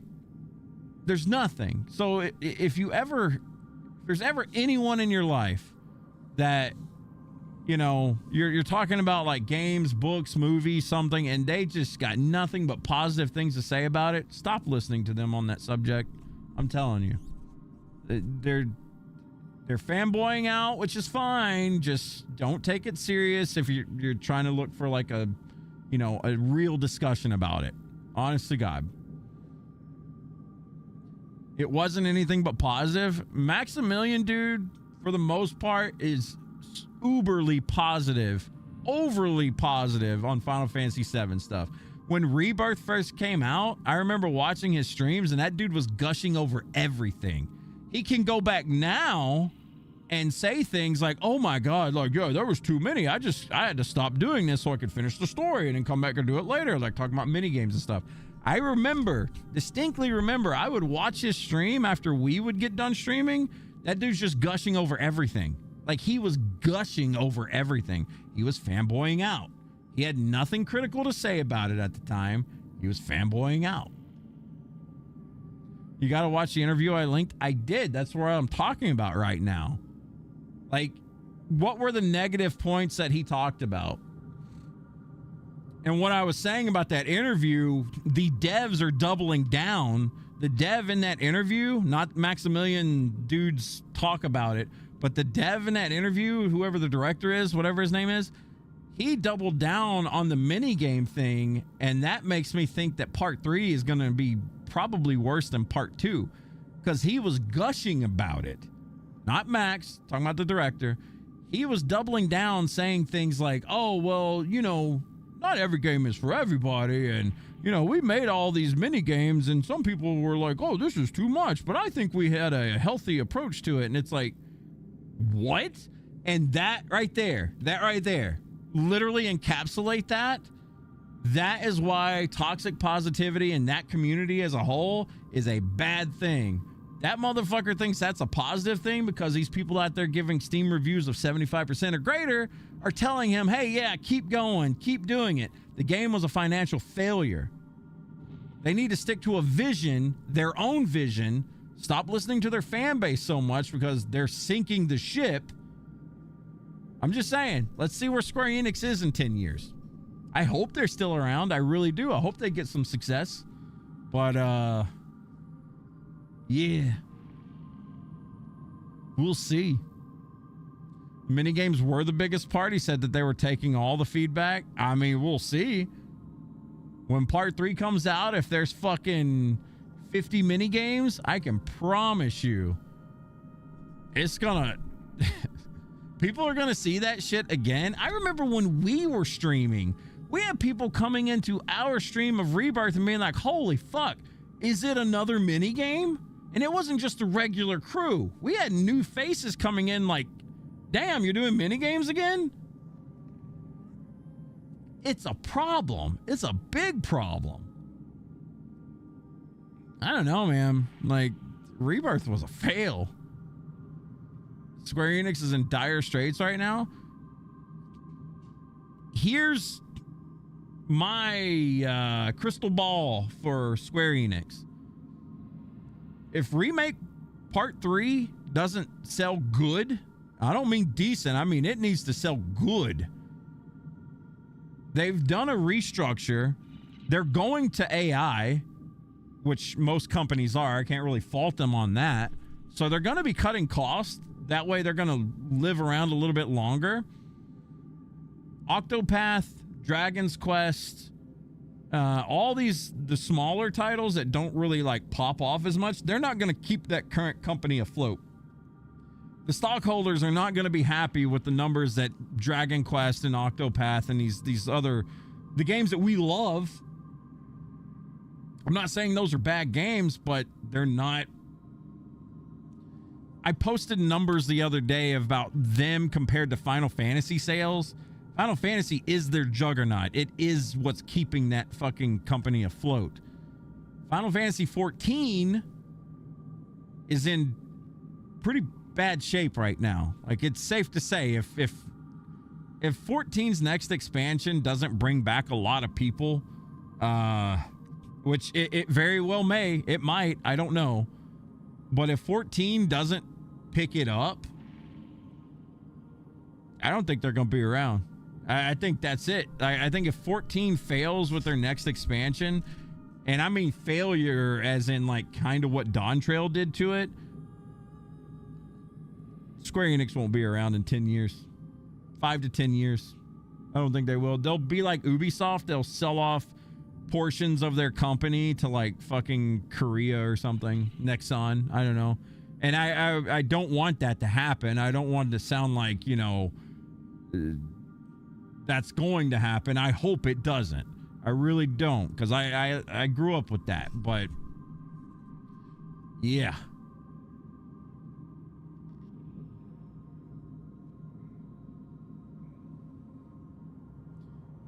If they ever get a green light for another big remake, it could be 6. It would be nice if they did a graphic touch-up for 7. That Polygon style has been the main reason you haven't tried it. I mean, you can download 7th Heaven. It's a fan-made thing. If you got Final Fantasy 7 on Steam, you can download this mod called like 7th Heaven. It looks really good. Like, it looks really good. Yeah, but mods. Yeah.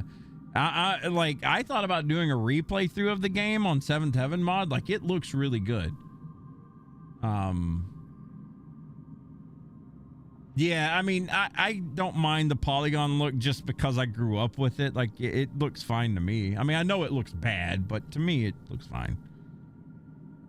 DQ7 remake looks like it'll sell well. I hope it does. I really do. Like, But I mean, you know how well received DQ11 was? Like, it doesn't hold a candle to like one of the worst selling Final Fantasy games. Like, it's just not, it's not comparable. It's not on the same echelon. DQ for some reason just didn't take off in the States, and that sucks. I mean, I think Dragon Quest is fucking genius. I think a lot of the Dragon Quest games that I played, I loved. The Final Fantasy games I've played, I loved until, like, you know, 13. And I didn't even hate 13. I'm not a 13 hater. I just didn't care for it. 14, I mean, I played that for 10 years, and I don't know, like, it just hit a point where I was doing the same shit over and over, and I got tired of it. I got done with it, and I'm, like, fully done, like, ball and chain gone. 15, I hated it. And then, I'm trying to tell you this from, like, a fanboy's perspective, right? I mean, I was that person that would just buy a Final Fantasy game because I knew I was going to like it. And then 13 came out, and I was like, you know, okay, they had a flub. It's okay. 14, loved it for like the first year, 2 years, and then it just went downhill. 15 came out, and I hated it. Like, I didn't like it at all. I hated the direction they were going for it. I didn't even buy 16.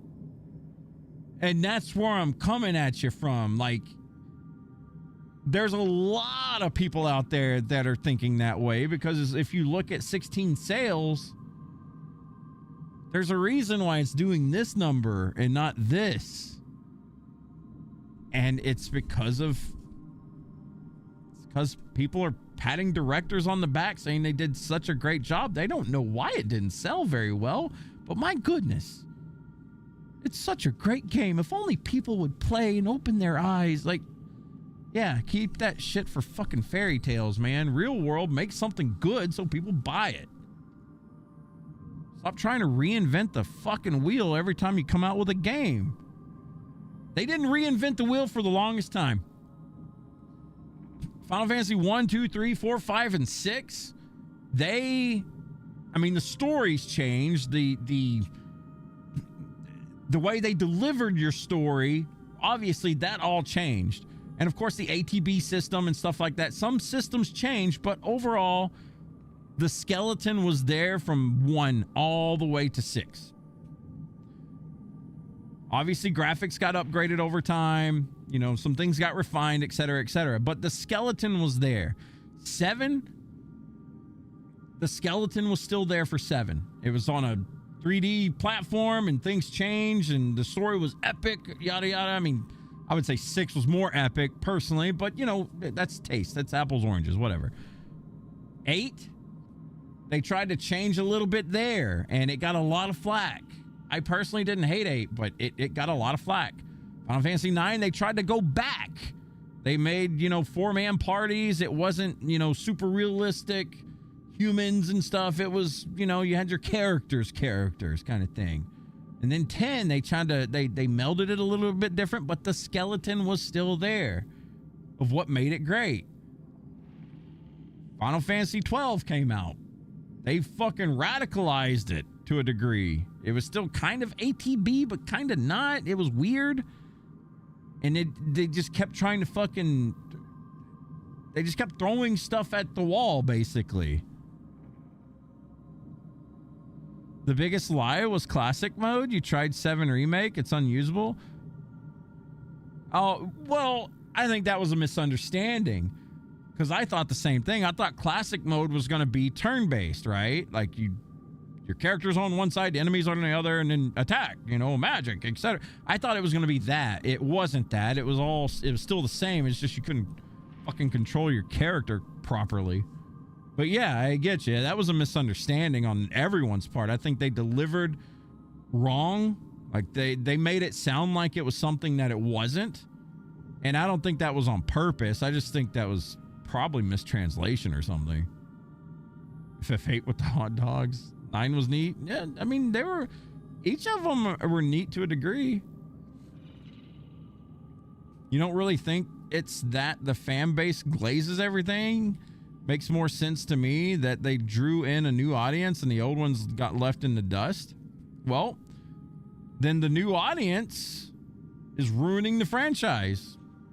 The new Final Fantasy fan base is ruining the franchise, and they can say it's great all they want to, but at the end of the day, what matters?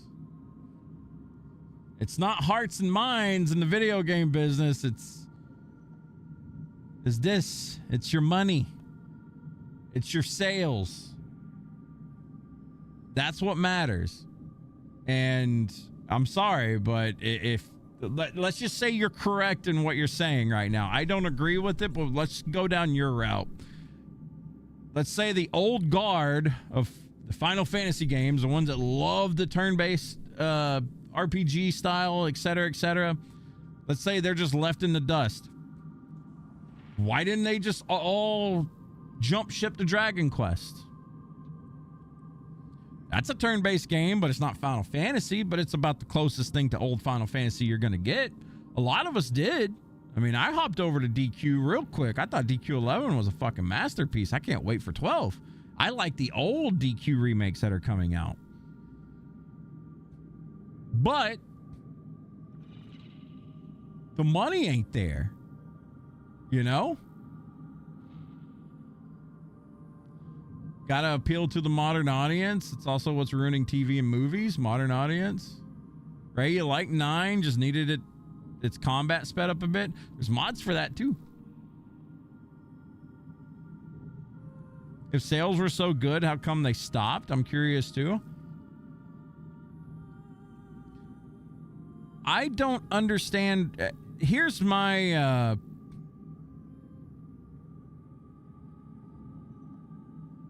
take on like the sales thing, right?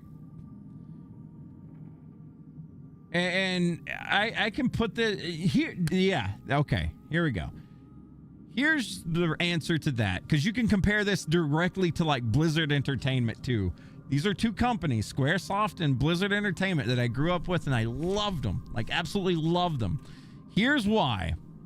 I think the sales started getting better and better at Square Enix. Or it was Square Enix when it started to falter. Like Final Fantasy 1 brought them back from, you know, being the final game that they were going to make.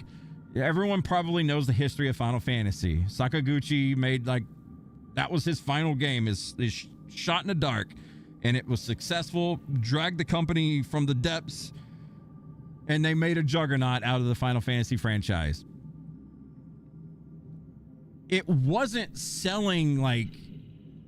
It was selling good enough to bring them back from the brink, but it wasn't selling good enough until basically Final Fantasy, I would say 4 or 6. Because I know 5 didn't sell that well because 5 wasn't released in the States. 3 wasn't released in the States. I'm talking on release. 2 wasn't released in the States either, that I remember. I think it was literally, we got Final Fantasy 1 over in the West, and then we got 4 labeled as 2 in the West for the Super NES. And then we got Final Fantasy 6 labeled as 3 in the United States. Or I'm saying in the West, I should say. It's not just the United States. But then we got 7, and 7 was, it reached fucking meteoric, you know, reign. Like, it was huge. I think what happened, now this is just personal thoughts on this, because I've seen the same thing happen with the Diablo franchise and Warcraft as well. Warcraft not so much as Diablo. You build player trust. You build player trust over the years, and you get a following. Like, you know, that old guard Final Fantasy following. You build player trust based off of the games that you release, and when they're really good, player trust is there. They're gonna buy your next product no matter what, right? Diablo 2 was so fucking good, it didn't matter how good or bad Diablo 3 was perceived, it was gonna sell, right? Because you had people lined up. Diablo 3 at the time of release was the best-selling PC game of all time. Diablo 3 wasn't good. It really wasn't good. It wasn't bad, but compared to its predecessor, absolutely not good. And I know people will sit and argue that for days. the general consensus was D3 bad. D3 started giving Diablo a bad name. Diablo 1 came out, didn't make much of a ripple. It was good. People liked it. It was cool. It was horror kind of game. But then Diablo 2 came out, and fucking Diablo 2 was the Final Fantasy VII of Diablo, right? It was the game everyone fucking fluttered to. They still do to this day. They love it, yada, yada, yada. Then D3 came out. People just bought it day one, no matter what. The same shit happened with Final Fantasy. 100%. It had its flubs every now and then, like Crystal Chronicles, Final Fantasy Tactics Advance. But eventually, Final Fantasy products just started taking a tumble. They started trying to get into movies. You remember Spirits Within? Do you remember Advent Children? I liked Advent Children personally, but the general consensus, it's bad. Spirits Within was real bad. Like, I don't know of very many people at all that like that, but they started using the IP and that trust that players had, that gamers had in the company and the IP itself. Anything labeled Final Fantasy, they were going to buy it no matter what. Just like Blizzard with Diablo. Anything labeled Diablo, they were going to buy it. Doesn't matter. I think the sales were still good, and Square Enix was trying to reinvent the wheel a little bit. Final Fantasy VIII didn't do as hot. Hell, let's look up numbers, man. Let's do this. Let's see here. Let's look at this. FF8 sales. Final Fantasy VIII has sold around 9.6 to 10 million copies worldwide. This is AI overview, so take it with a grain of salt. FF7 sales. The original 7, we're not including spin-offs, has sold over 15.1 million across its multiple releases. So you got 9.6 to 10 million versus 11. Okay, let's go to Final Fantasy 9 now. 9.3. Starting, you can see it kind of waning a little bit. Whoops. All right. 10 was big. 10 sold pretty well, I think. Over 20.8 million copies combined. This was also big because it was a PlayStation 2 release. People were hyped because of the graphic upgrade, etc. Like, this was the first PS2 release. PS2 was, I think it's still considered like the best-selling system of all time, right? So that helped this. We're not going to count 11 because it was an MMO. We'll go to 12, though. They tried to reinvent the wheel. Like I said, I love 12. I love 12, personally. I think it's one of my favorite games. It's set in Ivalice. I loved it, right? I liked it. But this is not, that's not good. All right? Let's go to 13. Over 7 million copies. This is where I believe player trust started to die off completely in Square Enix, because people did not like running through corridors until like the last like fourth of the game, where it opened up for you and it felt like a Final Fantasy game. Before that, it was everything was on wheels, right? You're going through corridors everywhere. People did not like 13. Like I said, I didn't mind it personally. It was okay, but it wasn't my favorite. Also, Final Fantasy 13, they can say it was a massive success. This is AI glazing it, I think. I don't think it was a failure, but I think it destroyed player trust. 15 sold 10 million copies. Now let's go to 16.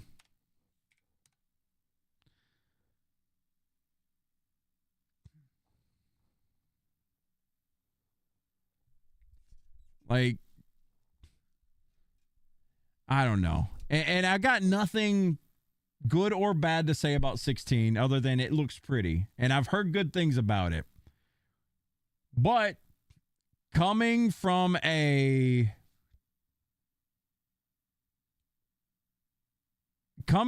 old school Final Fantasy player, when I seen that combat, I was instantly turned off of it.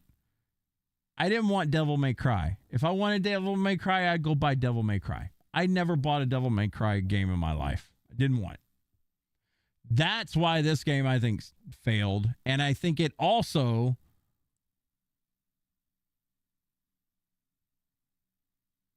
I truly believe that 16 is another swing at player trust in the company. AI glazing? No, AI absolutely glazes. Like, I'm not even joking. Go talk to ChatGPT for more than 10 minutes. AI glazes you. It does. I mean, okay.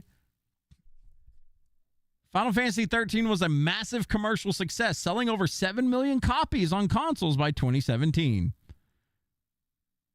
This sold 10 million, but it's a major commercial success. Over 3 million copies on its launch week on PlayStation 5, but sales slowed significantly. I don't think that 7 million is not a success for Final Fantasy. I mean, okay, let's put it. Dragon's Dogma 2 sales. This is considered a major success for Dragon's Dogma. That's just 3 million below what they considered a major success for something. I'm sorry, but if you compare the Dragon Dogma franchise to Final Fantasy franchise, they're on a different echelon. It's not even comparable, right? That's what I'm saying. Like, when it's a Final Fantasy, if it's not selling near 10 million, I wouldn't consider it a fucking success at all. A lot of your friends' favorite FF was 13, and it was also their first. Yeah, and that's another thing I'd like to touch on. A lot of the new devs that are at Square Enix said that their favorite game in the franchise was 13. So, that's... You can spin it however you want to, but the fan base isn't there for those types of gamers. Just isn't. They're not going to hit like juggernaut levels. If their favorite game was 13 and they start to go down a road of making games very similar to 13, that's where Final Fantasy started to go down. It is. Like, that's where it started to go down. There's still player trust in Square Enix to a degree. Like I said, your toxic positivity, your people that'll buy it no matter what. Those people exist. They're going to continue to exist to a degree. But they will also go away or run out of money.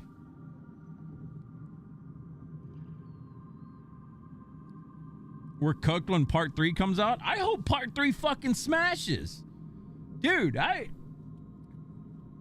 know I sound like a negative Nancy, but I do hope that Part 3 fucking blows it out of the water. I hope it's great. I hope it's good, and I hope it sells well. Absolutely do. I really, really do. Because I want them to be successful. I like that company. I do. I've always liked that company, but I'm critical of it at the same time. How does Octopath and Bravely Default add up? They're drops in the bucket, dude. Like... Look, well, Bravely... I can't type. Bravely Default sales.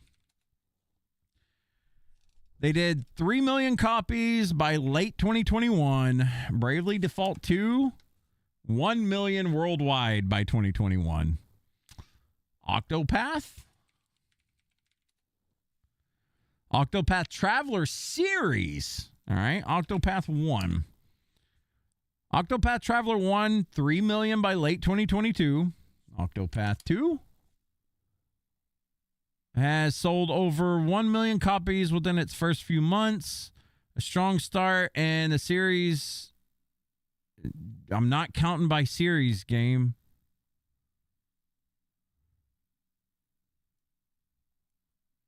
The series as a whole has hit 6 million. I'm trying to, like, did they not release Octopath Traveler 2's full sales?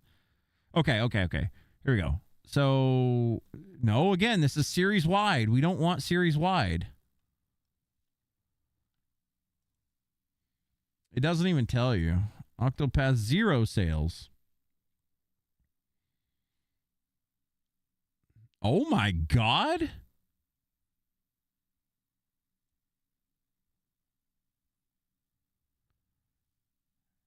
That is bad. Octopath Traveler 0 reached over 59,000 in its opening week at retail.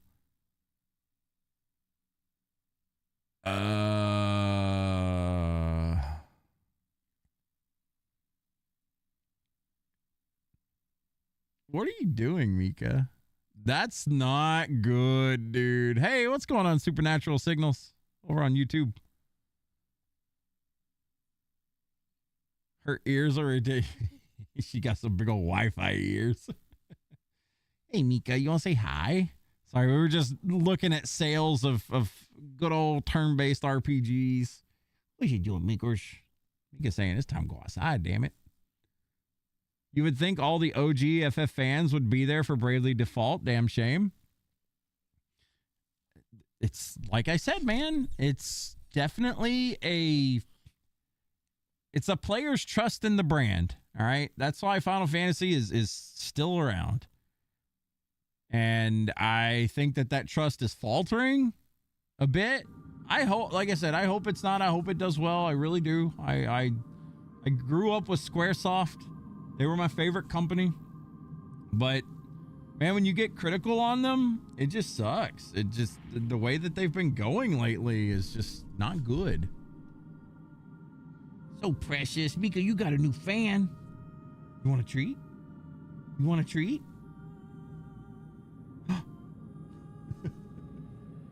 I'll give you a bonus one. Yeah, this is the Mika's favorite thing. I'll give you a small one because you get one for going outside too. You can't have too much today. Look at that. Look at that, Mika. She said, oh man. There you go. Funny little dog. Loots and scoots. I knew what she wanted. As soon as she got up here, I was like, yep. What's up, Juan, by the way? Awesome TED Talk with Jeff. Bravely Default remake on Switch 2 is amazing. The OG is amazing as well. Yeah, I want to buy it. I like Bravely Default. I loved it. I like the second one a lot too. You're made to look like a hater? Dude, I'm telling you, that's the worst thing. When I'm terrible at this, right? Like when I get on a rant about something, or if I feel strongly about a subject, I do look like a hater 100%. I'll be the first to admit I look like I'm just shitting on something. I don't like it, yada yada. That's a failure on my part, right? That's a me thing. When I don't like something, I am critical, but I try my best not to sound like a hater. Because I don't. I really don't. I don't hate the series. I just wish it was better. I wish they would do better. What the fuck? We want more turn-based FF. Would be the best place to show the company that turn-based FF is better than action FF. I mean, you know what stings?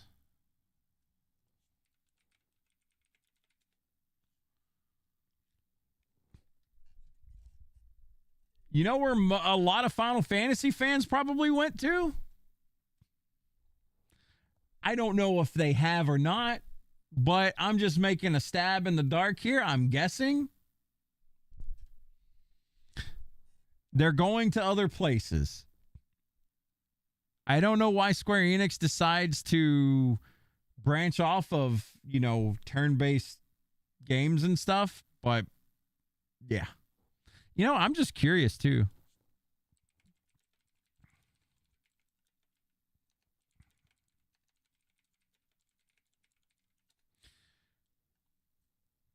Let's see. Ivalice Chronicles surpassed 1 million copies. Since when did it come out? October? The milestone was announced early in January. So a remake of a game that came out in 1997-98 has already hit 1 million within 6 months, 5 months. No, October, November, December, 3 months. That's not bad for a remake or whatever. Like that's not terrible. And for that type of game, I wonder what the original sold. Sorry, I'm alt tabbing a lot. Sorry. FF Tactics sales PS1. Brother, the original on PlayStation only sold 2.4 million copies worldwide. That's crazy.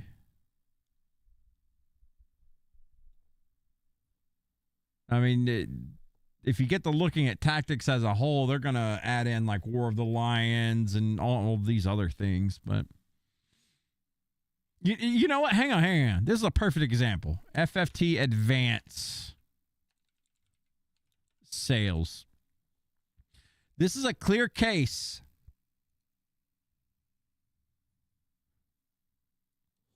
Final Fantasy Tactics Advanced. Or Advance. This is a clear case of them trying to reinvent the wheel when they had success in the first place. Granted, this was on Game Boy Advance, not on a home console, so there you got some skewing right there, but Final Fantasy Tactics on the PlayStation was a pristine game. Like, it was glorious. It hit all the right marks, but it was a niche kind of tactics game. That's not the most popular thing to play, right? Kind of like turn-based back in the day. But Tactics Advance took the game in a different direction and added like laws and stuff to like your fights and shit, and just got really convoluted, really stupid, really annoying, and it didn't sell very well. Let's check out the second one. Stuck at 1 million. Stuck at 1 million. And I mean, that essentially killed the Tactics series until they got the balls to make a remake of the original, which was good. Don't worry, I'm the same when it comes to Persona. People glaze 5, but it's not that great as people make it out to be. I never got into those. Even Expedition only hit 5 million. Yeah. I was thinking it was going to be more than that because, I mean, it's so popular, but... Supernatural Signals got to go. Have a good night. Hey, you too, Signals. Appreciate you stopping by. These numbers make me think turn-based is cooked. Niche. It was freaking Game of the Year. Compare that to Palworld. I mean, when you compare it to like the big juggernauts out there, it didn't sell that well. But I mean, Diablo 3 sales. Ooh, 30 million. Diablo 4 sales.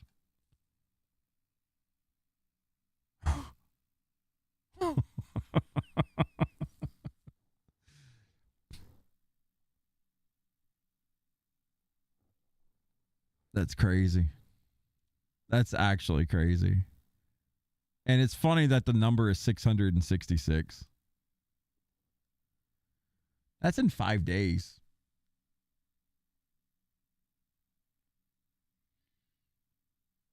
Man.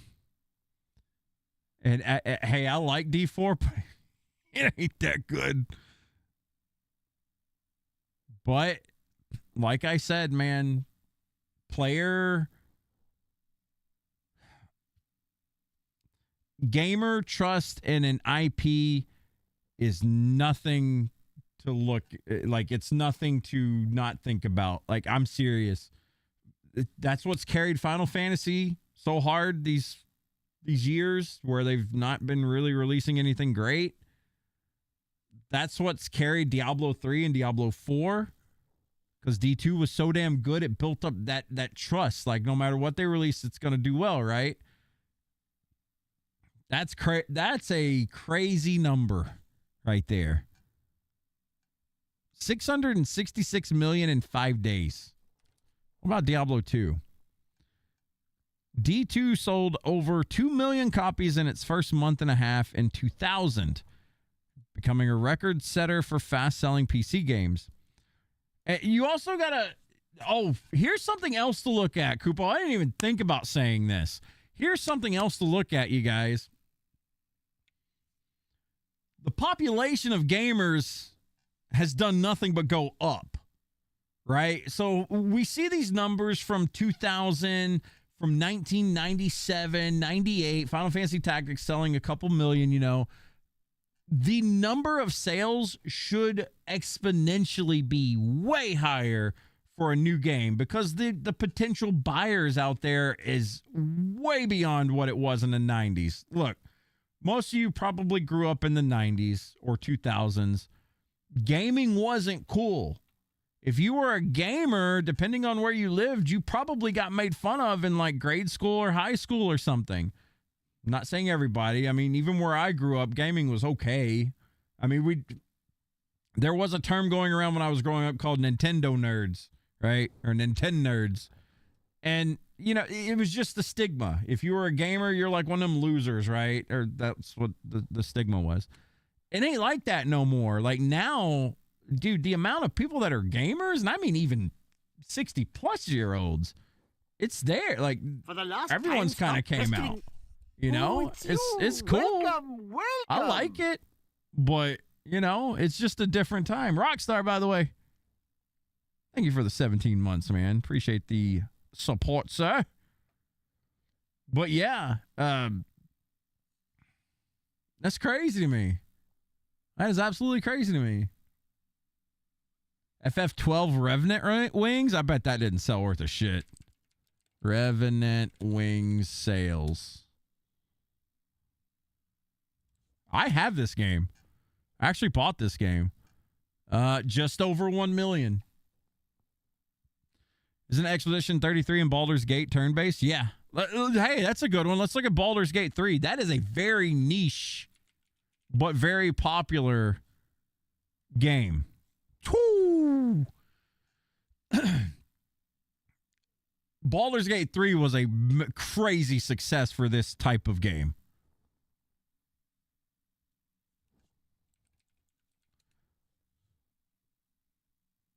Solasta, which is a very similar vein to, you know, it's same type of style game. Hundreds of thousands of copies sold.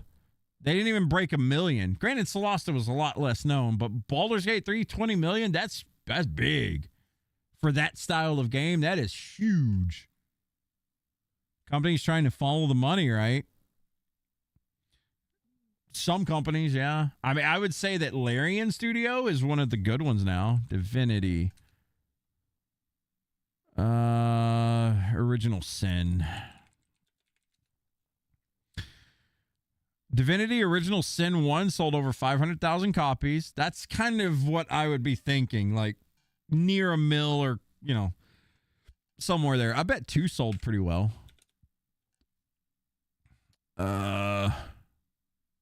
Divinity Original Sin 2 sold at least 7.5 million copies, and this was 2 years ago.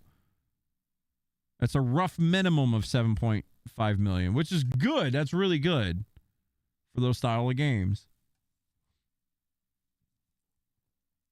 You wouldn't really blame the fan base. That was Game of the Year. Compared that to Palworld. Nah, I fully blame the community, because whenever I see anything posted about anything negative, take that link I posted earlier of Sebewebs, that fella. Just check his tweets. He's very critical of 7 Remake. The amount of hate that guy gets just for criticizing, he's not even really hating on it. He's just criticizing, like, you know, the amount of hate that comes his way for just criticizing someone's precious rebirth. That's a problem, dude. Those are the same people that are telling the devs, hey, great job. Keep doing what you're doing. We'll buy it. There's not enough of them.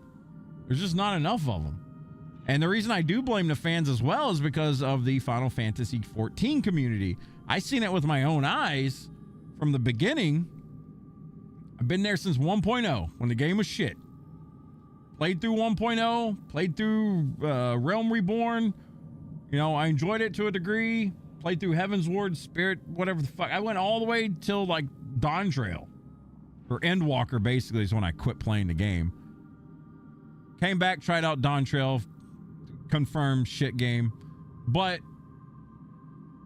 that game, dude, they lied to their player base so fucking much. They funneled the money that was coming to their golden goose, started cutting back on things in Final Fantasy XIV. Used to be they would release like 3 dungeons every like big patch or whatever. They'd have 3 dungeons for you to do so you wouldn't get bored of doing, you know, the same dungeon over and over. You ended up still doing the same dungeon over and over. Crystal Tower had unique fights. It felt unique overall. And then when Heavensward came out, everything started becoming the same. It all started to feel the same. They would do a little bit of, they changed up crafting with scripts and stuff like that, which was, in my opinion, bad. But of course, other people loved it no matter what. The primal fights started feeling very, very similar. It all just became dodge circle, dodge line, don't stand here. Eventually, they made some new dynamics where you would have like timers above your head that you'd have to remember, like, okay, I'm 4, things like that, which were dumb too. But I mean, you know, they tried to do a little bit of something different, but overall everything was same humdrummy shit. And then they started, like in Heavensward, I remember they cut the dungeons down from 3 to 2. Didn't seem like that big of a deal, but they're cutting back on the content they were giving players. You were still doing weekly shit. You had to farm your tombstones every week, shit like that. Then you had, you know, your raid lockouts for the week, etc., etc., etc. And that player base stood behind them so hard, even though that company was taking all their money and funneling it into shit like this. Forspoken sales. We don't even have a number. We don't even have a fucking number. But that was the big problem that Square Enix is doing. They're taking money from one thing, trying to create a new IP based off of, I guess, what people were being told that they should be making. I don't know. We don't even have a number here. That game flopped so damn hard. Meanwhile, instead of putting money back into 14 to try to make it a better product, it just started slowly getting worse. But the fan base was still there. The fan base was still cheering on everything that they were doing, even though we were getting fed the same fucking slop every fucking 3 months, 6 months, and less of the slop. And I'm not saying less slop and more good. I'm saying like it was good, then it started getting worse, and then it started getting less. But people are still cheering them on. You know, they keep making excuses, like Dawn Trail, for instance. It's because people are transphobes is why it didn't take off, because there was a trans voice actor for the main character, and that's why everyone hated that game. They're all transphobes. No, it's because the game was bad. But Square Enix isn't told that, so Yoshi P comes out in defense and says anyone that does this is getting banned. Do not harass voice actors, which, you know, he's right. Don't harass fucking voice actors. They're just doing their thing. But that was why Dawn Trail failed. At least he did eventually acknowledge the reason it failed is because it was bad. Bad writing, bad everything. And a lot of the fan base did come around eventually. But man, when Dawn Trail came out, no, that game was good. What do you mean? You think it's bad? You're transphobe, Nazi, fascist, Gestapo, whatever the fuck they want to call you. Like, no. That was glazing, 1000%. And I've seen that happen so much in that community in particular. Compare that to Power. How much did Power World sell? I'm curious.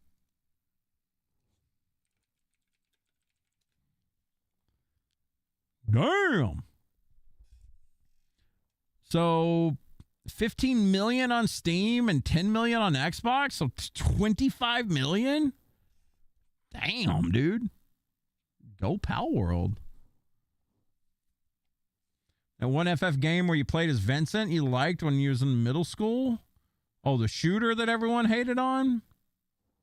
Let's just see. I don't think that sold very well.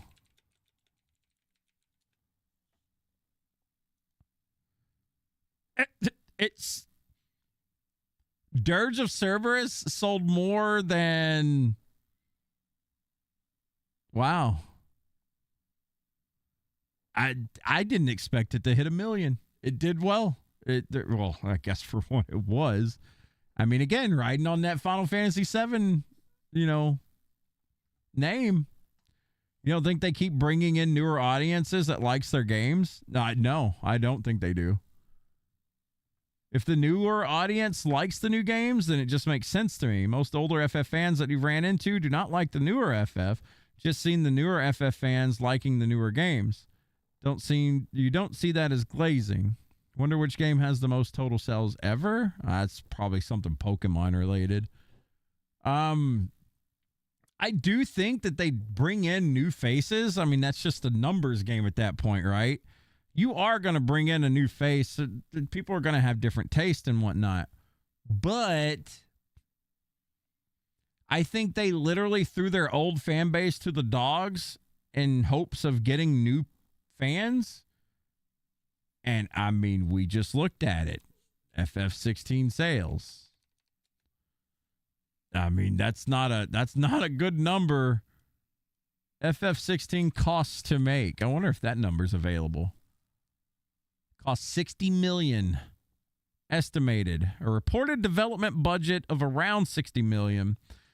Some sources suggesting costs closer to $300 million, leading to high expectations and mixed financial results for Square Enix, who noted profits didn't meet expectations despite $3+ million first week sales.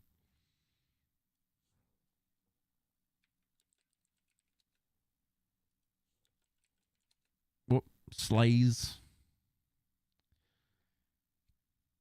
7 Remake Part 1 hit 7 million, and that was in 2023. It's probably upwards of about 8 to 10 at this point, I would guess. FF7 Remake cost of development. I'm just really curious how much this was. About 200 million. Man, I would think it would have been more. As long as this game was in development, I bet this was more. But, Ursub, you think it was hated on? You talking about Final Fantasy 16? Trey, what you talking about? We're just looking at sales and stuff of Final Fantasy games and why the series as a whole, I think, went kind of... Don't get it twisted. I like Final Fantasy. I hope it does well. I hope Part 3 does well, but I think that it's a bad allocation of funds. I think it's also glazing, as the community does. Like, they'll say anything's good no matter what. I think it's all just a amalgamation that's created this failure. But I definitely blame the hardcore fans of that series as to why it's a big chunk of it failing. Check Rebirth.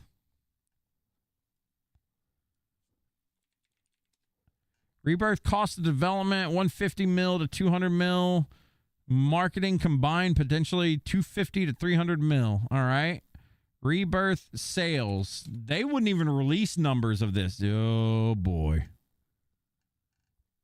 Oh boy.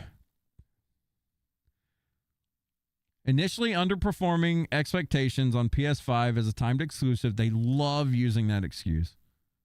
I mean, I'm sure it did have something to do with it, but they always point to this so their shareholders won't just fuck them in the ground.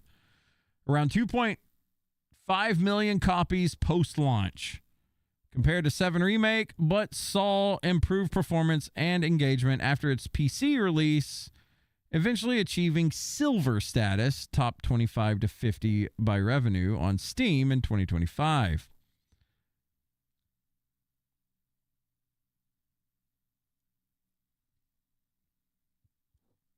Remember what I said about glazing?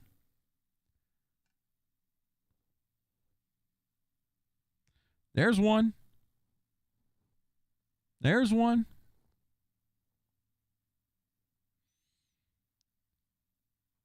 I don't know, man. I hope that part 3 sells well. I do. I'll be part of the people buying part 3 because I loved part 1. I didn't like Rebirth that much. I mean, there were still some positives of Rebirth, right? It wasn't complete dog shit to me, but there was a lot to complain about. There's a lot of bad in Rebirth. I'm rooting for him, man. I hope part 3 does well. I do. But I mean, here's another thing to think about, and we can make another comparison to Blizzard right here. I think this is another good comparison. There's another trilogy out there.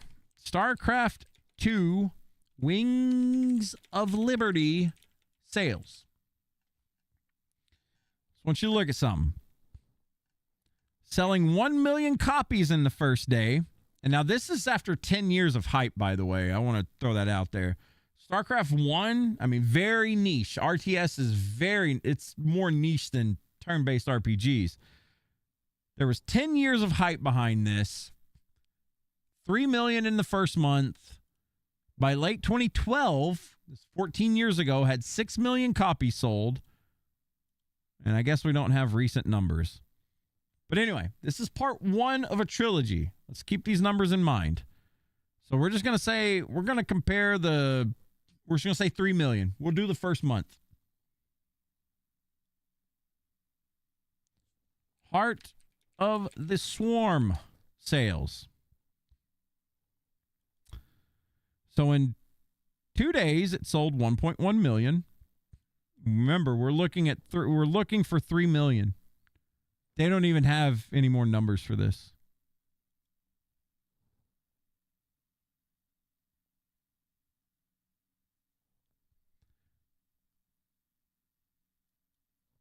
They only talk about the first 2.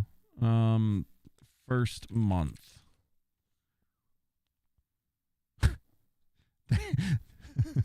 All right, so it's safe to say Heart of the Swarm probably didn't do too well after the first 48 hours. The initial fans that were going to buy it regardless got it, and that was it.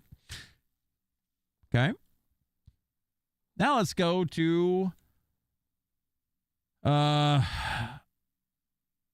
my god, my mind's blanked out. What's the name of the Legacy of the Void?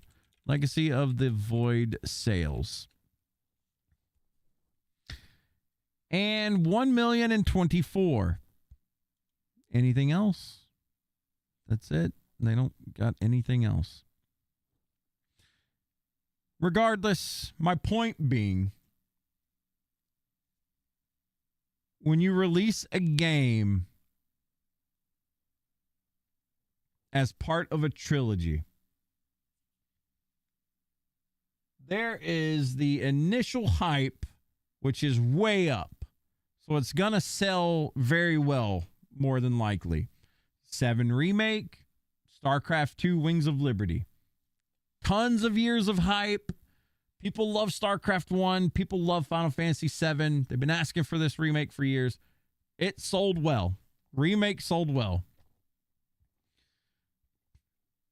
People get disenfranchised off of playing a game that they've been hyped for a long time. So a lot of the people that weren't really fans, but they bought into the hype, aren't going to buy part 2. Okay? Then you got your people that were fans of the franchise that were disappointed in the product. They're not going to buy part 2. Okay? Now we're here, right? We're right here. Rebirth comes out. Heart of the Swarm comes out. You go through the same thing again with these people. You got your diehard fans that bought into it day one. Then you got your people that may have been kind of hyped up for it to play, but didn't buy remake. That's a very small portion. We won't even really count that.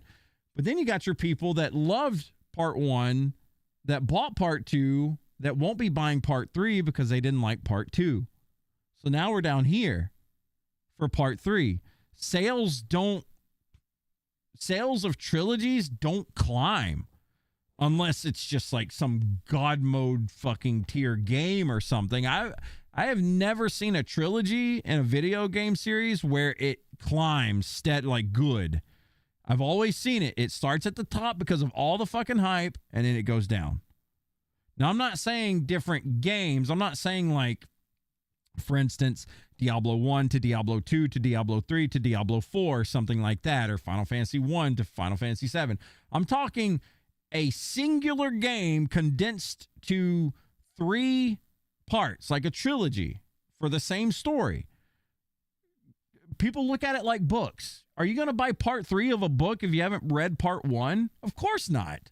The fuck would you do that for? You're going to buy part 1, and then maybe you get disenfranchised. Maybe you just don't like the story at all. Something makes it where you might not buy part 2, and you're damn sure not going to buy part 3 after that, right?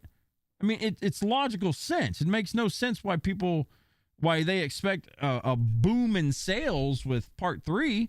Like I said, I hope it happens. I really do, but I just don't see it happening. 16 PS5 so hard that the 16 PS5 so hard that that during the boss fights it was so graphic heavy it would overheat and shut down. Oh, the graphics went so hard that it shut down your PS5. Most important game in a trilogy in your opinion is the second one? It's the first 2. Yeah, absolutely. Cuz you it's like fishing, man. Like you need to hook them with part 1. You really need to hook them and want them coming back for part 2. And then for part 3 to do well, you need part 2 to hook them as well. The first 2 games are paramount. They have to both hit.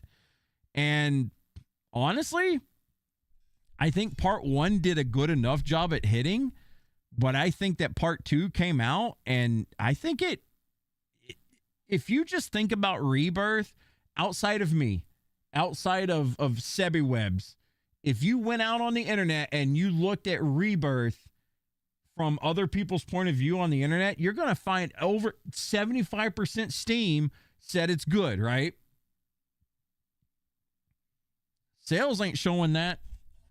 I think a lot of people seen through that bullshit. I really do. I think some people seen through the bullshit. Either that or they just didn't like Remake to begin with, so they didn't buy part 2.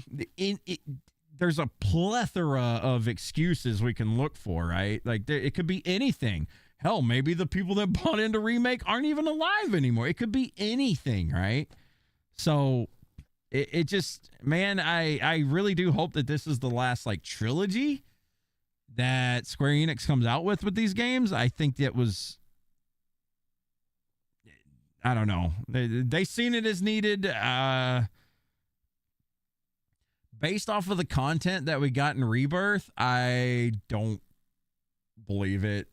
I don't like it didn't need to be stretched out to 3 parts unless part 3 is just chock full filled with content to the brim. That's actual good content, not you're playing fucking soccer with Red 13 or shooting BB guns or parking segways or taking pictures of cactuars or, you know, doing a mini game with summons with the circle coming in, or maybe chocobo racing or chasing down Moogles or pulling Gungaga mushrooms or playing cock in the box fishing, or I'll stop there. But I'm just saying, usually trilogies don't do very well. Here I am playing part 13 of an ongoing series. I mean, yeah, but it's not the same. It's not a trilogy of it. You know what I mean? It's not like one portion of the story split 3 times when it could be like condensed into one kind of thing.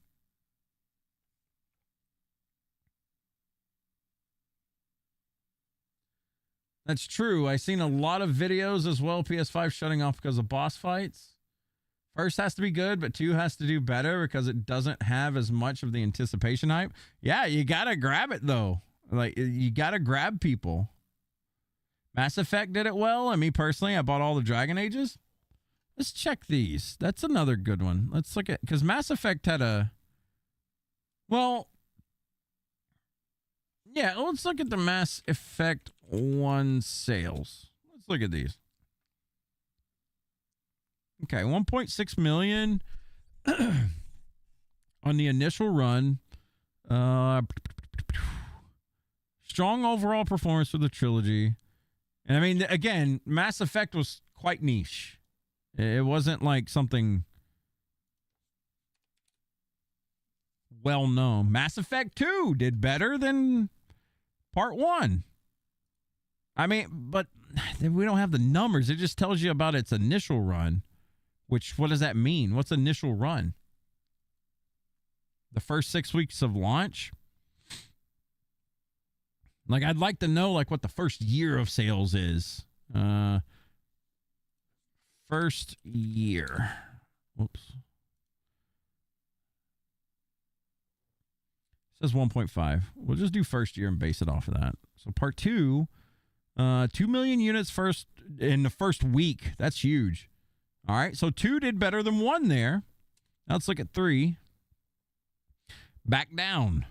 Mass Effect 3 had a huge launch in March 2012, shipping 3.5 million. Oh, no. It sold 3.5 million. So this is a case of it going up. So whatever they did good. Because the numbers didn't do this. They went that. Let's see. Physical sold 1.3 million first month. Worldwide did 3.5. The game generated 200 million. I would love to see like numbers like now. Like I like how much did it sell like overall? Launch day did 500K in Americas. So Mass Effect is one that where it shows you is going up. So that's a good thing. Dragon Age. Let's check out Dragon Age. I'm curious about this. Because Dragon Age 1 was very well received. I don't know how much it sold. 3.2 million copies and 1 million DLC pieces. Pieces? Interesting terminology. So we can say 3.2. Okay, so let's look at Dragon Age 2. I actually bought Dragon Age 2, but I didn't. Oh, no. Wait a minute. I was reading it wrong. 2 million copies in the first 2 months of release, 2011. 1 million in its first 2 weeks. So Dragon Age 2 did pretty damn well. So first 2 months, it did 2 million. But July 2012, it says over 2 million, but we don't have a direct number. So let's look at Dragon Age 3. This was Inquisition, I think, right? Sold over 1.1 million units in the first week and reached 12 million copies on the lifetime. That's big. Damn. I mean, but we don't have lifetime sales of 1 and 2. We just have like first whatevers.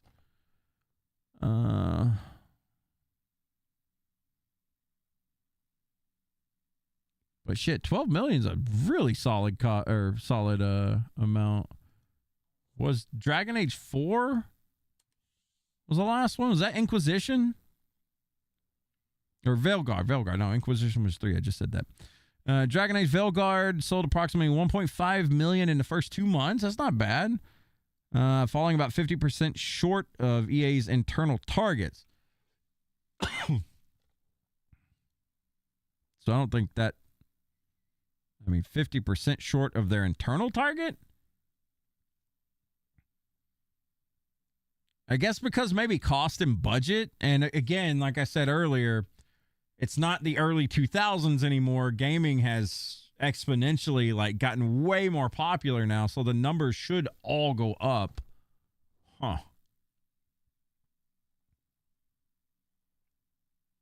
You think they'll do an FF8 remake? No. 3 could be bad because already hooked people to getting the whole series. Which one? Talk about. Oh, you're talking about the third of the trilogy.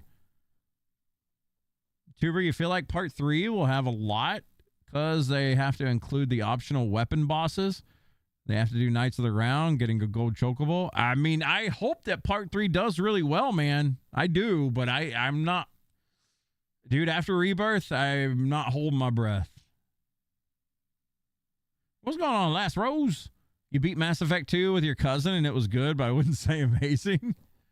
I mean, you know, different strokes, different folks. I've never got into Mass Effect myself, but I know people that love that series. Dragon Age, I played the first one. I loved it. And then I bought the second one, and I remember thinking, you know, I really wasn't into it. So, I mean, I think I bought Inquisition for like $2 or something. Like, it was on Mega Sale, and I bought it. I never played it. It's one of them games I got to get into. And I didn't even buy Veilguard. Veilguard's fine. You like it? Yeah, I think it got a lot of hate. But I don't know. Like, hate because of weird reasons. Because the main character was cringy or something. I don't remember. Back in OG7, what was after the Temple of the Ancients? So Temple of the Ancients, Cloud gives Sephiroth the black materia, and that's then Aerith goes to let's see. So yeah, you give Sephiroth the black materia, Aerith goes off to get it back or pray for holy or whatever. She gets stabbed. Spoilers. You go from there. That's the end of disc 1, right? So back in 1997, that was the end of disc 1, was Aerith's death. You get done there. You go to a snow city. You do some snowboarding. You travel through like a snow field with, you had these little like flags that you could put down to mark where you're going. You climbed up a giant thing. You go to the Northern Crater, essentially. You go to Northern Crater. You get Neo Bahamut. You see all these people in robes and stuff, that whole shindig, the reunion, right? You go there, the Northern Crater, forget what the fuck happens. I think Cloud sees Sephiroth or some shit Cloud sees Sephiroth in like a fucking materia, like he's in a bubble or something. I don't remember. He's in like a materia bubble thing, but Cloud like gives him the fucking thing. What else happens, man? I'm getting it all bundled up myself. So after that, like the party gets caught by Shinra or whatever. You're back there. They kill a weapon in Junon. Tifa breaks out, slaps the shit out of Scarlet. I'm probably missing some pieces here and there, but I'm trying to just condense it. From there, you're flying around or whatever. You go find Cloud in a town in Mideel. You go into the live stream, which they already covered that in Remake, though, I think. Like, we already kind of had that portion in Rebirth, which makes the storytelling going to be kind of weird, right? You already went into the live stream with Tifa, and that stuff kind of already played out. So I don't know how they're going to add that or take it away. Mideel might not even be a thing. Anyway, you find Cloud, you go into the live stream, he's paraplegic, you get out, he comes to, and he's like, yeah, I've been faking it, like I'm not who I am. And then you got all kinds of shit you can do, like you can go around and you start facing off against Ultima Weapon. You can chase him down to get the Ultima Weapon for Cloud. You got Ruby Weapon, you got Emerald Weapon. Diamond Weapon comes up as you're invading Midgard to take down like Hojo or something. I don't remember what the entire reasoning was, but you go back to Midgard, you parachute in, you face off against Hojo, you kill him, then they blow up Diamond Weapon with the gun that they brought back from Junon, and then you go to fucking Northern Crater and kill Sephiroth in Happy Days. So, very condensed version.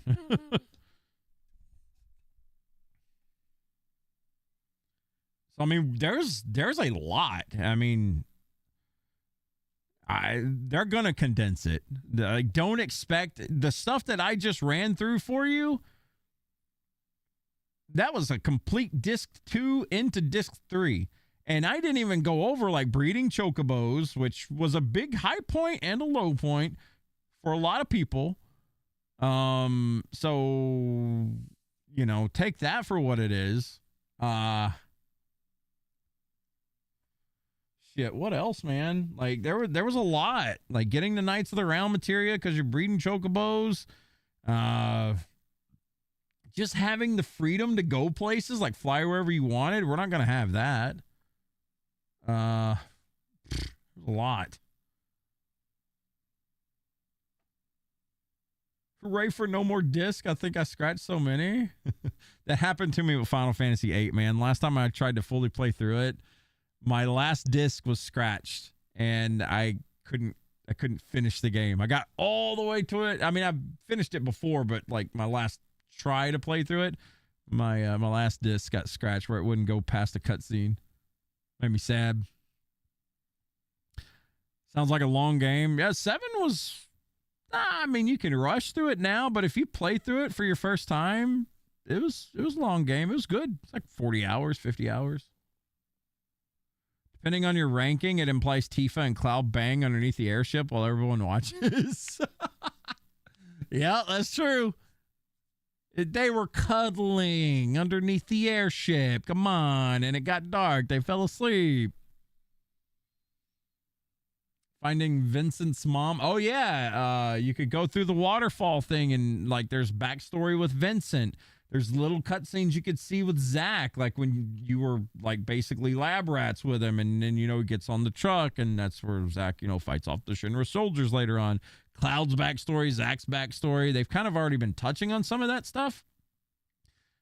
Part 3 will be interesting. I'm curious how they're going to tie all this stuff together because there's a lot to do.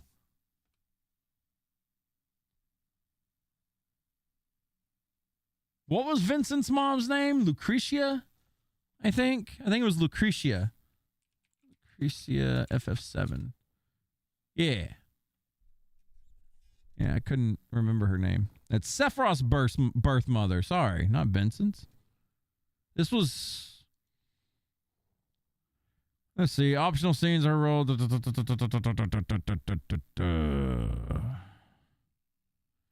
Vincent speaks to her in Nibelheim, and in all instances...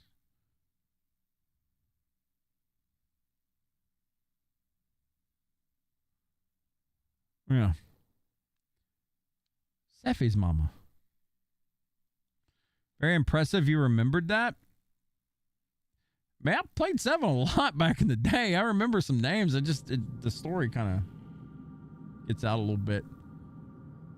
Played Kingdom Hearts 1, and then when you put in Disc 2, it wouldn't work, and you saw the scratch. Oof. That's a bad feeling, man. Cuddling like they do in the Italian parliament. Ayo. You think Lucretia was just that girl he liked, but he ended up going with Hojo instead? You'd probably kill yourself if you were in Vincent's shoes. Imagine getting cockblocked by Hojo. He may have been an impressive specimen back then. You don't know, Ray. Let's get to a spot where I can stop here. We could easily go. She's over here begging. All right. So how long were you imprisoned by the false line? That was a good diversion. I enjoyed that talk, guys. It was like an hour-long complaint about stuff, but it was a good talk. I like that stuff. I spent countless years trapped in the prison of my own body, bound to her service, where I found the truth. The only truth worth knowing. I was blessed with her presence. I warmed myself in her radiance. Why did you take it from me? Why? I'm sorry. The oath I swore to the false All Mother. I can still feel its binding. How can I help? Could ask the All Mother to forgive me. No. Kill her. Kill the false goddess. Do not let the false Allmother infect your mind. What?